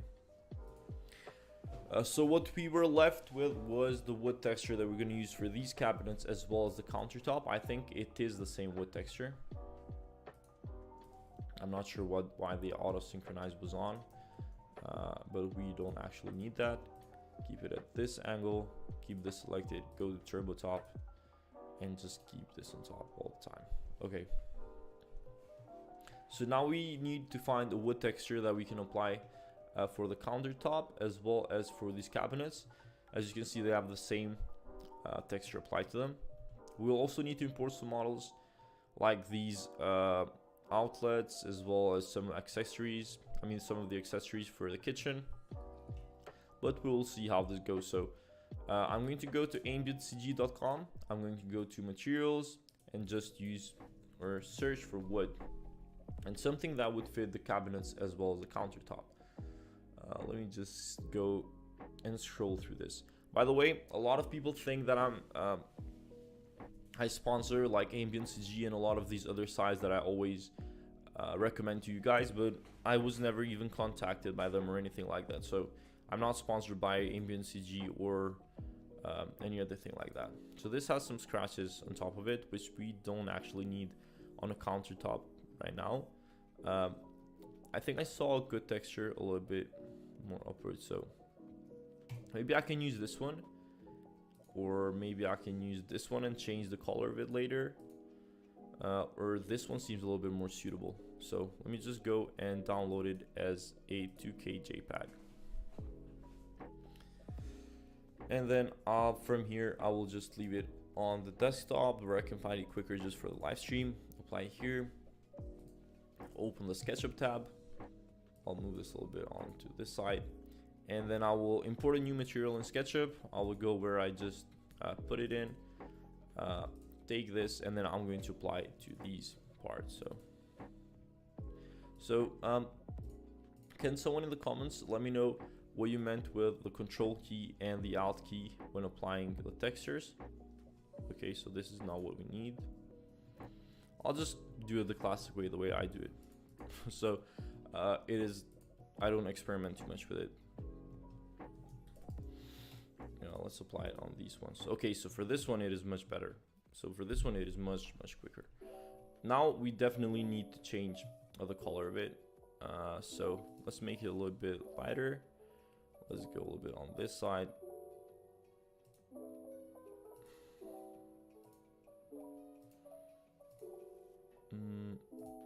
Make it a little bit more orangish. So something like this looks okay. Maybe a little bit more saturation. What we'll definitely do is we'll also add the maps on the reflections. Let's just take off the plaster map. I'm not sure why that was imported in the first place. We will add the displacement real quick. This is way too much. Let's do 0.5.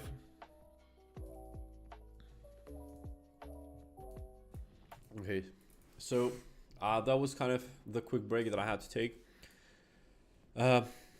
If you just joined the live stream, obviously I just played that until break. That is a previous live stream. It's not from now. Right now, I do want to show you, if you just joined the live stream, what we have created until now. So first off, let me just take this out. So we created, in the beginning, we created this exterior render, which I believe came out quite good. If you missed the live stream, make sure to go back and watch the whole process of how I created this render, how I created this dining room, which is the last one that I did, like the previous one, and how I created this kitchen. And yeah, now I'm gonna go ahead and open SketchUp. Once I close these and make sure that I have saved them, I'm gonna go ahead and open a new SketchUp window. I'm gonna go ahead and create a living room render. So let's see how this will turn out. Right now, it has been 4 hours and 41 minutes since the live stream has started. We are more than halfway through, which is quite good. But also at the same time, this is the first time that I'm doing kind of a more longer form live stream. The most I've live streamed previously was around an hour and a half, I think. But honestly, this might be even the longest Enscape live stream tutorial that was ever done, maybe. Not sure, but let's see. Anyway, so first off, I'm going to import the image that we will base our render from. So I just found this in Pinterest. I am rotating it, that way we can view it easily.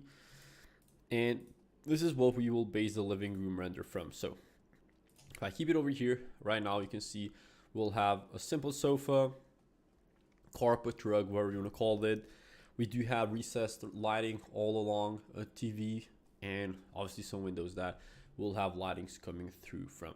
Okay, so first off, I do want to find this sofa because through that we will kind of know the scale of the rest of the room. I do not want to model anything because I do not have exact dimensions. I'm probably just going to be eyeballing them. So I'm going to search for sofa. And then I'm going to scroll down for a bit and just see if we can find something close to that.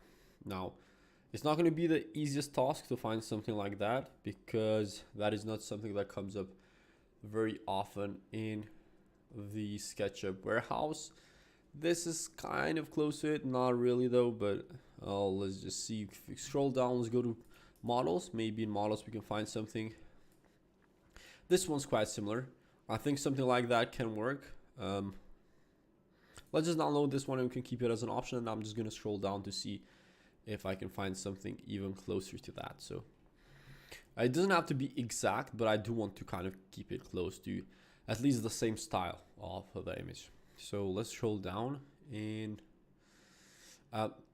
just as a quick tip as well, if you do want to filter out higher quality 3D models, which a lot of people ask me about, you can go here at polygons and just filter out higher polygon models. And through this, most of the time what this means is if a model has more polygons, it is more higher quality. So that is one way to filter out a bit higher quality 3D models. Now let me take this filter off and go to collections and see if we can find anything there. None of these match the style that we were looking for. I mean, this one is kind of close, not gonna lie. Maybe I can download this one and see how this one looks as a 3D model, and then we can flip it along. But as you can see, it has a whole, we have to configure it, and I just don't want to go through all of that. So I'm gonna take this off completely, take a final look at the 3D warehouse if there's anything of our interest. Let's go back just for a little bit. Sofa once again, go to collections. Let's see if someone else has found something like our sofa that we need here, or else we can just use the first option that we found. Not anything interesting. This one is all right. This one is okay. This one's quite close actually. This one could work. Maybe I'll download this one as well and see which one will look best. So let's see how this one is arranged like. Here from Brazil, watching. Nice to have you here. I'd love to hear where everyone is from. So everyone that has joined, I would love to hear where everyone is from. I think that is very interesting to know kind of where my viewers are from, what kind of demographic I have, I'm always interested in that. So yeah, this is going to be hard to put materials on, so I'm just going to leave it like that. I will just continue doing it with this one, even though I do not like it the best, to be honest. But let's model it first, and then we can always change the sofa later on. It's not even that big of a deal. So this will be somewhere around this in terms of dimensions. I'll use the offset tool and offset it on the outside. Keep the rectangle tool from this up to here. And then line, close this off completely. Go 300 centimeters upwards. Let me do it once again, 300 upwards. Rectangular tool from this corner up to this corner. Let's just keep this 20 centimeters. Push pull all the way over here. And just like that. Now let's go ahead and use the rectangle tool. I think I do need to keep this grouped. Use the rectangle tool once again from this part to over here. Extrude it upwards 4 centimeters. Another rectangle from this corner up to this other corner over here. Let's push pull it all the way upwards. Now this one will have to this one will need a few more divisions between them. So I'm going to copy this rectangle from this one onto over here, one of them and two of them. So something like this can work. Obviously we can keep this one all the way over there, and we can just extrude this upwards. So 1, 2, 3, and we can just double click through all of them. Do another rectangle from this corner to this one, push pull all the way to these ones. Let's see. So another rectangle, we keep it moving over here. Another rectangle, we keep it moving over here. And now we kind of have created our windows. I'm going to double click on this. Let's go from that on to the other side. Push pull it all the way up. Let's go on glass. Use the glass tool once again onto the other side too. Push pull from here all the way upwards. Let's go. So this one I'm trying to move a little bit quicker than previously. As I said, I'm trying to do 7 scenes in total for the live stream, but even if we go to 6 scenes, it's completely fine. Right now this is the 4th one, or I mean even the 5th one, because we did go through another dining room scene as well, where we just analyzed the whole thing. I know that this one is not on the same width as that one, but it's completely fine, as those ones in fact. So now what I need to do here is I'm going to add a section plane from this side. Move it over there. So let me see. There's something weird happening here with the wall. Let me see how we can work out with this one. So the section plane is acting a bit weird. Let me go ahead once again with the section plane, cut it here, move it forward. I'm not sure why it's moving together with all of the things inside. Let me take this wall off completely first off. So let's just leave it like this as of now. And now what we can do is I can just go ahead and I can just build these cupboards or these cabinets as well, which will be somewhere around from here on to this part, and then from here up to this part, from here up to this part, and let's just move this forward. So we will utilize the push pull tool once again. Now, okay. So over here we'll have the TV. I will draw that out, and let me find the TV first. That way I know I'm doing it up to scale. TV. Let's just choose one from the SketchUp warehouse, because all of those had like legs in terms of standing legs. So TV. Let's choose this. Hello, Justin Andre Ruiz has joined the live stream. Thank you for joining in. I'll move this a tiny bit backwards. Let's just scale this up.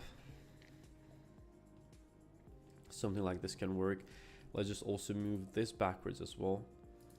Let's double click rectangle from here all the way over there. Push pull this backwards as well. Now on this side, I will push it and keep it just as big as the TV actually is. So over here it really is like that, and then on this side we just need a tiny bit of optimization on that. Okay, now this will be wood. The flooring will obviously be wood as well. Hello from Dominican Republic. Thank you for joining from the Dominican Republic. I appreciate it. I see that a lot of people from the Latin American or maybe Latin countries on that side are joining in, and I appreciate it because I think over there it's morning right now, and where I live it is 3 p.m. almost. We are 4 hours and 51 minutes into the live stream, which is more than halfway there. So around 60% of the live stream is almost done, but we still have quite a few things that we will go through. Now let's just see, there's about 5 divisions here. So I'm going to continue, draw this out, something like this. Over here as well. Push this in about 1 centimeter. And maybe first, I think, let's just keep it a bit closer. And now we can just multiply it from this side over here. Multiply it from the middle. So somewhere around, let's see, something around here, and then let's just do 4x. Let's try once again. I'm going to select this. I'm going to copy it. I will move it near TV 4x. Now this part will be taken off completely, and let's just push these inwards for 1 centimeter.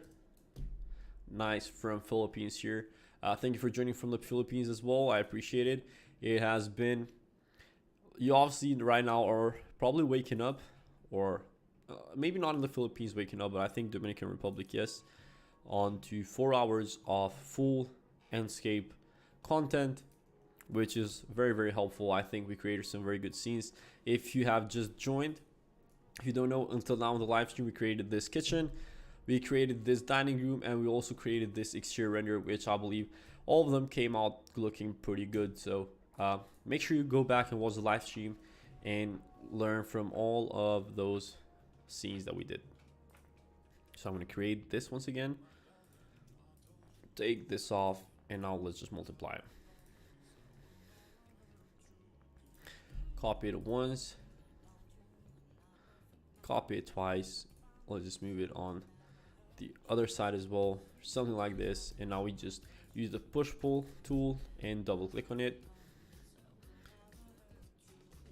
and we move forward. Now what else do we left? Are we I think we do need a better sofa definitely here.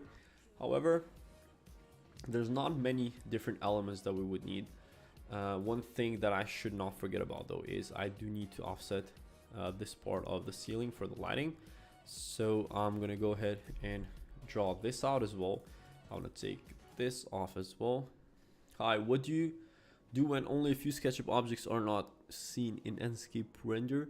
I'm not sure I've had that happen to me, honestly. So yeah. Humphrey said hi. Hello, thanks for joining the live stream. I appreciate it. I'm not sure I've had that happen to me. So if you have any of those kind of issues, probably the best bet for you is to contact the Enscape support team. They're very prompt with the responses, so they will probably help you out with that one. Anyway, now we also need to add some curtains. We need to add a rug, and we need a table, and I also need to change this sofa because I do not like it. I'm going to take that off completely. Let's go once again in the 3D warehouse. Small, help me please. Feel free to ask me anything that I can help you with, Humphrey. Let's go to curtain. Let's go to models. Let's scroll down. Let me check how these curtains will look like.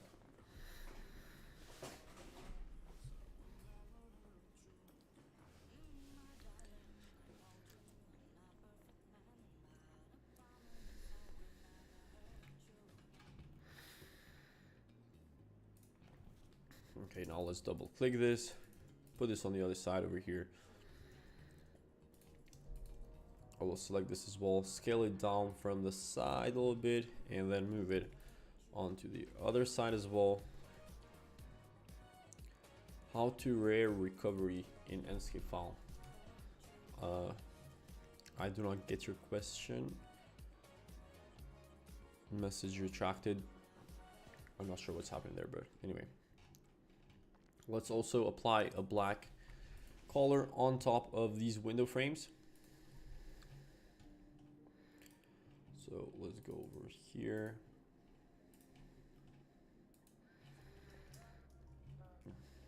Okay.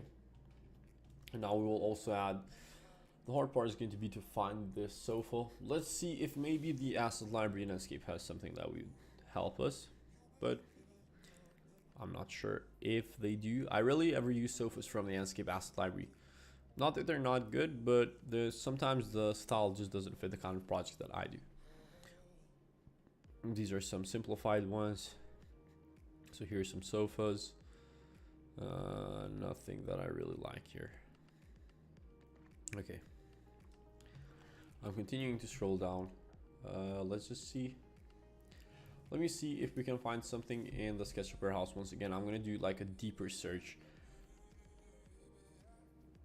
I'm gonna do like a deeper search for that sofa.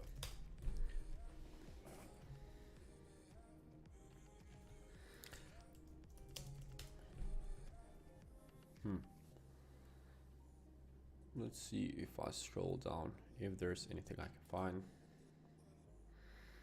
I mean, something like this can work if we somehow combine it. But do I really want to go through all of that? I'm not sure. Nothing here. Maybe I'll just try it out. Let me just import it and see if I can actually kind of optimize it to what we need here. Nah, I don't want to go through all of that. That's just way too much for me right now. I've been live streaming for 5 hours and I'm not trying to go through setting up a whole sofa one by one like that. So that's a no for me. Let's see if there's anything here. That one can work. I'm pretty sure that one can work. So let me just import this one and then I can just get the sofa. This file is quite large, so hopefully SketchUp doesn't crash completely. I'm just gonna go a little bit back with my chair because 5 hours sitting doesn't do that well for your body, so not the easiest thing.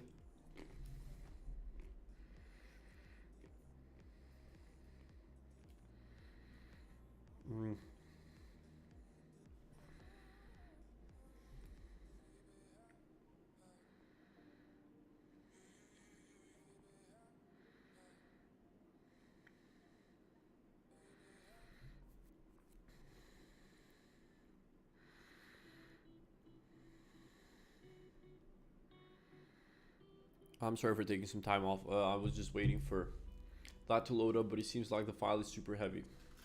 So we'll have to wait just a few seconds. But until then, honestly, just to kind of show you, this is what we created throughout the live stream. And these are all 3 different renders, which all have the whole progress recorded here. But if you really want to go and dive deep and learn realistic rendering in just 14 days, make sure to click the first link in the description and the pinned comment here. And you will join the program where I transform many people into learning realistic rendering in just 14 days. So make sure you do the same. We also have a closed community where I go and live stream in that closed community and review all of your renders. And that is very, very important for you to learn to get better, because even I myself sometimes need feedback from people that can just see my renders with a fresh eye and just tell me what I can improve on. So yeah. Anyway, let's open up this whole scene. I'm gonna go inside and I will select the sofa And let's just see how well this will look. I think this will look fine. So if I select this, maybe I select everything except this. And then maybe from there I can just delete the other stuff. That way I free up some of my computing power. Because right now my computer is going to, it feels like it's going to explode soon. Let me take this off. Let me go back here. Take these parts of the selection. Let me see if I actually did anything with it. So if I just click delete, we only have the sofa left, and this is successful. So I'll just take this off, continue, rotate the sofa, and bring it here on the interior. And now I think we have a much better sofa than what we had previously. However, I do feel like it is a bit too far backwards. So if I move it somewhere here, and then I also move these curtains somewhere around here, move the wall closer as well, it will look a bit more rational as a space, I think. Let me just do it like this. This is going to be much easier. Just draw a line from here up to here. Take off this key.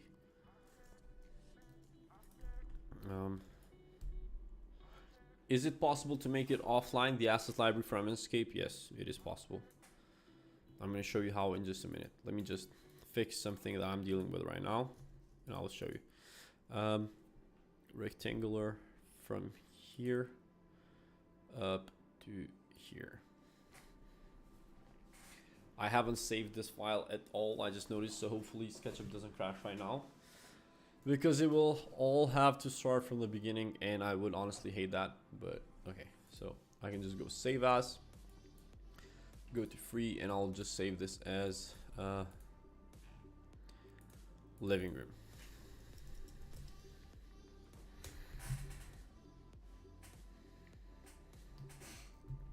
Okay. Whew. Let's just wait a few seconds until it actually saves. We do have 143 likes on the live stream right now, and if I'm not mistaken, I'm going to check here on my phone. Almost, let me check. Almost, no, actually 1,200 people have joined the live stream since it started, and I believe that is actually very good. I appreciate everyone from joining in. Now this will go upwards as well. So this is a bit more balanced now.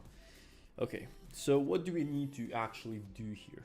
I also need to find, obviously we need to do a lot of materials first. I'm looking more at populating the scene and doing the modeling. So we first need to also find a rug here in SketchUp. So I'm just gonna type in rug.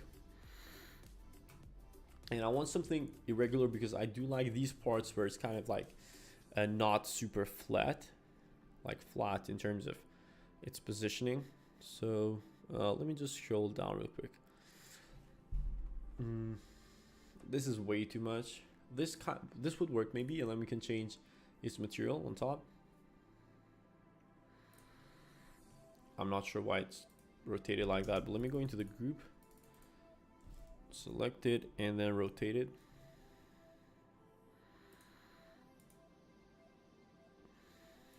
Okay.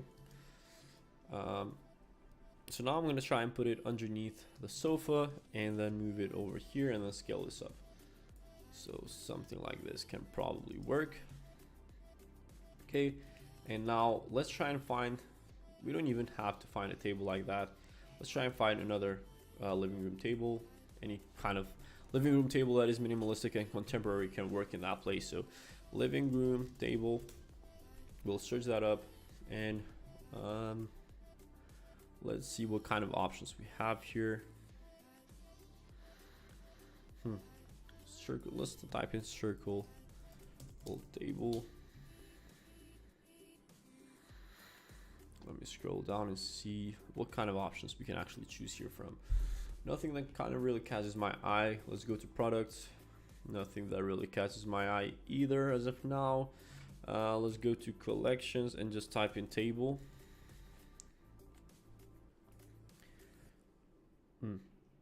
Maybe something like this can work, even though it's not like circular. I do like a circular table look. I think it looks well in the example that we have.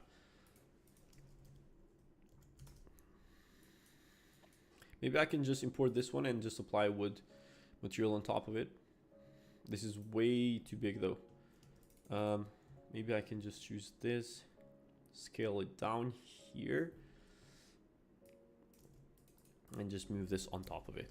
And now we can just apply a wood material on top, and just apply wood material to it and it will look completely fine. Okay. So now I think most of the modeling is done, and we can go ahead and set up the composition in Enscape, do the materials, do the lighting, do the visual settings and all of that, and then we can continue on to the next scenes after this one. Right now we're on 5 hours and 5 minutes of streaming, which is insane. Time has flew by pretty quickly. I've been live streaming today almost the whole day. It's 3 p.m. here where I live in Kosovo, and yeah, I'm quite interested to see if there's any new subscribers that have joined from the live stream. So I'm going to go to the content and let me just check that out real quick. And there's quite a lot of people that have been introduced to the channel through the live stream. 13,000 people have joined until now. That is very, very, I really appreciate everyone who has joined. And if any of you are actually in the live stream ever since the beginning, let me know in the chat. That is greatly appreciated. And I think for this render, I will go for 16:9 ratio in terms of the aspect ratio. I will close this off.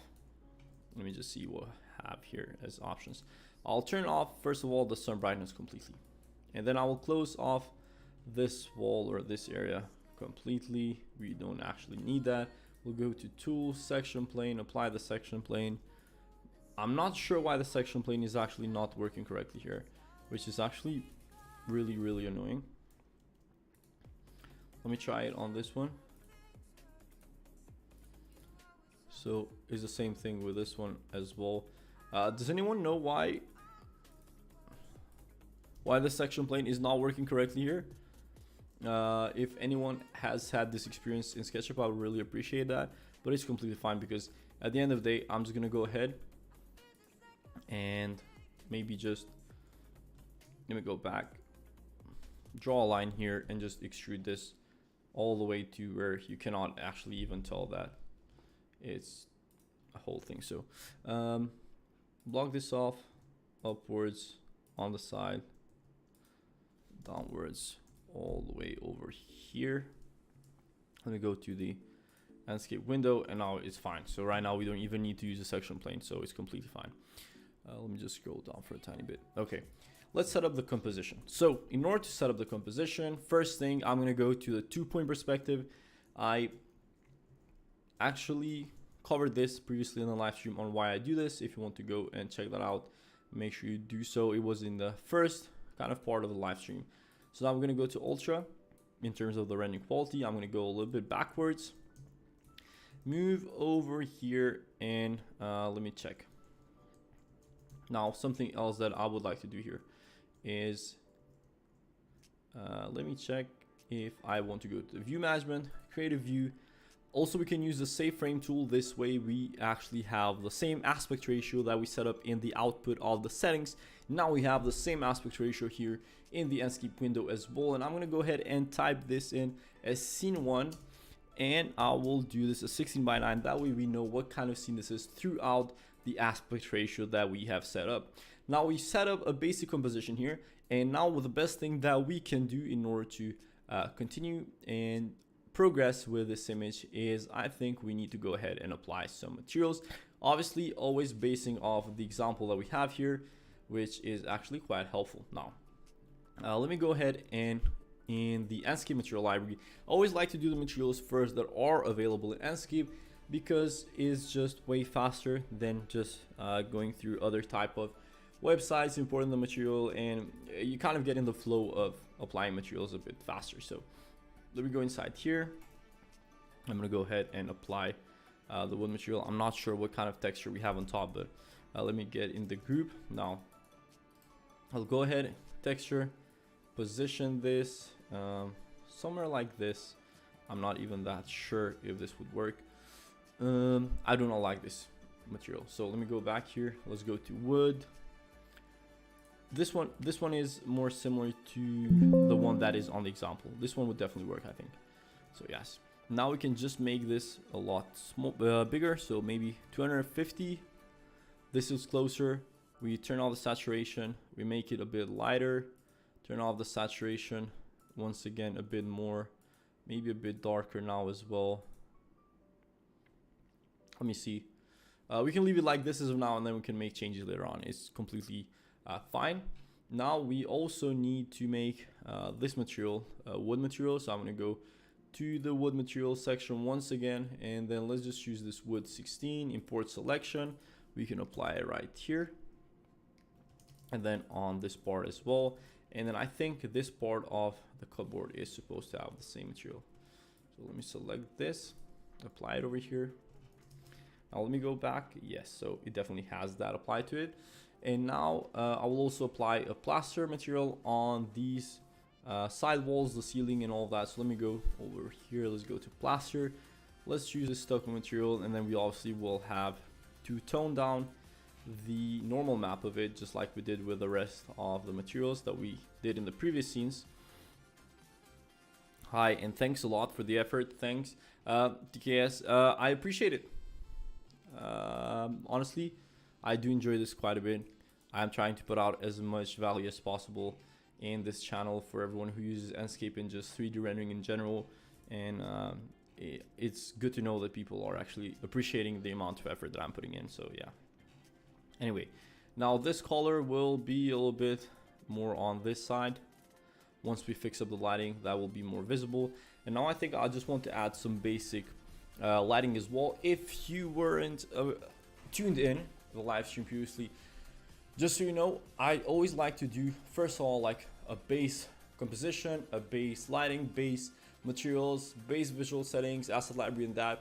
And then once I kind of establish a foundation for that render, I go ahead and mix all of those different sections in with one another and just kind of create the render from there on. However, right now I'm going to go ahead and save the file first, because ever since I joined this live stream, I have had an issue where the lighting objects, whenever I try to import a spotlight, for some reason SketchUp refuses to put it in the first try, and then on the second try I have to put it in because there's some weird bugs that are happening in terms of Enscape with spotlights and SketchUp and all of that. And now I'm going to go ahead and draw the guidelines, which will help us place the lighting better. I mentioned earlier that for interior renders, I will almost never ever use the default Enscape sky, but instead I create fake lighting with spotlights on the exterior. So let's see if, okay, so SketchUp didn't bug out this time. We do have a larger beam angle, and now I will multiply this over here. So let's do 8x. I will select all of these, and I will also do, for example, 5x. Let's move this a tiny bit upwards, and now I'll select one of these and I will turn off the luminous intensity, and there will be a lot more light coming in. However, I know it's not looking that good right now, but believe me, it will be much better in just a few seconds, because I will fix this whole thing. There's a lot of tweaking that needs to happen here in order for the final image, so just have trust, and believe me, the final render will look good, just like these other renders we created earlier. If you weren't tuned in the live stream, basically this is what we created. Once again, I keep reiterating this, but I just want to kind of show you what you've missed if you didn't join the live stream from the beginning. So this was the first exterior render that we created. This was the dining room render that we created, and this was also the kitchen that we created, all with SketchUp and Enscape. Now let's move on over here at the curtains. I'm going to go ahead and configure the curtains just like we did with the rest of the other ones. I'm going to select this. I will go over here at the transparency, and we won't leave it at transmittance. We actually need to leave it cutout. And I also have the cutout transparency map for the curtains over here in desktop. I'll go over here, explicit texture transformation 0.2 by 0.2. We'll go back, self-illuminated, and then turn this on quite a bit. Now also to fix the lighting, I will go ahead and apply an HDRI. I do believe that HDRIs work quite well with interior images as well. You'll be surprised how much of the materials reflect the colors that the HDRIs have. So Keep that in mind that HDRIs are not only useful for exterior rendering, but for interior rendering as well. So let's try and leave it with something like this. Now, one thing that I'm not happy with is how big the displacement map is on the flooring. However, time by time, we'll see how much better this render will get. So, okay. Now, first things off, let's take a look at how we can improve the lighting on these ceilings, because we actually need to apply strip lighting all along the path of the ceiling. So let's do a rectangular light from the edge over here all the way to over here, and then we'll also improve the positioning of the curtains as well in just a few minutes. So let's go and do this right here, push this upwards, and then let's go ahead for some line lights. Let's select the curtains once again as well, and let's just move them backwards, because we do have some room for them over here that they need to be placed there. Anyway, let's get closer to our model. I think there's some interruption happening here. Maybe we do need to move them just a tiny bit forward, just like this. Let's go with line, and now we apply it all along here. So let's make sure first of all that we save the file, and now we're gonna go with line.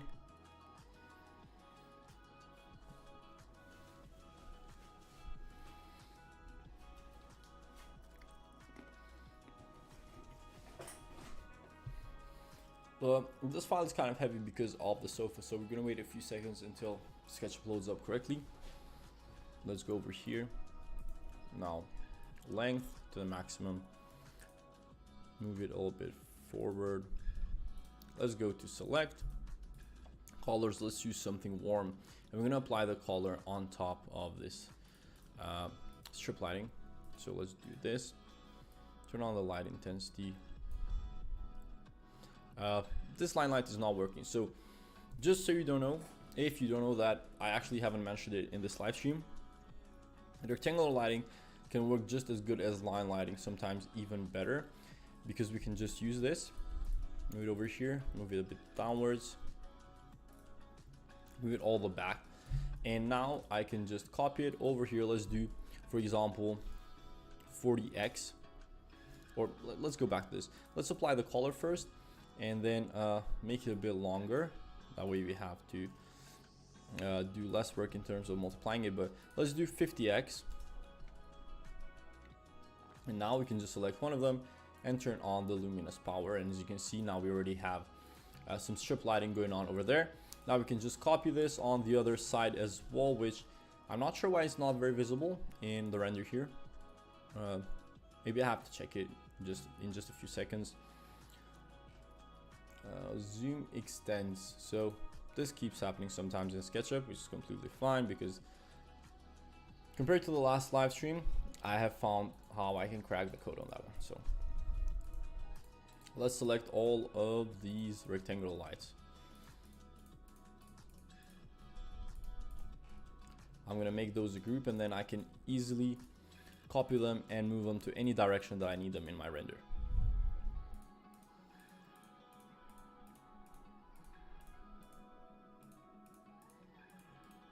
Make group, copy them on the other side.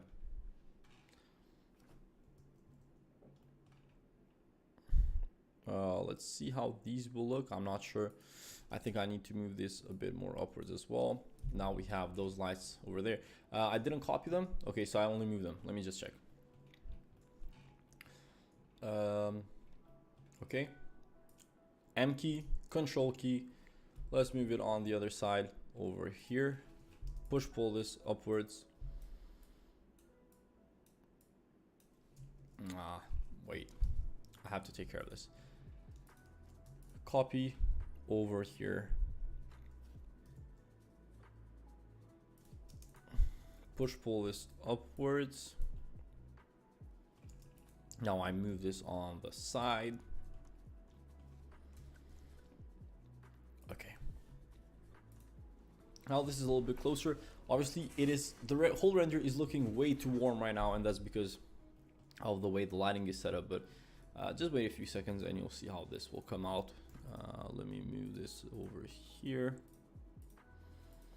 This is all right as of now, but now one thing that I do need to take care of is if I go over here and I turn on the luminous power, it will look a bit more balanced. And the other thing is, I do believe that, let me just check this render. We need to lighten up this flooring. So if I select it, I'm gonna go here.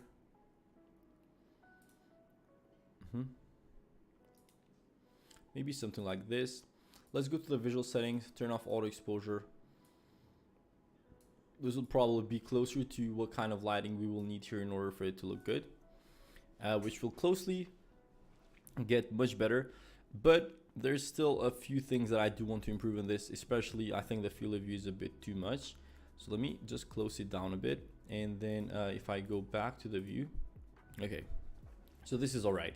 Now it is a bit too overexposed, but we're gonna take care of that. As I said, once again, let me turn this a bit upwards, something like this. I think also someone else earlier mentioned there's this thing called overburn. And this is kind of, I think, what he or she meant.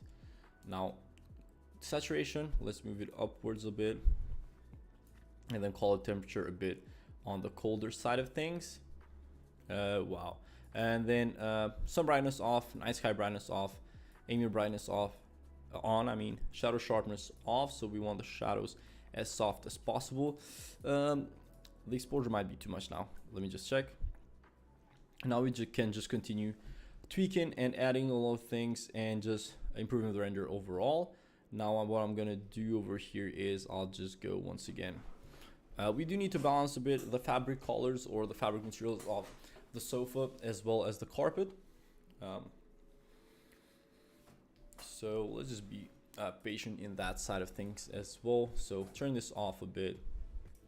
And now let's see what we have here on the example. So this is a lot more beige. So I'm going to go ahead, select this, and let's do something along these colors. Let's lighten it up a lot more. Let's see how this looks with a brighter color. Now I can actually improve the color, I think.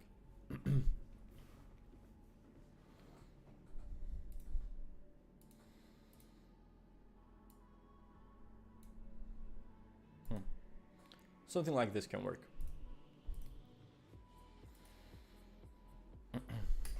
Okay, and now let me see what else I can do here. Let me turn off the saturation a bit more, or maybe it's even the fault of these lights. Maybe these aren't just way too much.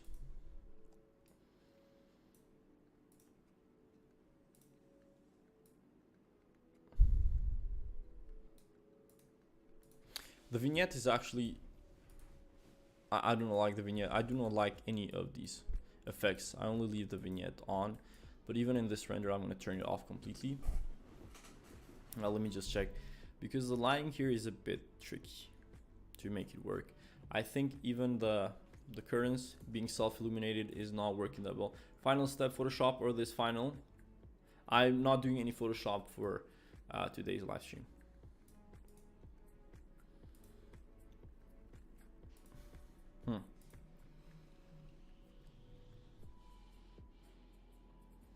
Something like this maybe can work fine. Let's see. Let's see how much room we have to actually improve this here. So let's select the lights. And honestly, I do not want to spend insane amounts of time on each render here, because as I said, I do want to try different type of scenes and not be stuck on the same living room scene. But obviously, we're gonna improve this by quite a bit by the end. Let's just see what we can also do here more. Now this HDRI position looks not too good right now.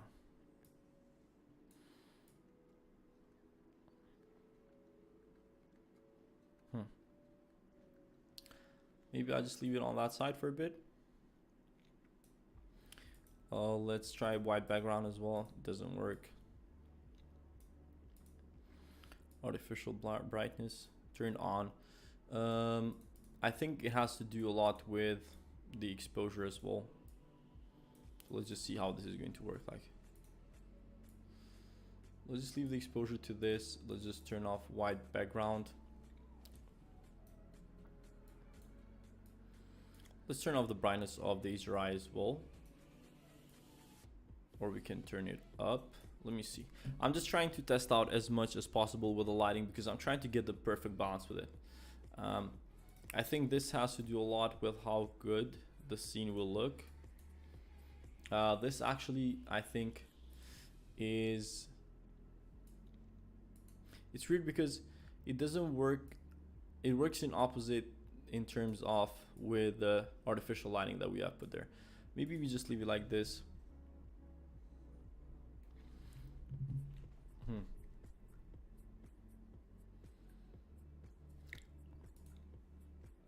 Okay, let's see. Now, let me hop out of this and let's go into the render. Let's try and get these lights a bit closer. And let me also try and change the way that these curtains look. I think I'm just gonna keep them in self-illuminated.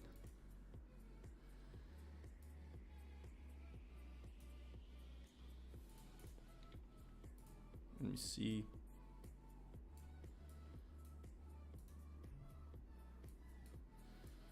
This looks a little bit better lit up.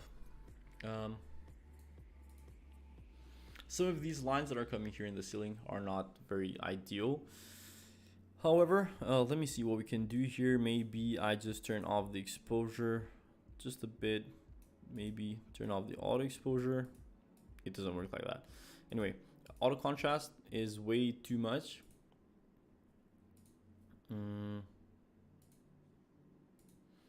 Let me turn off auto contrast completely and see what we can do here. So let's turn off the shadows by a bit.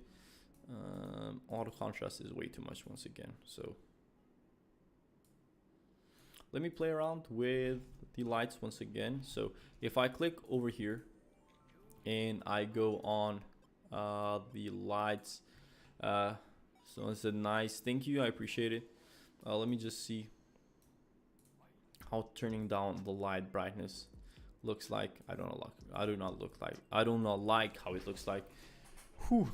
Okay, turn this up, tone this down, exposure up a bit.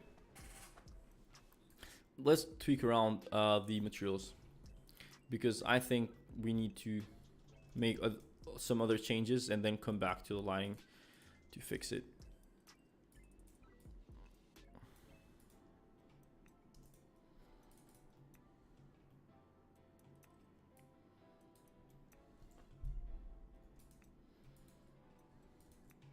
There we go. So I'll just apply a white color on top of these cupboards, and that is just because I do need to put a roughness on top of it, and then with a default white it just doesn't work like that. So let's just do 30, and then with this TV material we need to give it a bit of reflection as well. So this is much better on this side. And then let me see how these rectangular lighting looks. I'm gonna double click on it, go over here, turn this up. Now the recessed lighting is playing its part as well. It is a bit too much. So I'm gonna tone that down once again.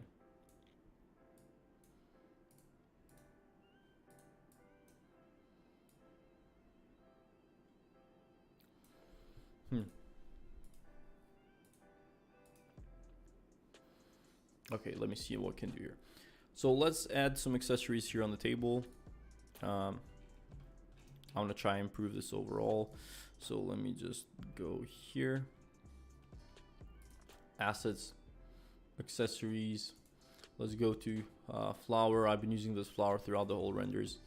So I'm just gonna keep continuing using this. Something else that we can do maybe is if we go ahead and watch. Let me check the reference image. By the way, it's been 5.5 hours since I've been live streaming. This has been a really interesting experience. Not something I would expect to do previously, but honestly, I got this idea like a week ago, so I thought like, okay, it would be a challenge to do this. I've never done like a long form live stream at this amount of length. I know it wasn't going to be easy.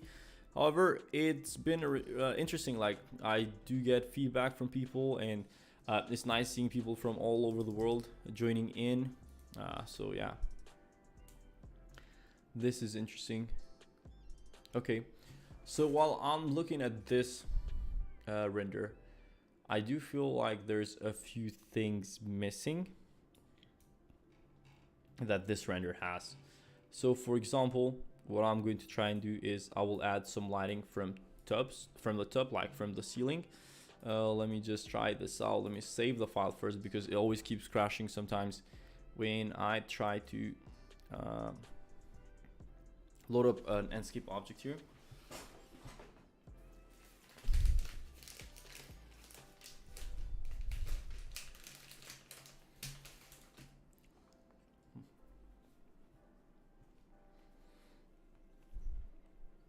Okay, so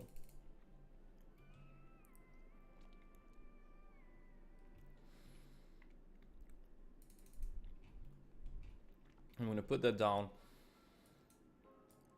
with length and then rotate it.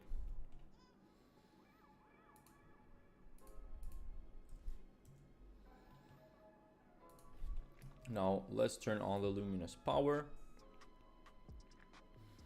Let's just see how this will affect our image. And it's looking, or I think this is looking a bit better, but maybe I think we need to put this a bit deeper onto the room. So somewhere around this. This looks all right. I do want to tone down the roughness of this because there's just way too much reflection on this wood. Take this off. There needs to be a bit of reflection, but not as much. So maybe something like this. Okay.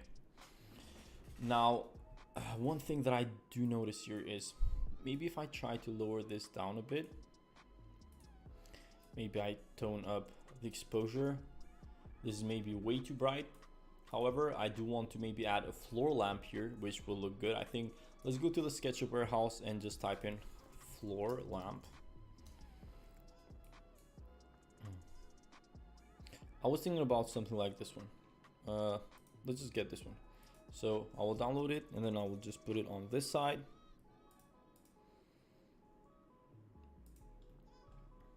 Let's go over here. Let's rotate it. Something like this maybe. It's way too large, but you kind of get the idea. I don't like it actually. Let me just take this off completely and maybe I can just add a plant there. Let me go ahead on vegetation and then scroll all the way down for some potted plants. Let me go and see, for example,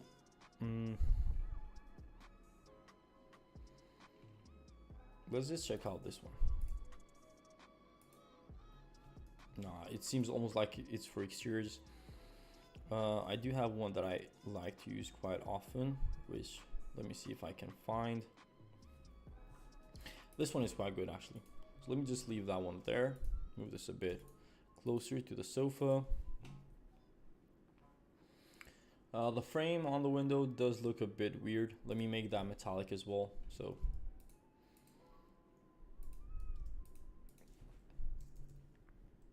$130. Let's make this larger. So while I analyze this real quick, I think that making the walls a bit more beige might look good, but I do want to take a look at this image once again. This does look a bit more naturally lit up. I'm not sure what aspect of it is making it look like that, but maybe let's try to, sometimes it's useful to use a combination with some brightness, even though I never use the default sun. Let me just go ahead and try this out.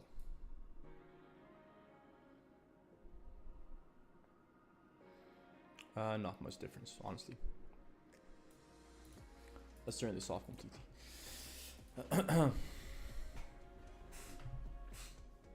This render does look a bit more blank. Now, maybe this one is the one that I'm struggling with the most during the whole live stream. And I'm not exactly sure why.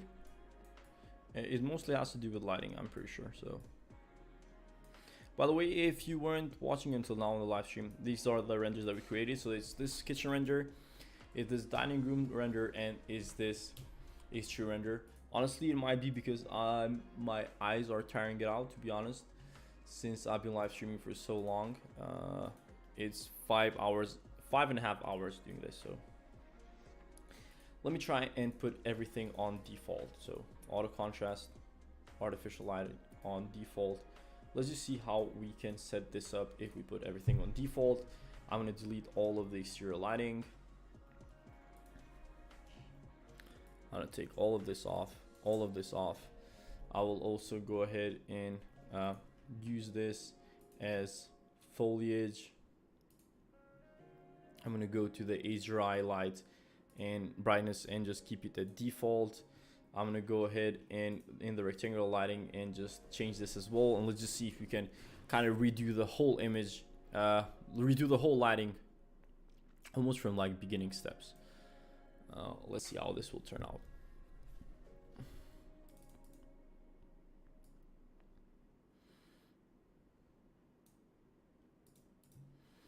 Let me try and leave it like this.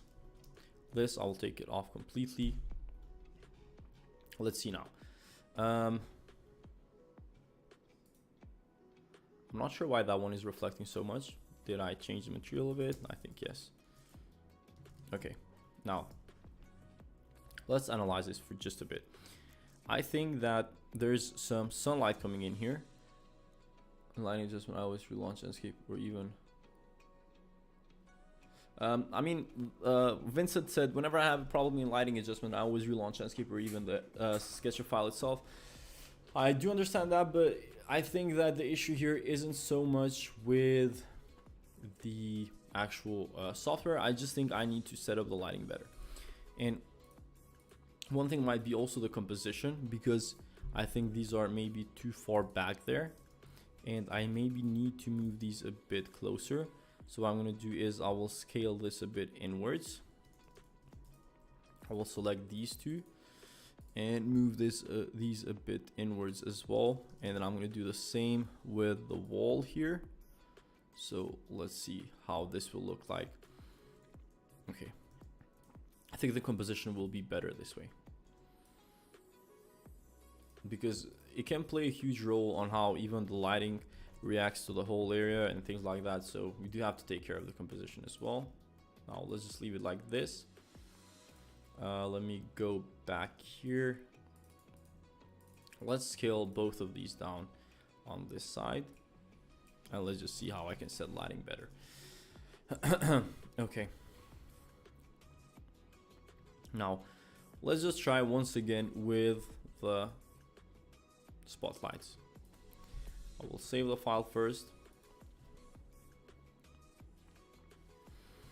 and now I will go on in the Enscape objects and I will import spotlights, which will act almost as a fake sun, which we actually do need right now. I will also make sure I set back the saturation and the temperature to default. Set this to default, everything. Let's set the direction of the light as well on that side, and let's go over here, spotlight. Now SketchUp might show up a bug for placing in this light. Wow, okay, it's good that it didn't. Now let's go over here, beam angle to the maximum, turn on the intensity. Let's move this over here, 6x. Copy it downwards for 4x, Okay, not like that, something like this.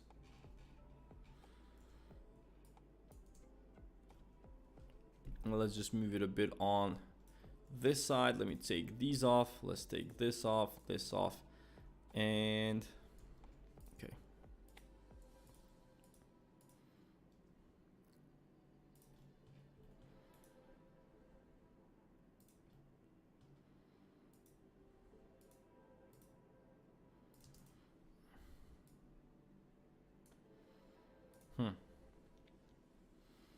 Now that is too far away. So let me select these, bring them a bit forward, turn off the intensity a bit. Now I will get a little bit closer as well. Let me try this out. So if I go in here and if I go on the settings, I turn off auto exposure, I turn this on, and now I will also go ahead and turn up the roughness on these cabinets because they just do not look the best.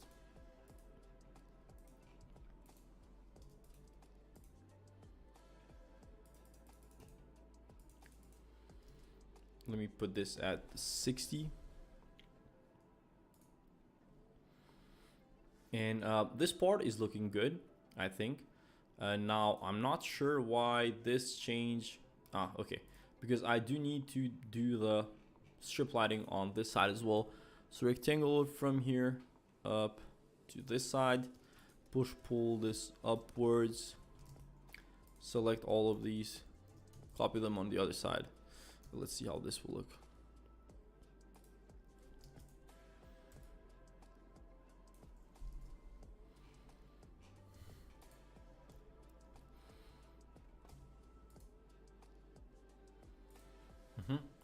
I think this is coming to life better. I think it looks much better now. Honestly, it does look much better now, in my opinion. I'm gonna try and tweak the fabric material on the sofa. Let's add like a bump map. Let's lower down the roughness a little bit. That is too much. Maybe let's go for 75. And then I'm gonna move on to here. Wow, I was almost sinking down in the chair. You can see that my body is 100% breaking down right now. But we move forward with the living room. So turn this on. Let's put this down to 75 as well. It does look better. It definitely does. 1 second.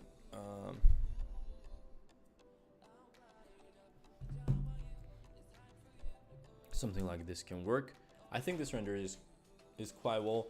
Maybe I can add like painting over there, but we can leave it like this. One thing I would also tweak is these currents. Let me just add a quick fabric material on top of them.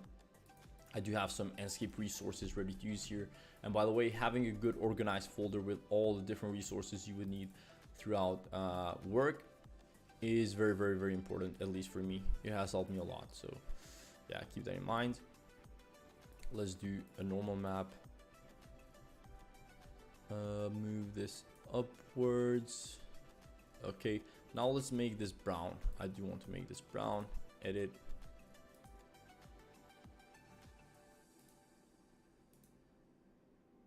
Something like this, I think works fine. Maybe not as dark, maybe just turn this up a little bit. So maybe we can just leave it like this. Okay. I think this looks quite good, honestly. Maybe not as good as the previous renders that we did, but it's alright because I do not want to waste any more time with this render.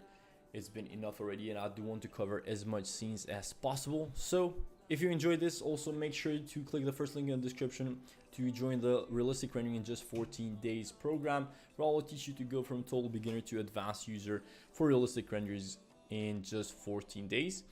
Now, I will create this render right here. Before I do, I will go and save the file. And from there on, we will move forward with, I'm going to try and do one other scene. And then after that, I'm going to show you how we can create animations in SketchUp and Enscape. And then from there on, right now, after I create this render, I'm going to take a quick break, but I will not leave you alone until the break, because I will play for you a previous live stream that I did on a kitchen tutorial. I'm not sure why there was a render material applied onto there. Let me take that off. Let's create this render onto where I have other all the other renders that I did in Enscape today. Anyway, so yeah, Enscape, I mean, SketchUp is easy to use. It's not super hard. You can go from point A to point B pretty easily, but in order to like master it, obviously it takes some time, just like any other kind of rendering software. Anyway, so as of now, just to kind of do a quick overview, this is what we have created. This was the first render that we created throughout the live stream. It was an exterior render, which I believe came out looking pretty good. This is the living room render that we created right now, which honestly, it does look alright. There's a lot of room for improvement in this render, but for the time or the rush time that it had, plus I've been live streaming for almost 6 hours now, it is not that bad.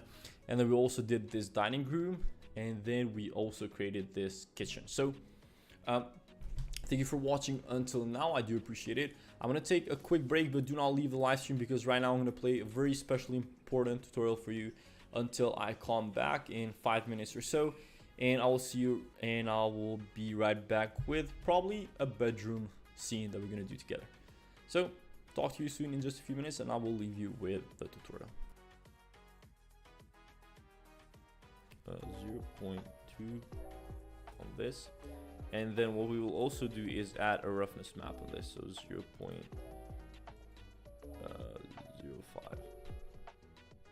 And then just add a roughness map here. And now it will also have some reflection applied to it.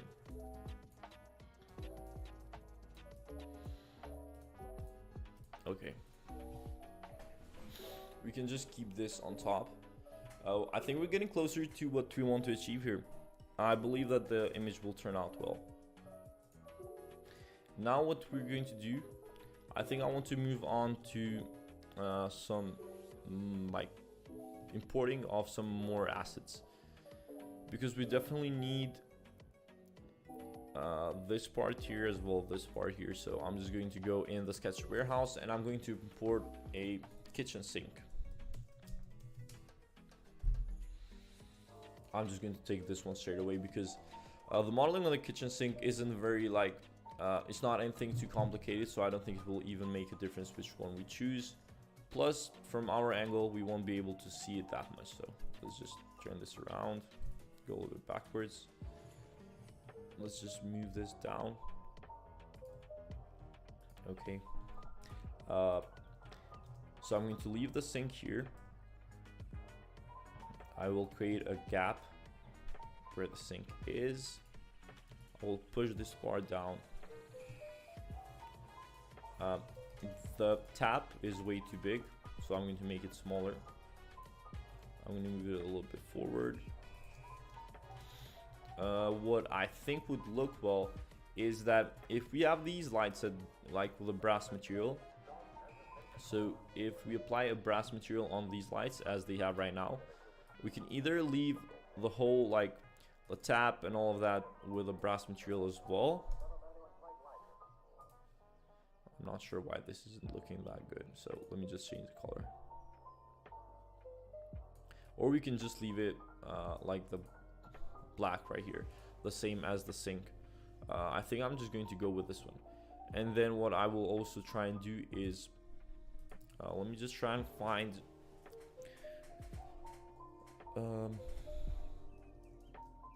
stove. So this one is perfect for what we need here. And then we'll also need to find a ventilator for above the stove. I'm still not sure if I want to leave the sink like a black though, because I think it just looks way too much. It does add some contrast, but it also catches way too much attention. So let me rotate it over here. Okay, so this is much better. And then we just need finally a ventilator. So kitchen ventilator or ventilation. I want something more slim. These are way too old, I think. Okay, so this one is much better. I'm just going to take this one, and then I will add it in. I'm very interested to see what kind of sync color they used in the image that we have, in the image that we're referencing from Pinterest. Let's just go a little bit closer. I'm going to pick this color, and then what I will do is I'll do the metallic slider at 100 and this at 40. Let me go back to the image real quick and just see what we have here. So the sync is metallic there, the same as the hood. So I'm just going to change that real quick. I will choose it, go a little bit more white, go a little bit on this side as well. Let's make it metallic as well, 100% metallic, and then 30% on the roughness slider.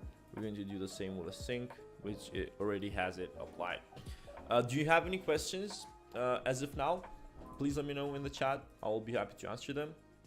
Also, do any of you have any so for the next live stream, what I want to do is I want you to send me your renders at info@scale3d.org. so send your renders, let me just write this in the chat.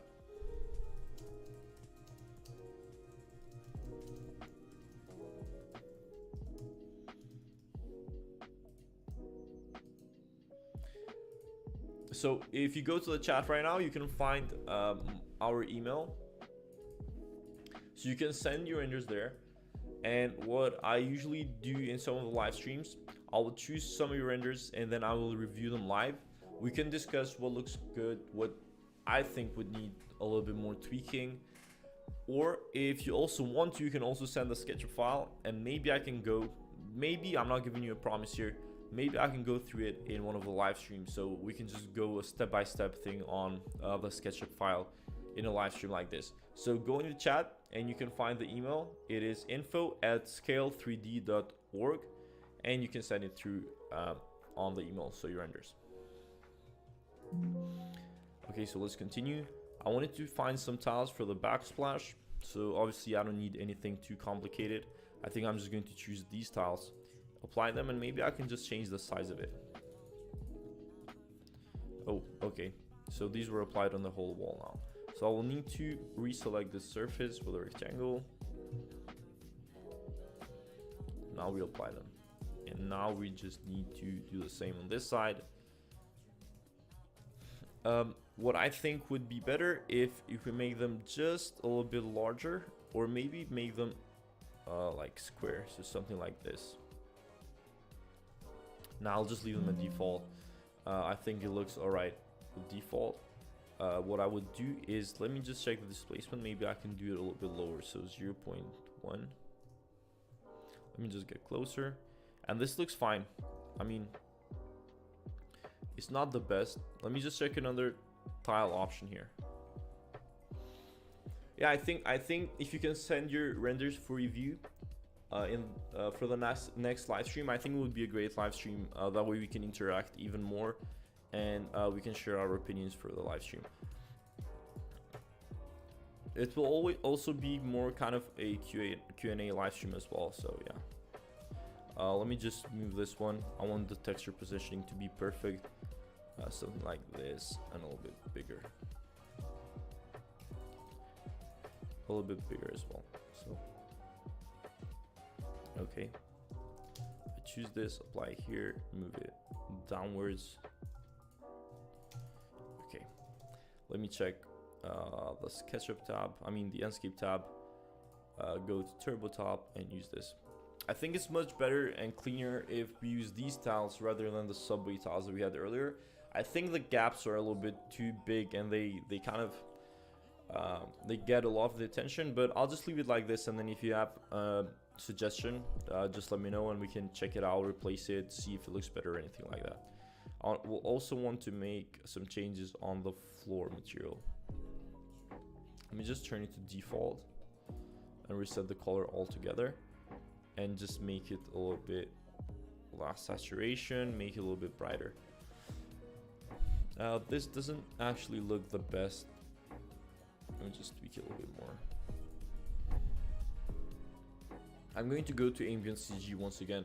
So as you can see, we cannot always find all the materials that we need in the Enscape material editor. So I'm just going to go to wood floor. And then this one looks interesting, but we're not going to choose that one so quick. These one looks nice. These ones look nice, but the color, I don't like it. This one is all right. So there's a lot more options that you can see on the online websites rather than the Enscape material library. So let's just take some more time to just view this. These have too much division between them. Maybe I choose this one and change the color. I'm not sure. I'm gonna go for this one, I think, because I can just make it a little bit more vibrant and it will look great. So I'll open this and then paste it onto the desktop. That way I can find it a lot faster. So I can already see that some emails have come through for the Enscape review. I think this is a great opportunity because I'll definitely make sure to see every single one of your renders carefully. I will try my best to review all of them, and we can all do it live while you can ask questions. So yeah. Let me try to apply the material that we just imported. I'll also need to change the bump maps and all of that. So this will be displacement map. We'll change it here. This will be 0.5. That is still too much. Now 0.08. This is much better. Let's also change the roughness to this. Make it a little bit more specular. Change the tint color to what it previously had. Change the size. Let's make him a little bit smaller, so 70. It looks better.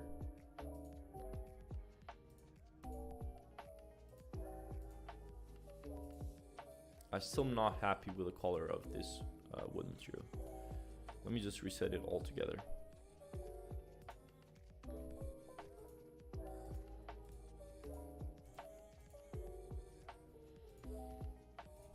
I think I'm going to try and find another wood material just from the Enscape material library, because maybe I don't have to find this zigzag kind of pattern. Maybe I just go for something simpler. Let me try the chevron one, so the wood 06. Let me just delete this and then apply the wood 06 from Enscape. Okay, I like this one. Even though it's dark and I wasn't going for this texture previously, I still think this darker color looks nice. I'm gonna try and make it a little bit brighter. This doesn't look that bad actually. I kind of like this one. Maybe a little bit more saturation. This looks alright. I just think now we need to populate the scene more with some accessories. What I'm also not very happy with is the backsplash tiles. Do you have any suggestions? Do any of you have any suggestions regarding the backsplash tiles? Because they just look way too big as of now. Or maybe what we can do is I will go to the Enscape material library once again. I'll go to tiles once again. Maybe I can do something the same as in the image. Even though I said I don't like those that much, I still think they look better than the ones that I had applied. So let me go to tiles. These are quite similar to the ones that are here. So let's just try them real quick. Move them a little bit upwards, something like this. And the same thing on this side. And then what we will do is let's open the Enscape tab, click on it, turbo top. We'll also need to change the color because obviously there's no way I will keep them that dark. And this looks much better. I think this looks much better. What I need to do also is turn up the specular option a little bit. And maybe tone down the roughness. Let's try and do the normal map, or maybe a displacement. Displacement is way too much, so something like this. I think I will leave them like this. This is definitely better than what we had previously. So I'm just going to click off, and now we're just getting closer and closer to what we want to achieve. Now what I will want to do is I will go and find some kitchen accessories. So I'm just going to type in the the sketch warehouse kitchen accessories.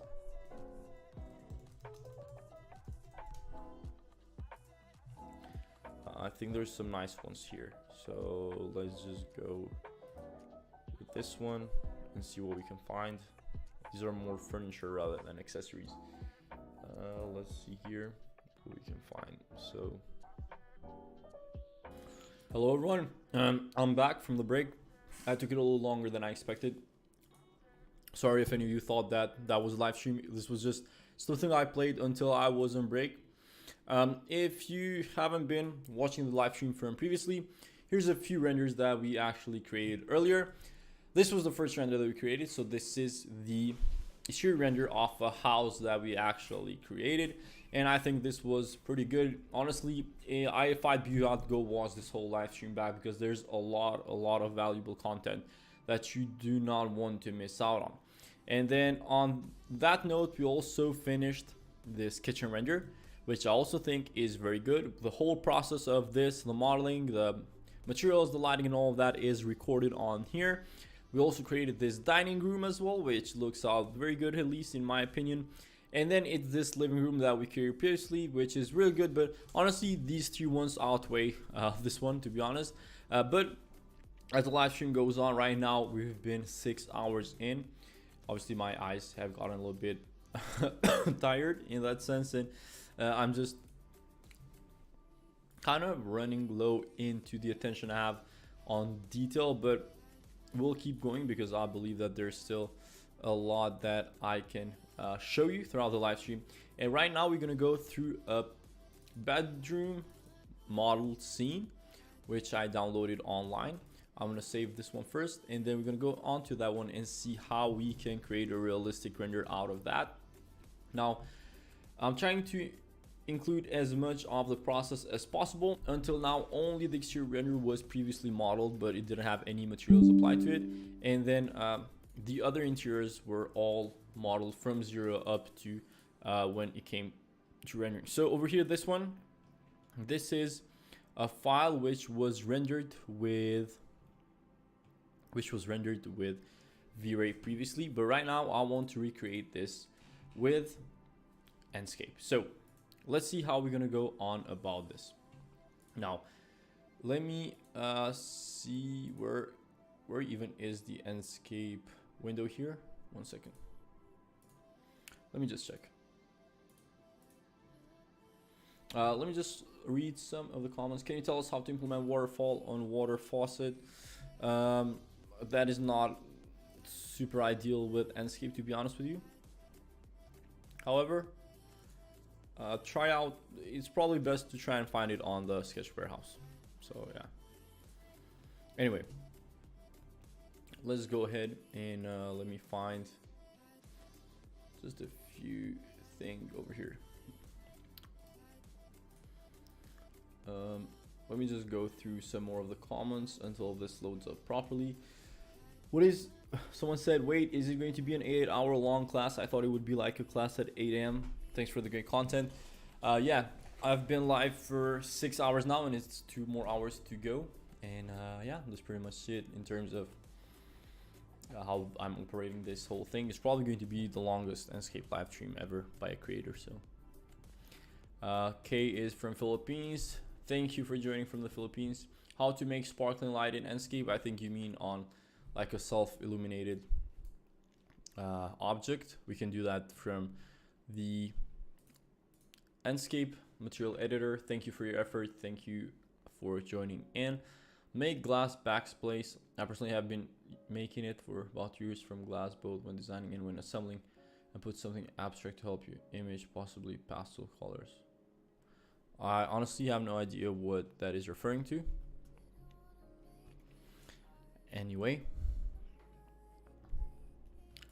okay, so let me just go ahead and try to find where the Enscape toolbar is. So I'm gonna click this. I'm gonna put this over here, and now let's just open Enscape and see what the state of this render is. And we're gonna go ahead and create a render from this one. I do have the lo-fi music turned on in the background, so that is good. And we're gonna keep going. I'm gonna wait until Enscape actually loads up. This one is not going to be 100% modeled from scratch, because I just find that it's a waste of time to now also model the slab, the walls, the whole everything. Just because we already did that 2 or 3 times until now in this live stream, and it would kind of be unnecessary. Okay, so right here, first thing off, I do want to set up the composition, and we're going to do that in just a bit. So I'm going to go in the visual settings. I'm going to go over here at atmosphere, sun brightness at 0. Now let's go and fix up the whole composition. So I'm going to go at the field of view. I'm going to make it lower. Let's go for 60. Let's go a bit backwards. Let's go to ultra, and the perspective at 2 points. Not orthographic, but 2 points once again. So let's get closer to the actual bed. I'm gonna go ahead in the view management and just create a brand new scene over here. And what we can do is let's just move on, apply the save frame tool, keep this over here on the side, that way we can refer to it a bit easily. And right now let's try out a new way to apply lighting, and we're going to do that through rectangular lighting. So I'm going to save the file, and then I'm going to go to rectangular lighting and then apply it from, let me just save this, save as, go over here, scale,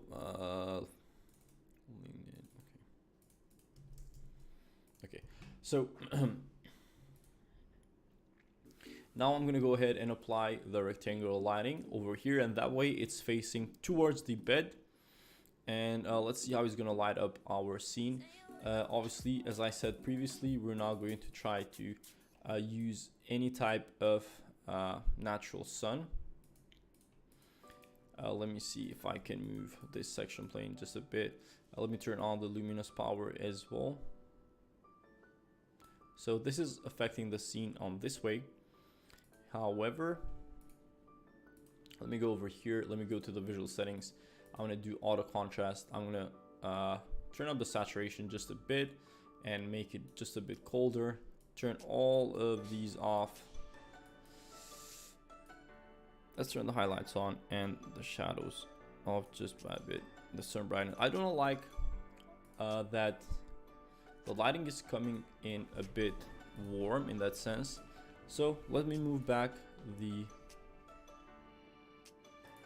section plane.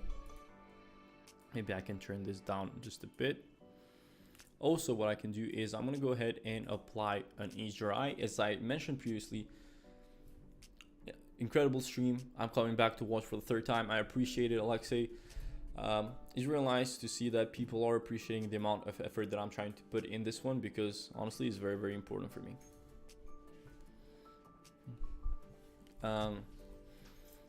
I did have some sparkling water coming in for me here, which I'm going to take a sip of and continue creating the bedroom. I'm going to go to scale. Let me find some of the Enscape resources and just put in an HDRI. So I do like this type of lighting a bit better. It is a bit more balanced. I'm not sure why this is happening. I think it's because of the section plane. Let's go back to the composition once again. And now we will move on to, maybe this does need a bit of sun brightness. Not really. Turn this off, turn this off. I mean, turn this up all the way down. But all of these are not actually needed for the rest of the image. Auto contrast and this are not playing that much of a role. However, I think this rectangular lighting is not doing the job here. So, as always, I'm going to use my favorite technique when it comes to lighting, which is with the spotlights. First, I'm going to save the bedroom file here, and then with the line light, I'm first going to draw some guidelines which will help us direct the spotlight onto the bedroom that we have over here. So also one thing that I do have to take care of later on is this auto exposure thing. So maybe I keep it a bit dark first, and then we can lit it up with artificial lighting. Guideline from here to here onto here. Spotlight, apply from this side onto there. Hopefully SketchUp doesn't crash, and it did. I'm not sure why this keeps happening throughout the day. It's very, very weird. SketchUp and Enscape have this weird bug going on, which every time I try to upload, I tried to put in a spotlight for the first time in SketchUp. For the first time in that SketchUp file, it always crashes. So let me try it once again. Let me draw this line light. Let me direct it onto the bed. Spotlight from here onto there. Now let's use the Enscape. Let's launch Enscape, and we can see the effect of lighting that is happening right now. Ramsat happens so often. Yeah, I know, it's so weird. I'm not sure why they're not even taking care of that.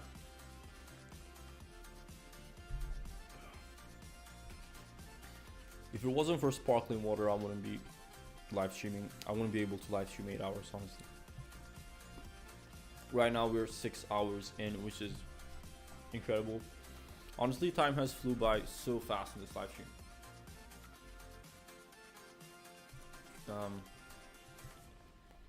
And I did expect it to be challenging to live stream for 8 hours, but it's completely fine.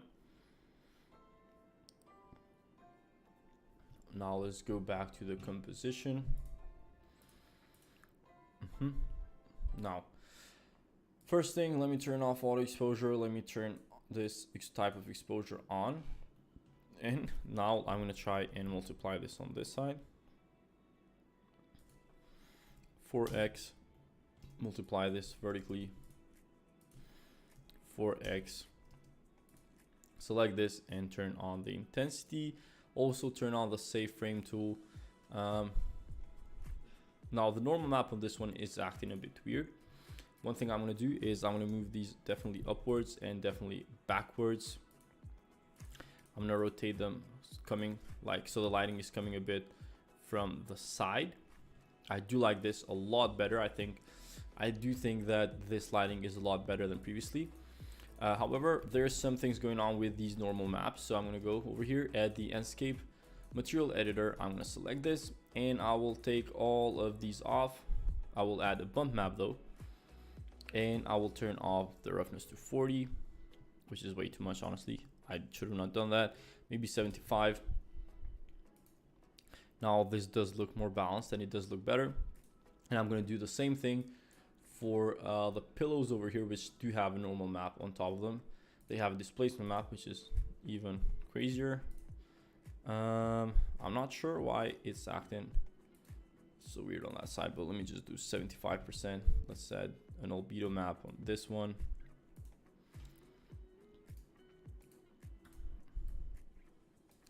Let me turn down the exposure just by a bit. I do think this is coming out quite good. Let me get closer to this stuff.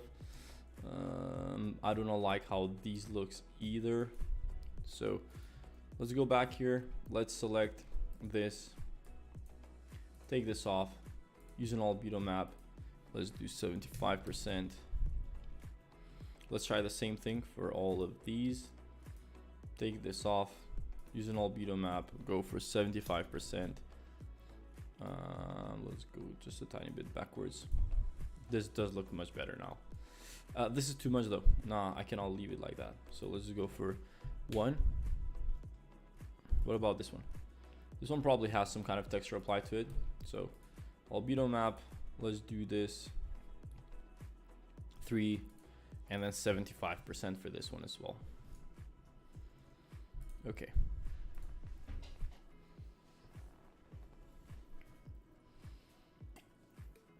Let's go back to the composition that we have.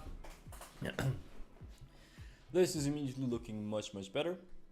let's take a look at these walls and what kind of configuration they have. I think I'm gonna go for 50% roughness on these. They do need a little bit more reflection. This one, maybe let's go 30. Way too much. Let's go 50 for this one as well. This wood also needs more reflection. This maybe goes for 40. And then the tiles, they're 90%. So obviously the lower the roughness, the more these tiles are going to reflect. And then let me just take a look at the carpet as well, because this should have a little bit of reflection, maybe 75%, and a bit of a bump map as well. Now this looks much better as well. So as you can see, this is slowly coming to life, but very surely doing so. Let me see if these wooden beams here, okay, they're fine. And then this looks quite good. Maybe I can just add tiny bit of artificial lighting on over here, and we can see how that acts. Maybe I do need to add a little bit of roughness on these parts. So these are just minor details, but they still need to be taken care of in order to look the best possible. Let's just select this as well, 30%, 30%, and let's just move this. Now I do like that little reflection on that. It does make it look much better. And okay, let's just go for this one, foliage for the leaves as well. They will look a bit better, and lower roughness. Okay, now let's add some lighting on this one, because I do believe that we have good kind of natural lighting, but we still use artificial lighting for that one. And then we will add some on over the spotlights. So let's go over here, let's go and put a sphere light right there. Let's move it a little bit downwards too. And now we can just apply a warmer color to it and just turn down the luminosity, the luminous intensity on it. Looks good. And then these, I believe, should be spotlights. Yes, so these are spotlights. And for this, I will go over here and apply a material, and I will make it self-illuminous, so self-illuminated. And then let me save the scene, and then I will add a spotlight. Now I believe that this render is coming out quite good, honestly, just like almost all the other ones. The only one that I wasn't super happy with was the living room one, but even that wasn't that bad. So let's go over here and add a guideline, a vertical guideline. Spotlight from this to this, and then we can load an IES profile. So until now, I didn't get the chance to actually show you what IES profiles are during the live stream.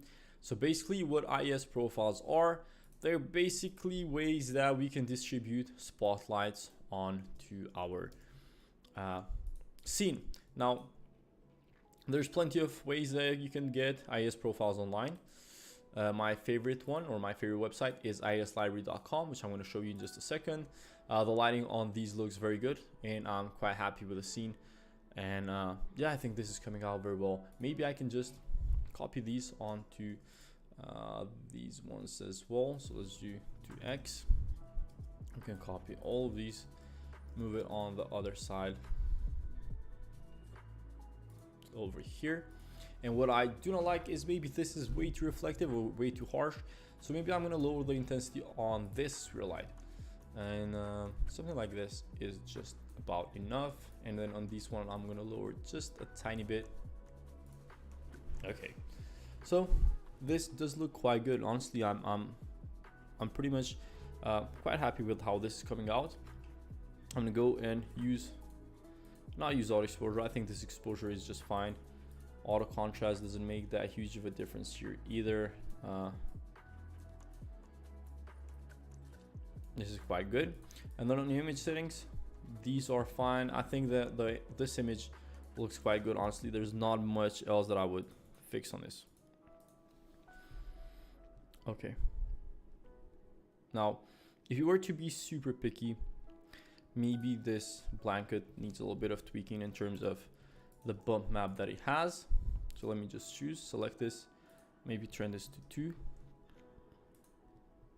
And this looks much better now. Yeah.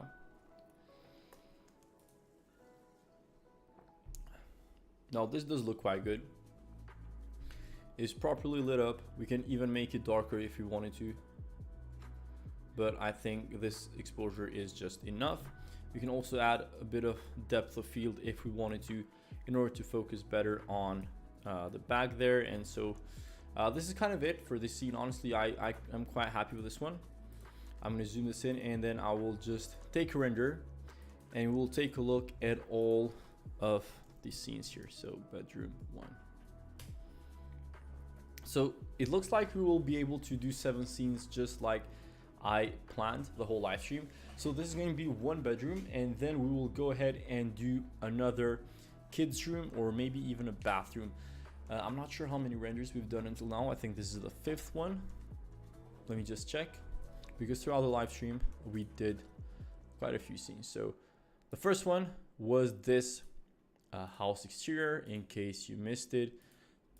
This was the first house exterior that we did, so this was the first project in the live stream. This was the previous one, which doesn't look super great, but it's all right. And then this was the bedroom that we did. This is the dining room. This is the kitchen. And I just think all of these look very, very good, particularly these 4. Except this one. This one could have definitely looked better, but it's completely fine. I do like this one as well. All of these look quite good, to be honest. So this was a bit shorter one, so we did this in only 15 minutes because we had the models in. I didn't want to waste more time in terms of modeling the walls, the floors, all of this kind of stuff, because we already did that with 3 other renders. So we're going to continue. After this one, I'm going to go ahead and do a kids room. I'm going to take another break because right now we're almost in the end of the live stream. We only have an hour and a half left. So I'm going to do this one. Let's see if I have time to do obviously a kids bedroom and a bathroom as well. And then after those, I will see if I have time to do a tutorial on animation. So I will see you soon. I will leave you with a tutorial that I did previously on a live stream of a kitchen, which some of you may have probably seen until now. And then stay tuned, don't leave the live stream, and I'll be back in 5 minutes or so.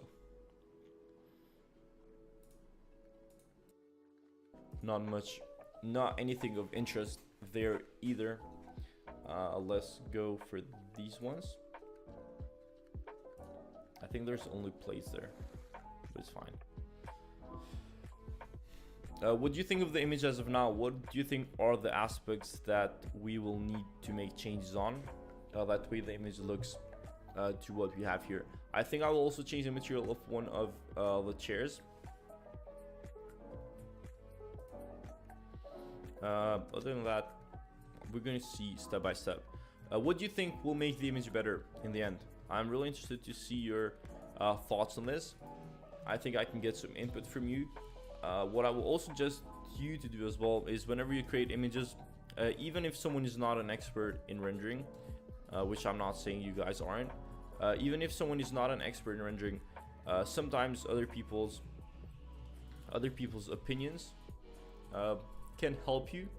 Not always, obviously. I'm not saying just ask for opinions all the times and take that as direction for your renders, but a lot of the times even people who are not that familiar with this field will have some things to point out because they're looking at it from a different eye rather than how we view them every day. So yeah, I'm going to try and find some accessories from the Enscape asset library. Maybe some plates, something similar to that.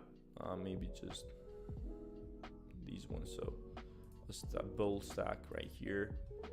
I will also want to get maybe get a coffee machine on this side. I'll rotate it on the right direction. Something like this. Move a little bit backwards, that way it is more subtle. And then from here, what I will do is I will go ahead and search.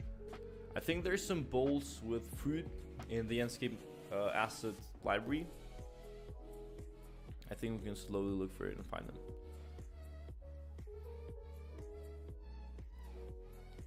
Apples. I think there's a bowl of apples, which are quite good models. So let me just search apple. So yeah, I was just looking for this one. I'm going to apply it here and then rotate it a little bit. Okay, let me just check the image and what we had placed here. So there's some glasses, I think this is way too cluttered. I think I will add some plates. Dining table accessories. Let me just search it here. Dining table accessories. And then I will also add a plant here or something like that. So plates.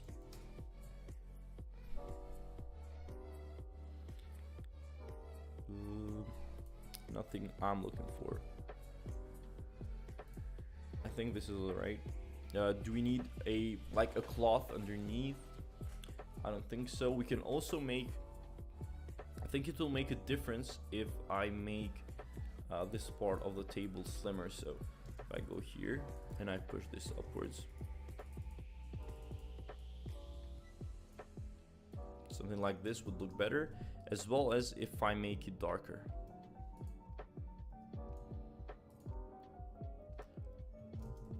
Okay, let's try it darker a little bit. Not that much though. Okay, something like this is alright. I think this works fine. And now what I want to do is I want to rotate the plates the right way. And I also don't want to make them look identical. So let me just copy it here, rotate it on this side, and just leave them. So something like this. Okay, I'm struggling a little bit with the navigation in Enscape, obviously you can tell. I mean in SketchUp. But I mean that's fine. I still think we'll get the right results in the end. Let me just make these, I don't want these black, I want them more metallic. So I'm going to go ahead in the Enscape material editor, and I'm going to turn up the metallic slider up at 100%, and I'm going to tone down the roughness at 30%. And these look much better and more realistic. Now what I want to do is I want to apply a leather material on one of the chairs and just see how that will look. So I'm going to go to fabrics, and then I think we can find a leather a little bit more down. So let's try this one, the black one. I'm going to take this, and then hopefully the chairs aren't an instance. It doesn't seem like it, and I will apply a leather material. Okay, so they're an instance, so I'll have to make them unique. So I'll go here. Okay, make unique.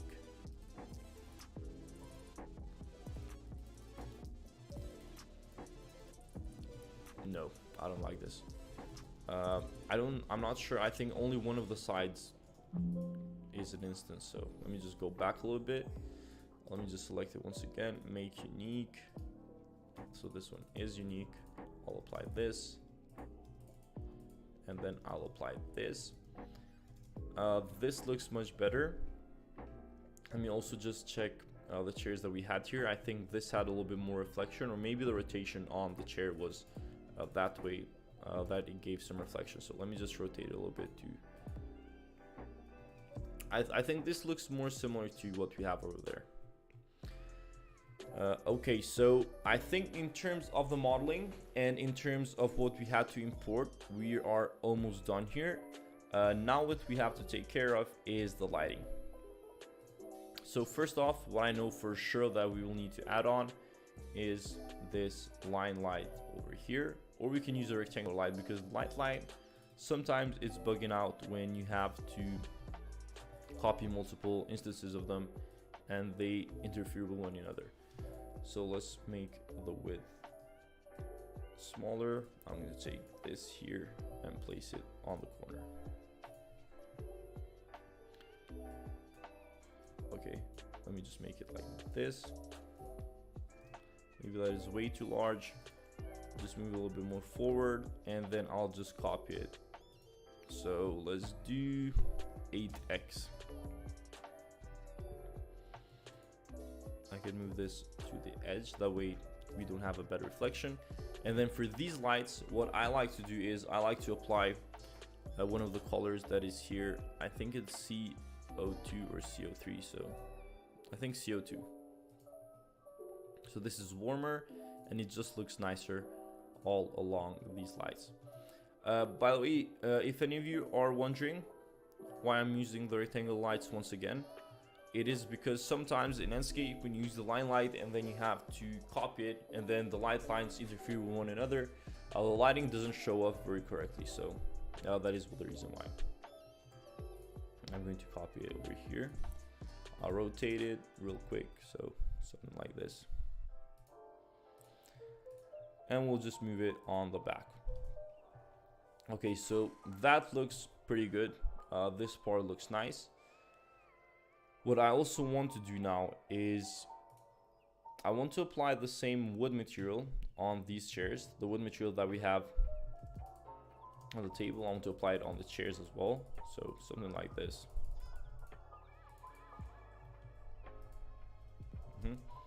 But I will also want to tone down, I just want to fade them away a little bit because the texture is just way too harsh.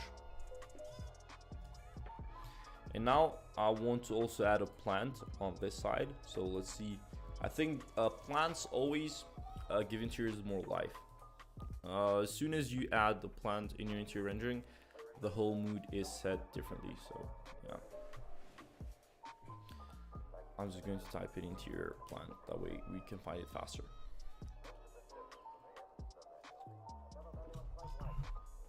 Plastic. Yeah, I use plastic. I don't really care. Do what you want with it. So yeah, I'm just going to go and scroll down a little bit. And I just set up this new computer because I usually always download the offline asset library and Enscape. That way you don't have to take much time when you're scrolling through the whole asset library. It is much faster. And as you can see right now, it's just taking ages to load the vegetation, which I'm actually not patient enough with. It's going all one by one, and I actually hate this. I just need to go faster. But anyway, let me just analyze a little bit more of the lighting while we wait here. So when you want to analyze the lighting, one good practice is to turn on the light view.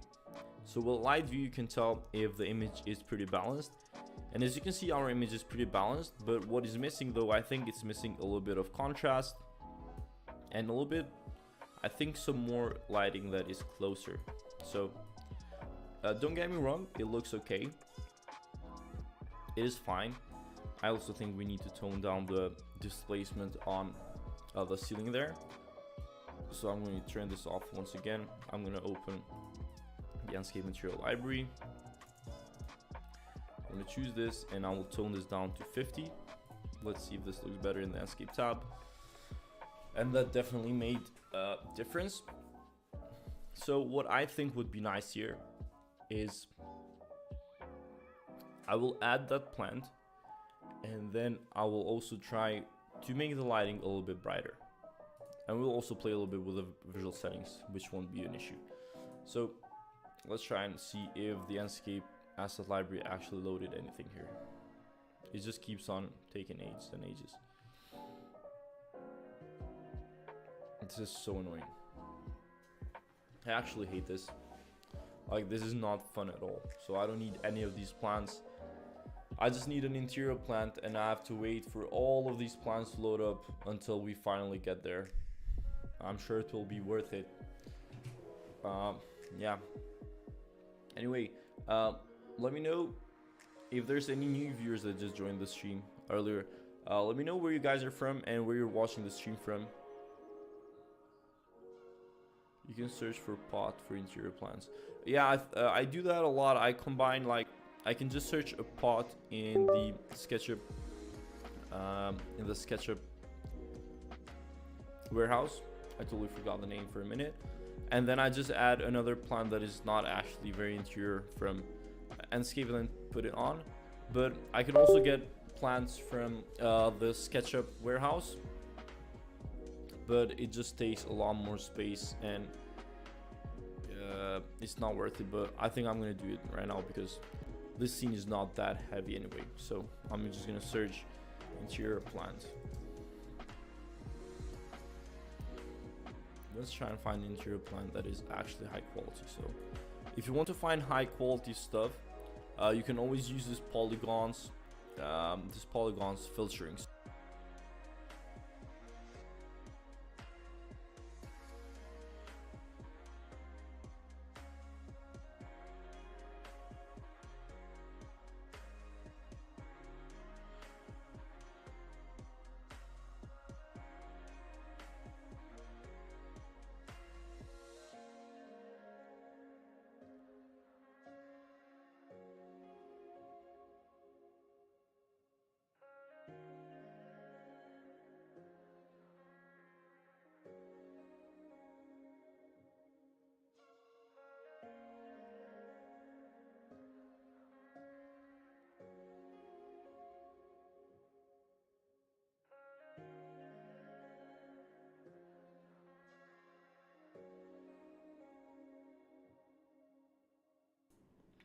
Hello everyone. Sorry, I didn't know it was muted. I was just saying, we've been going on for 7 hours, and right now we are, I'm just showing some of the renders that we created as of now throughout these 6.5 hours in the live stream. You can go back and watch the walkthrough out of all these renders and see how I created them, and I would definitely recommend you to go and watch all of these because they're 100% very helpful. Now we're gonna go ahead and we're gonna create a render of this kid's bedroom. So I do have already all of this already modeled. The other 3D renderings didn't have any modeling done to them, and that's because I wanted to show you the process of modeling, getting furniture and all of that. But from now on, I just downloaded this from the internet, and we aren't going to waste too much time in terms of modeling the whole thing. So first off, let's just start Enscape. We're going to set up the composition, and we're going to take a look at how we can configure lighting, visual settings, materials, and all of this, the usual stuff that we did throughout all renders. I believe that we're going to create this render, and then we're going to create another one with probably a bathroom. And then from there on, maybe not even the bathroom, maybe only this one, and then we're going to do an animation out of all of the files that we created. So yeah. I'm going to show you how we can create animations in Enscape and all of that stuff right after we finish this kid's bedroom. When we finish this one, we're probably going to be around the 7-hour mark. So this is going to be the kid's bedroom. As you can see, I already imported some of the models. I downloaded them online, and I'm going to use the save frame tool, and we're going to set up the composition. So I'm going to open this up. We're going to go over here at output, and we're going to use full HD for the aspect ratio or the resolution, whatever you want to call it. And then over here, we have the quality up to ultra. Not much else to change, to be honest. Right now, we're just going to look at the angle to get the right angle of the render. So I'm going to go here at the view management, and let's just go ahead and create a view, and this would be view 1. Now, once we create this view 1, I'm going to go ahead and put this here on the side. Make this just a bit larger. Let's go back to view 1 because I kind of moved it a little bit, and then I'm going to go ahead and turn off some of these. So right, first things first, let's take care of the lighting. Let's make sure we do not have any sun brightness turned on here. I'm going to open the visual settings. No sun brightness, we do not need that. And now we're going to add a skybox over here. And is there a video talk specifically about lighting? Yes, I do have 2, 3, maybe even more videos where I talk specifically about lighting. Over here, I'm going to load up an HDRI for the interior render, and as always, I've been repeating this, a lot of people underestimate HDRIs in terms of interiors because usually they're more thought of as resources that are used for exterior renders. But as you can see, the interior reflects a lot of the material that the HDRI consists of.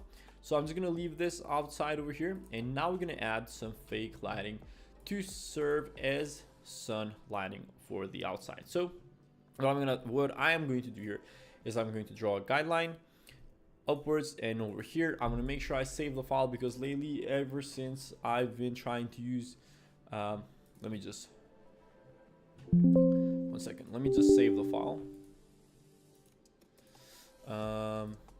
Ever since I've been trying to add the first fill light to a file, it's been kind of hard because SketchUp has been crashing on me, and I don't really want that. So let's see. I'm gonna make this window large. Let's go over here, add Enscape objects from over here onto this side, and as you can see, SketchUp is always crashing on the first try. Let's see if on the second try will be better. But let me know what you think of the renders that we have created until now. I think they're pretty cool. So this was the kitchen render, the dining room render, the bedroom render, the exterior render, and also the living room render. So let me know your thoughts on these ones. I think some of these came out looking pretty cool. In the end, we are going to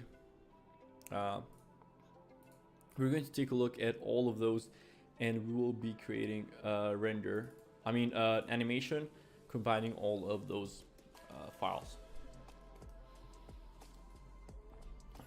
So in just a minute, the kids room file is opening, and then we'll go ahead and tweak the lighting on that one.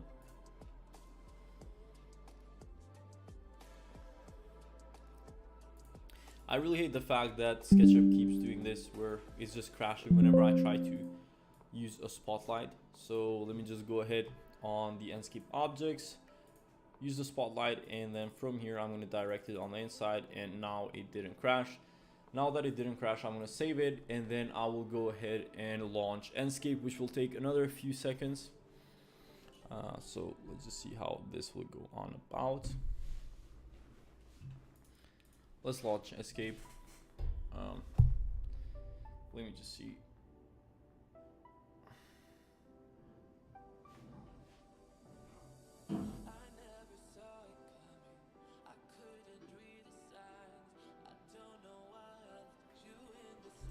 Okay, so please let me know in the comment section where you guys are watching from. I'm very interested in seeing how many new people or what kind of demographic the audience is.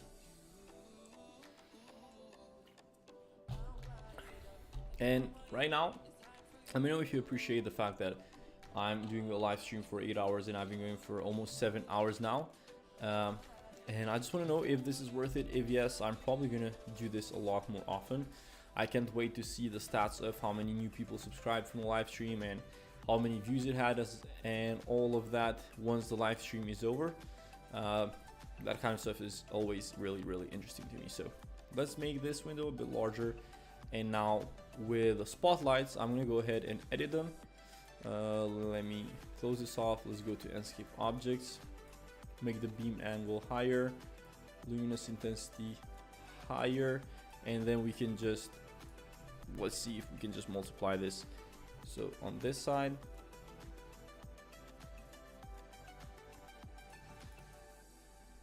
wait a second. So I'm just gonna select this once again, and then I will multiply it over here. 5x by, let's go about 4x downwards. So copy it, click 4x. Netherlands, nice to have you here from the Netherlands as well. Let's just, as you can see, the lighting is coming in quite nice now, and is already slowly getting to the shape it's supposed to be. All right, so what else can we actually do here? Well, there's a lot of things. I first want to tweak some of the materials. Let's go and change them all one by one. Some of the flooring is going to be a bit tricky because it already has some tweaking on it. Now I'm going to take all of these off, and let's do 80 on the carpet. Let's use a bump map. Let's also go and check if we have any roughness on these. These do have a bit of roughness applied to it, and all of that. Now the thing about this is that we also want to take a close look on the metals, because usually the metals are the materials which we can tell most of the time that the material is not looking the best. This one does have a bit of roughness. This one doesn't have any reflection, so we're gonna make that a bit more reflective. This wall needs to be a bit more reflective as well, so we're gonna go with 30, and let's go ahead on this one. If I make the window larger, right now one thing we can notice is that we don't have enough light coming into the flooring and it's more onto this upper part. So maybe I can change the positioning of these fake lights to a bit more upwards, something like this. And now it does look a bit more balanced and it does look better. Let's take a look at the visual settings. So we're gonna use auto exposure. Let's use a bit of depth of field, and we can leave the focal point to kind of the end of the bed there. And then these parts over here will be kind of blurred out and not super emphasized. We can use auto contrast. The saturation, I do want it a bit higher. And let's go for a bit of maybe a bit warmer color temperature. All of these will be staying the same. Shadow sharpness all the way down, ambient brightness all the way up, etc. So I'm from Arizona.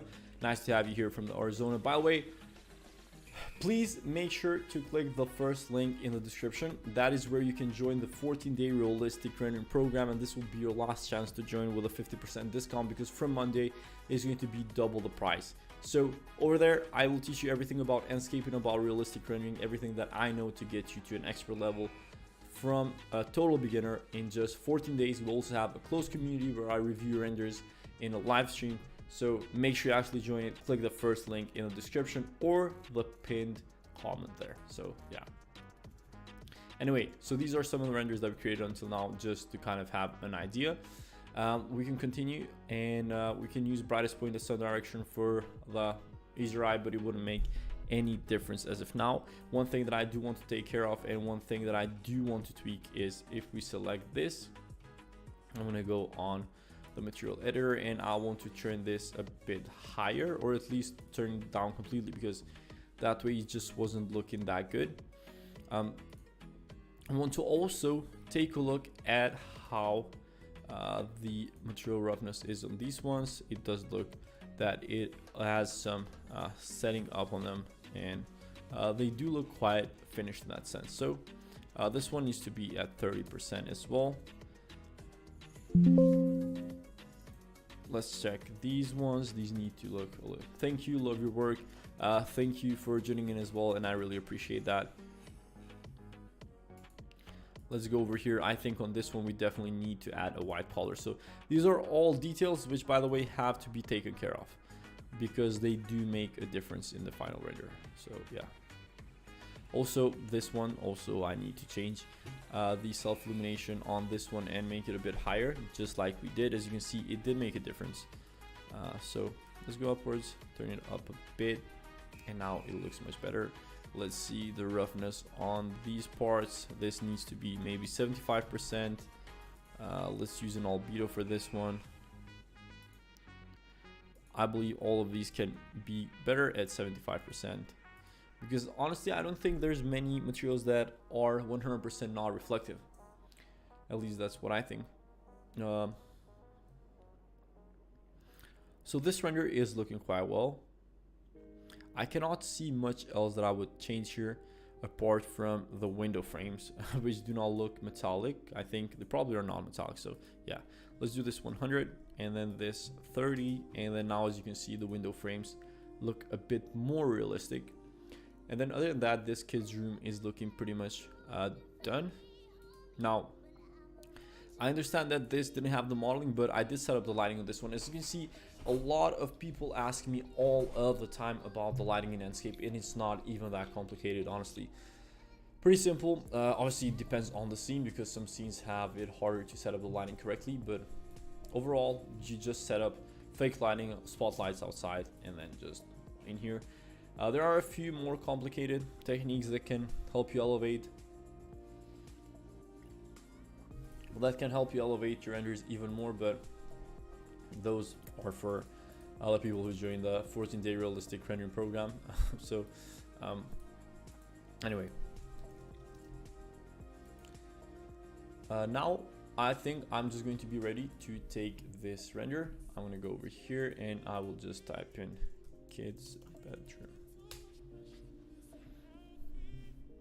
Once this is rendered, I'm going to go through every single render that we created until now, and I'm going to show you how we can create an animation. So this will be kind of as a compilation of all of these renders, and I'm going to probably post that maybe on YouTube, maybe not. Let's see how that goes. But right now, I'm going to go ahead and show you all of the renders that we created throughout these almost 7 hours. So in 10 minutes, it will be 7 hours that I started the live stream, where I created this kitchen render, where I created this dining room render.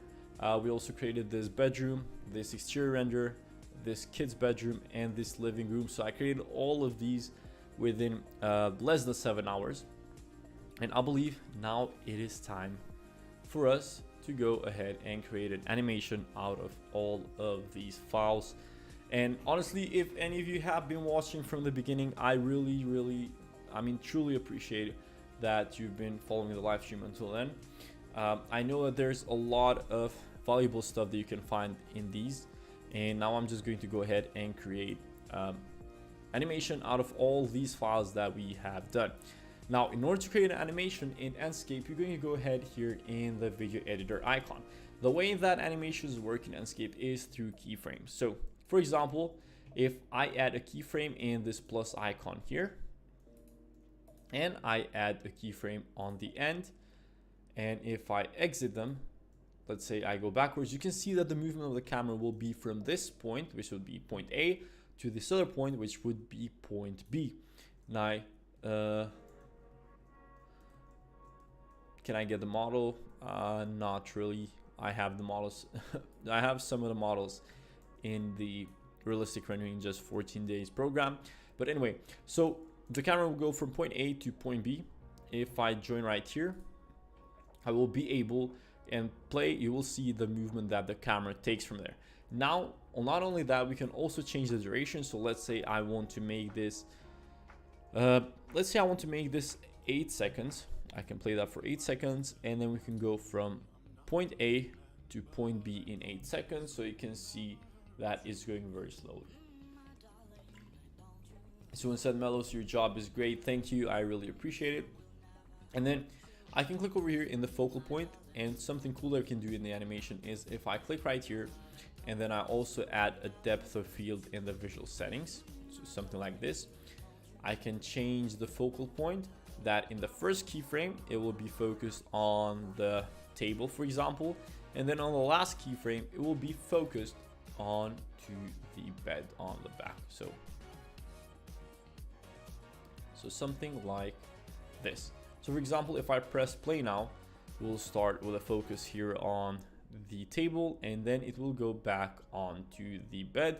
And this is kind of only one animation that we're going to do in this bedroom. Now I'm going to export this, and then right after this one is exported, I'm going to go ahead and do an animation for every single one of the files that we created so far in the live stream, and then we're going to mash them up together. I'm going to create a full video out of them. Maybe it will be a 1-minute video, maybe longer, but we'll see. So I will just click create.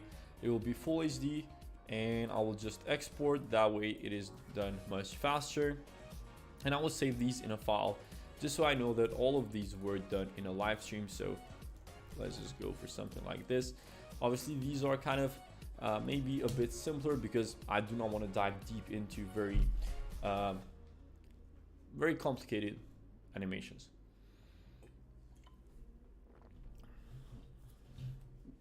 By the way, there was someone that wanted me towards the end of the live stream to talk about like getting clients, how to handle client work and all that stuff.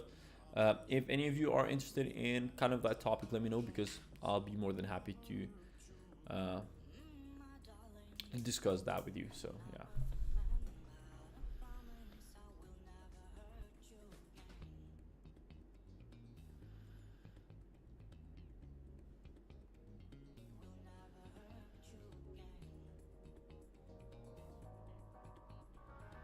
Okay, so now let's move on to the other file. So I'm going to close this one. I'm going to make sure I save it. Let's go to our exterior project. So I'm going to open it up. And then once that is opened up, we're going to create an animation out of that one as well. And now we will have not only these renders, which I think came out very good, we'll also have animations for each of the files. So one render, two. So all of these renders, we're going to also create animations for them. So let's just open this up and let's just start Enscape. We're going to launch it, and then I'm going to show you how we can create a render with exteriors, and we can also make vegetation move, and all of that stuff. So yeah. 37 people watching right now. Thank you very much for tuning in. I think in total, throughout the live stream, there were, let me check, there are 1,800 people that have joined. So I really appreciate that. Now, if I go here in the visual settings, we do want to use the HDRI 3, which is what we created the render with. And now if we go to the video editor, you can choose, let's say I want to start for something like this. And let me just check and try to find a good kind of transition. So maybe we can go from something like this, where we're more focused on the leaves. And then we go on to this keyframe. So there's two different keyframes. And then for this one, we would have the focal point in the leaves, so around here. And then for this one, we'd have the focal point in the house, so maybe further back. And then the total duration for this one can be 12 seconds, for example. Now let's play this and see how this is actually looking. I think this is going to come out looking good, and I really like this.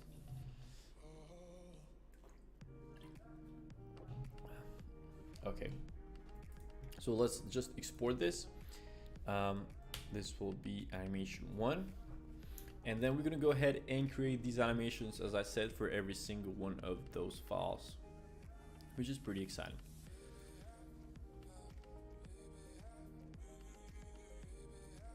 Also, I'm going to show you just how we can just import them and mash them up in Premiere Pro, which is what I use for video editing. We won't be doing any like super extra video editing, but just to kind of blend them all in together.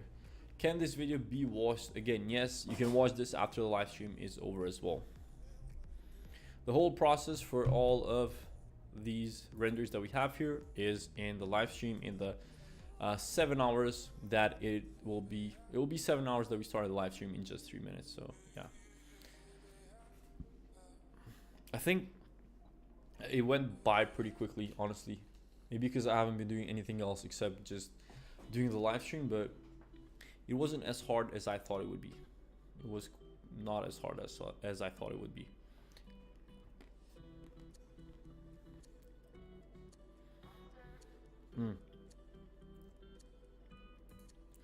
By the way, let me know if I should post this animation anywhere, and I will definitely post these renders to kind of show that I created all of these in a live stream, which is pretty I think it's quite cool.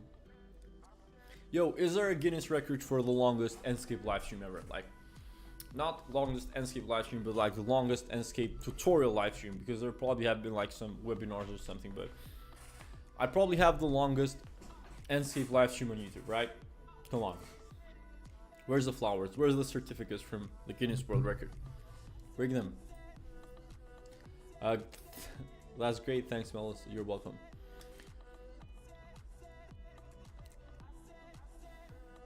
Honestly, I almost feel like I can go on for 24 hours. Bring me like a whole neighborhood. I'll model it. I render it. I'll take it in VR, animation, anything. A whole neighborhood. Send it to me. 24 hours live stream. Let's go.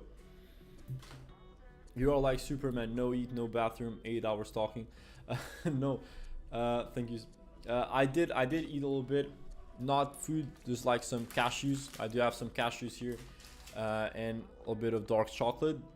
I did go to the bathroom. I did take some breaks here and there, like 5-minute breaks every hour or so.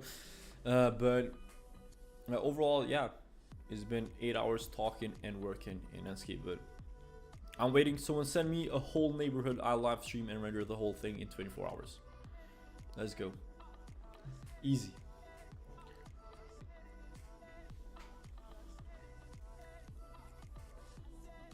I'm gonna close this off, close this off, close this off. Let's go for the other files now. We're gonna render, we're gonna take the animation of all of them. Where's the kitchen? I'm not sure which one the kitchen is. Yeah, this one. Now we're gonna go ahead and take a video for the kitchen. Some of them have the aspect ratio that we create, like a 1:1 or something similar to that, but we can convert that to a 16:9, so you're going to be completely fine.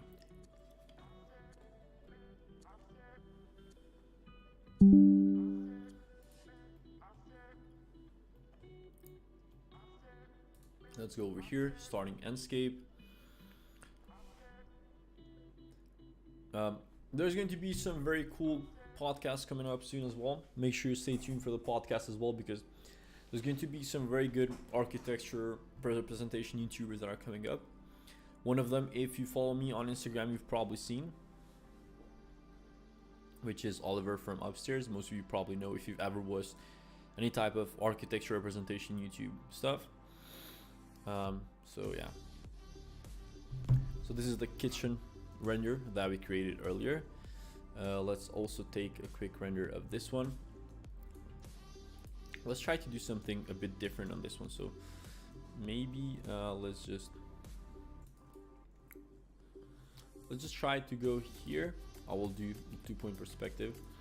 Let's just add a keyframe on this one, and then while going back, we also shift the focal point on this one too. So let's see how this one will go. Let's do 8 seconds for this one as well.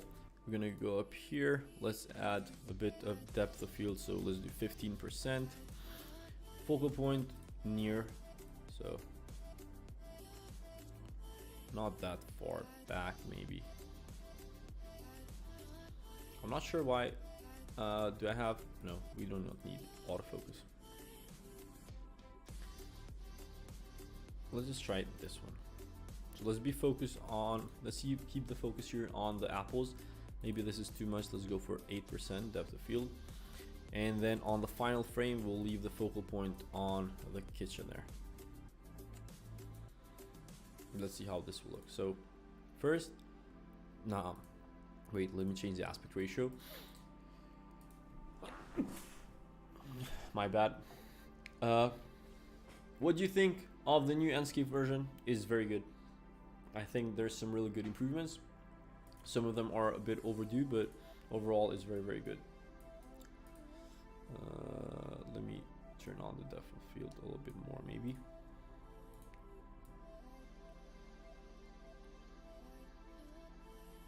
Okay, and then, okay, let me just play the video once again. So it's focused there, and then it goes back.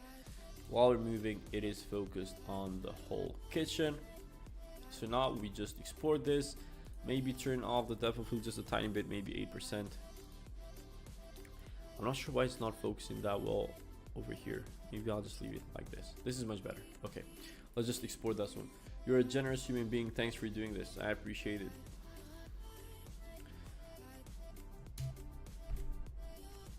It's good that someone is calling me generous, because I do see a lot of people calling me a sellout for just putting out a course, which is insane.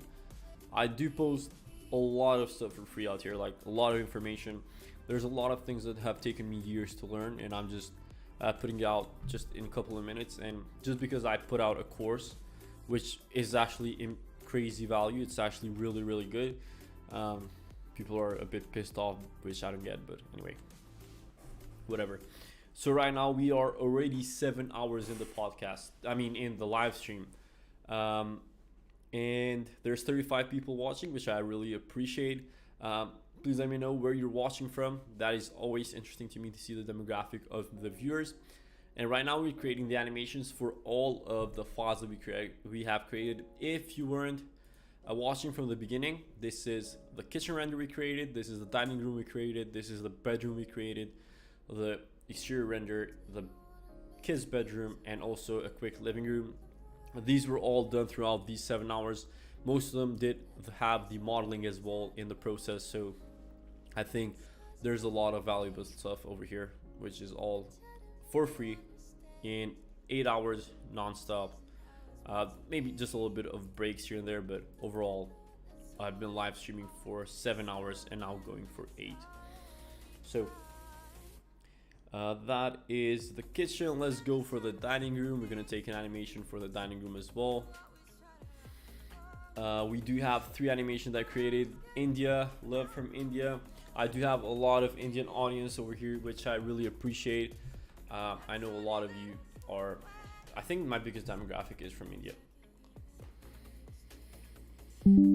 which is also the world's biggest demographic right now. I think just 2 or 3 months ago, India surpassed China in population or something like that, which is crazy.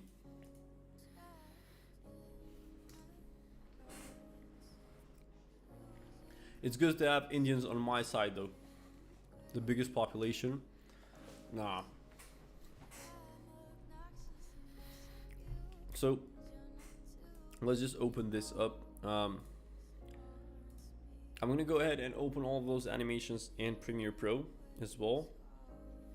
Someone's watching from Kenya, which I really appreciate. I don't think we had many people watching from Africa today. I think we had some from Nigeria, but other than that, I don't remember. Yeah.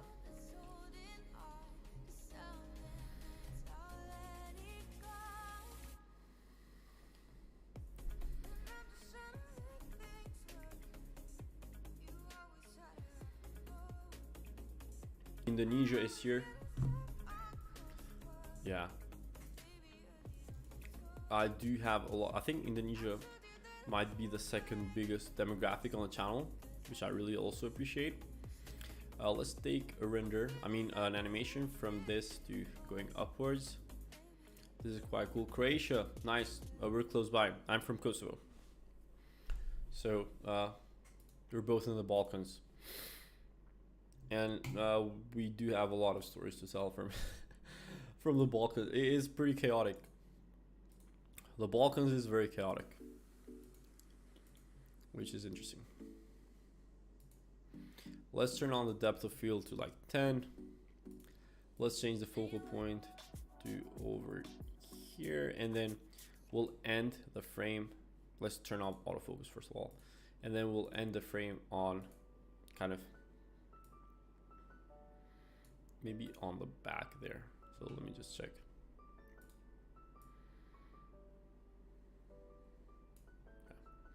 What is your machine configuration?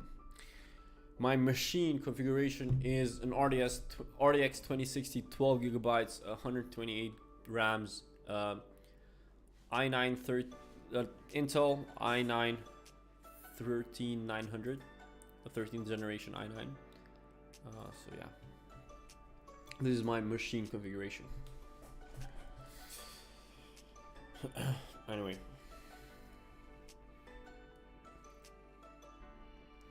we're going to create this one, and then we also have, I think, 3 more files to create animations off.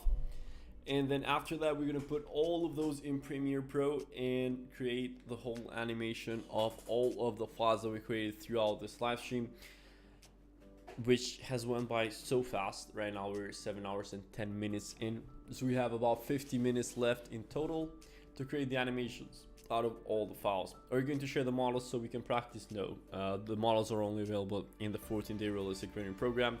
It is not that I do not want to share with you, but it would just be unfair to the people that have signed up. So yeah, hopefully you can understand.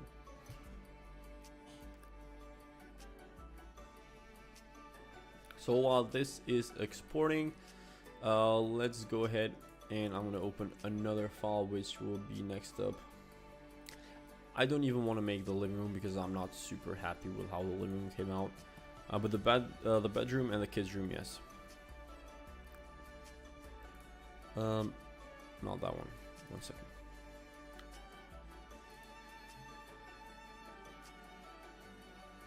Let me just find all the files because I think they're kind of messy right now.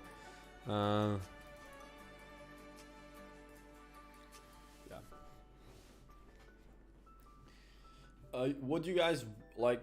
What do you use 3D rendering mainly for? Is it for university work? Are you like a 3D rendering freelancer? Are you an architect? Does your job require it? Like, I'm really interested to see why people are actually into 3D rendering. Is it just a hobby? Like, what?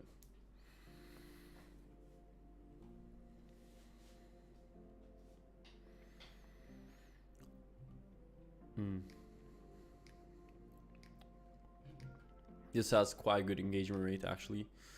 Let me refresh this.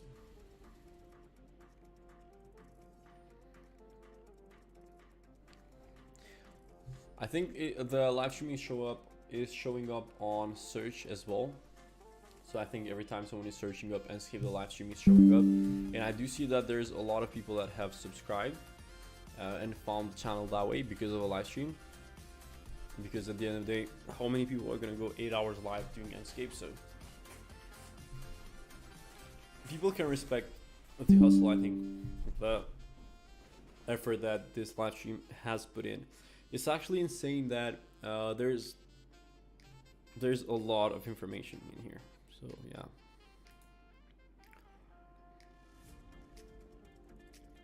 This bedroom is not it. Let me check. So once this opens up as well, I'm gonna go ahead and create the animation for this one. We're gonna create the animation for the kids' bedroom. We're gonna match them up in Premiere Pro, and then the live stream will almost pretty much be done. So let's go from here to here. Obviously, I'm not making anything super complicated in terms of the animations. I'm just trying to do just some basic movement, kind of have all of the work in one place here.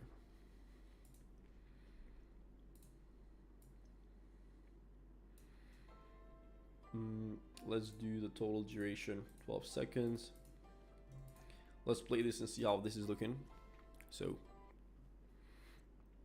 this animation is looking quite good. And now we can just export it. And then while this exports, I'm gonna be right back. I just need to go quickly take care of something in just 2-3 minutes, and I'll be right back here. I'm gonna mute the mic, and hopefully I don't forget to unmute it once I'm back. So yeah.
I'm back.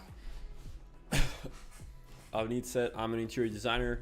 That's good to know. I mean, interior designing definitely needs a lot of visualization. So yeah.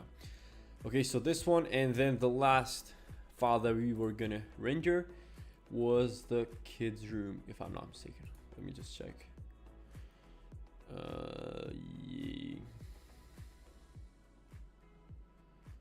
Let me see. It's not that one.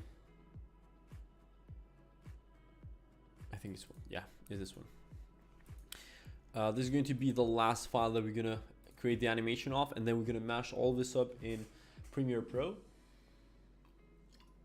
And we're going to create a full animation of everything we worked on in these past almost 7.5 hours, which is absolutely insane. So we created this kitchen, this dining room, this bedroom, this exterior render, this kid's bedroom, and this living room, all in this live stream. I mean, I think the volume is pretty insane.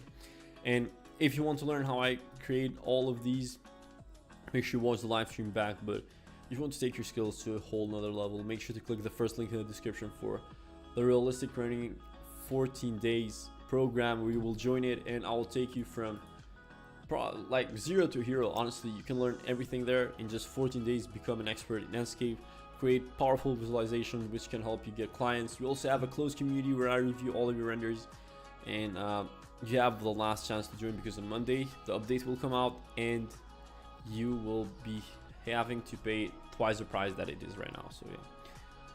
Watching from Qatar, a sub of yours. I'm an Enscape user for a year or less now. I'm using other rendering engine before, and because of you and your vids I switched and learned Enscape. Salute to you, Daniel. I really appreciate that. The thing is, I do believe that I've done a lot of good work in terms of Enscape users, and I do believe that I put out a lot of value. Honestly, I cannot be more thankful for everyone who's watching.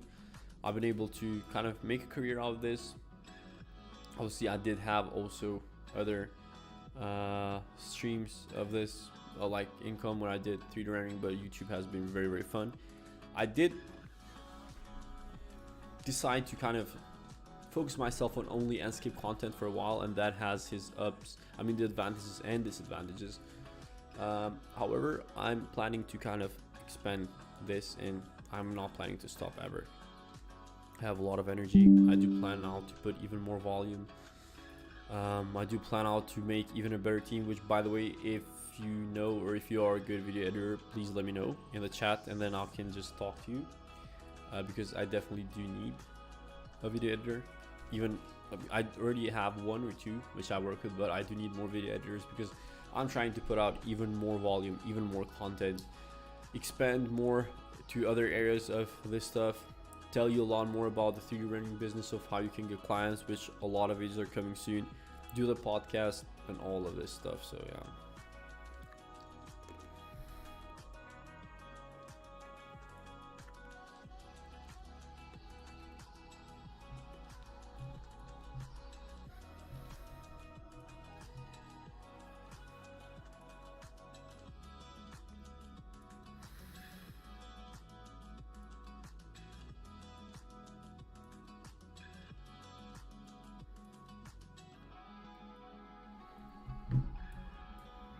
Okay, so let's also create, I think we already created a render in this one. Wait, let me see how many videos we have created.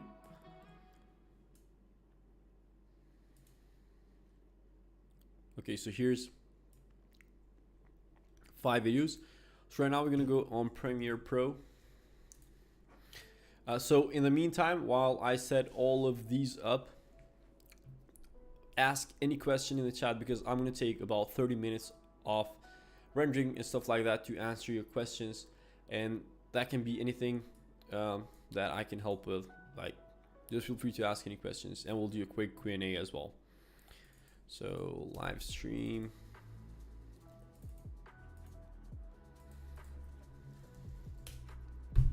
Okay, now we're on Premiere Pro. I'm just gonna put all of these here, and we're gonna add a bit of black fading transition.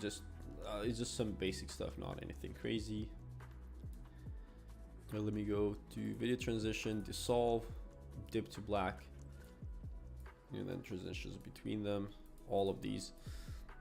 I'm not gonna add any music in the background, but let's continue. And then I'm not even gonna watch this, I just want to see the final product.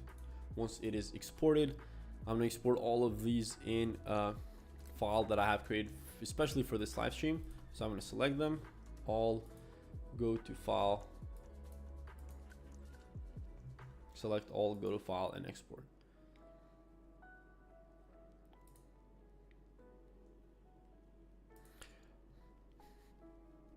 So I do see some questions coming up there, but I'm gonna take a look right after I finish the animation, because I do want to have like a kind of more chill Q&A session, because we're almost at the end of the live stream, and I really want to thank all of you for tuning in for so long. Let's go to your live stream. Okay. So while this exports, please let me know any type of questions you want in the comment section, and I will make sure I watch all of these through. I will take about 30 minutes to watch and reply to all your questions just after we create this video, and we're gonna take a look back at everything we created. So yeah.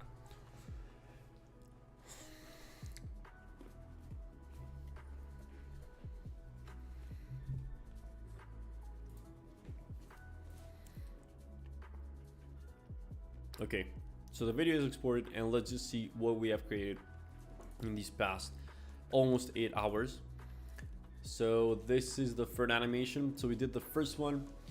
This was done, like, this project was done like 7 hours ago. That's insane. And I've been live streaming since then. And then we did the kitchen render, which you can see here in the animation as well. Then we also did the dining room. Like, all of these are available in the live stream. Is insane. I think this live stream has it's probably the biggest free value that I put out on YouTube, which is insane. Now imagine how much stuff is in the realistic rendering in just 14 days program. We also created this just a few minutes ago, and also the bedroom.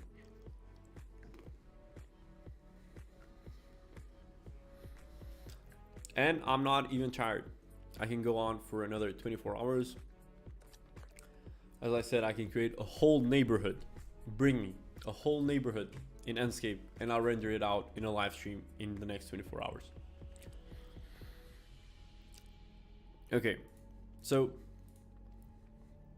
I'm just gonna loop the animation here while I answer all of your questions. And I'm not sure how I'm gonna loop it, but repeat on. Okay, so let's go at some of the questions here. My workstation configuration is 3060 Ti and it's 16 gigabytes of 3200 RAM. I'm not sure what 3200 RAM means.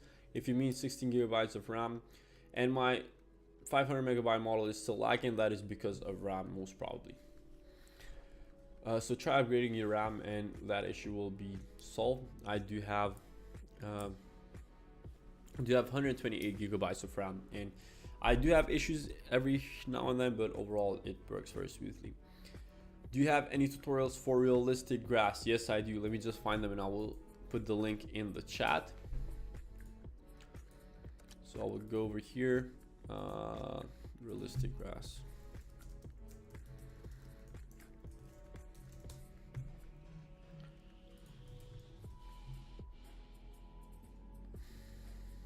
So is this one.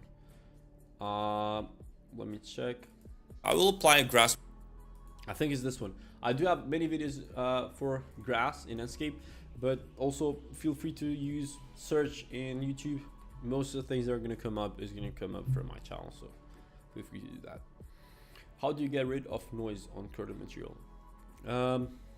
Post-production, probably post-production in Photoshop. Nothing else, not much else you can do. What should I update to? I think I replied to that question. And then we have, can I watch this video again? Yes, you can watch this video, the whole thing again after the live stream. You can go back to all the things. You can see how we created this exterior render, which was today in the morning, which is insane. And then the kitchen render, all of these. You can watch all of these live on. We did all of these live. Every single process of these is recorded. You can go through all of them. Yeah. Oh, you said glass? Oh man, I thought you said grass. Yes, I do have. It depends what kind of glass you're asking about. If you're talking about like window glass, I do have one. Let me just check. Let me just find it for you. I do have this one. Copy link address. If you're talking about window glass, is this one. If you're talking about other type of glass, I probably do have somewhere, but I cannot find it right now. I'm doing one video to practice, but from one frame to other do not change. I do have one video to practice, but from one frame to other, do not change. It doesn't change the focal point. What am I doing wrong? Are you sure you are changing the focal point in near the keyframes? So the options that are in the video animations part in Enscape? Because if yes, that's definitely a bug. There's no reason to not work. Oh, did you turn on the depth of field option? If you turn on the depth of field option, it will definitely work in the visual settings though, because that is not available in the animation settings. Where are you from? I'm from Kosovo. I don't know. Okay. Yeah, so make sure you also change the depth of field from the visual settings. If you just joined the live stream, which has been going on for 7.5 hours, these are all of the renders that we created. All of these were done today. Make sure you go back and watch the live stream. We'll have the walkthrough out of all of these. Thanks. You're welcome, Swentos. Let me just see. So from what I can see from the stats from my phone right now, there have been almost 2,000 people that have joined the live stream from different time zones while this was running. And I think I want to thank every single one of you, even if you're not right now in the live stream and you cannot hear me correctly right now. I very much appreciate it. I think there's a lot of value in this whole live stream. I really want to thank every single one of you for joining in. There's not much else that I can cover right now. I think we did 7 renders from start to finish. Most of them we did even the modeling of them. I'm very excited to see the feedback out of all of this live stream. I'll probably repurpose a lot of videos and a lot of shorts out of this and send them out. There will be highlights coming out and all that. So yeah, this live stream was a success. So yeah. Okay, so I'm going to leave right now. I think I'm going to finish the live stream right now. It's been 7.5 hours. I'm probably going to take some time off, like 30 minutes, and then I'm back to work. Honestly, I'm going to get back to work. I'm just going to eat like a quick sandwich or something like that. I'm going to get back to sending some emails. I have to do some other work that has to be taken care of, and I will see you again. Let me know if I should do another one of these live streams. Maybe I cannot do every single week 8 hours of a live stream, but maybe every month or so I can do an 8-hour live stream, and then every week I can do 1 or 2 hour live stream, which would also work fine. So yeah, once again, I want to thank every single one of you for joining. I hope you had a wonderful time. Hope you got a lot of value out of this, and I really, really appreciate it. Thank you.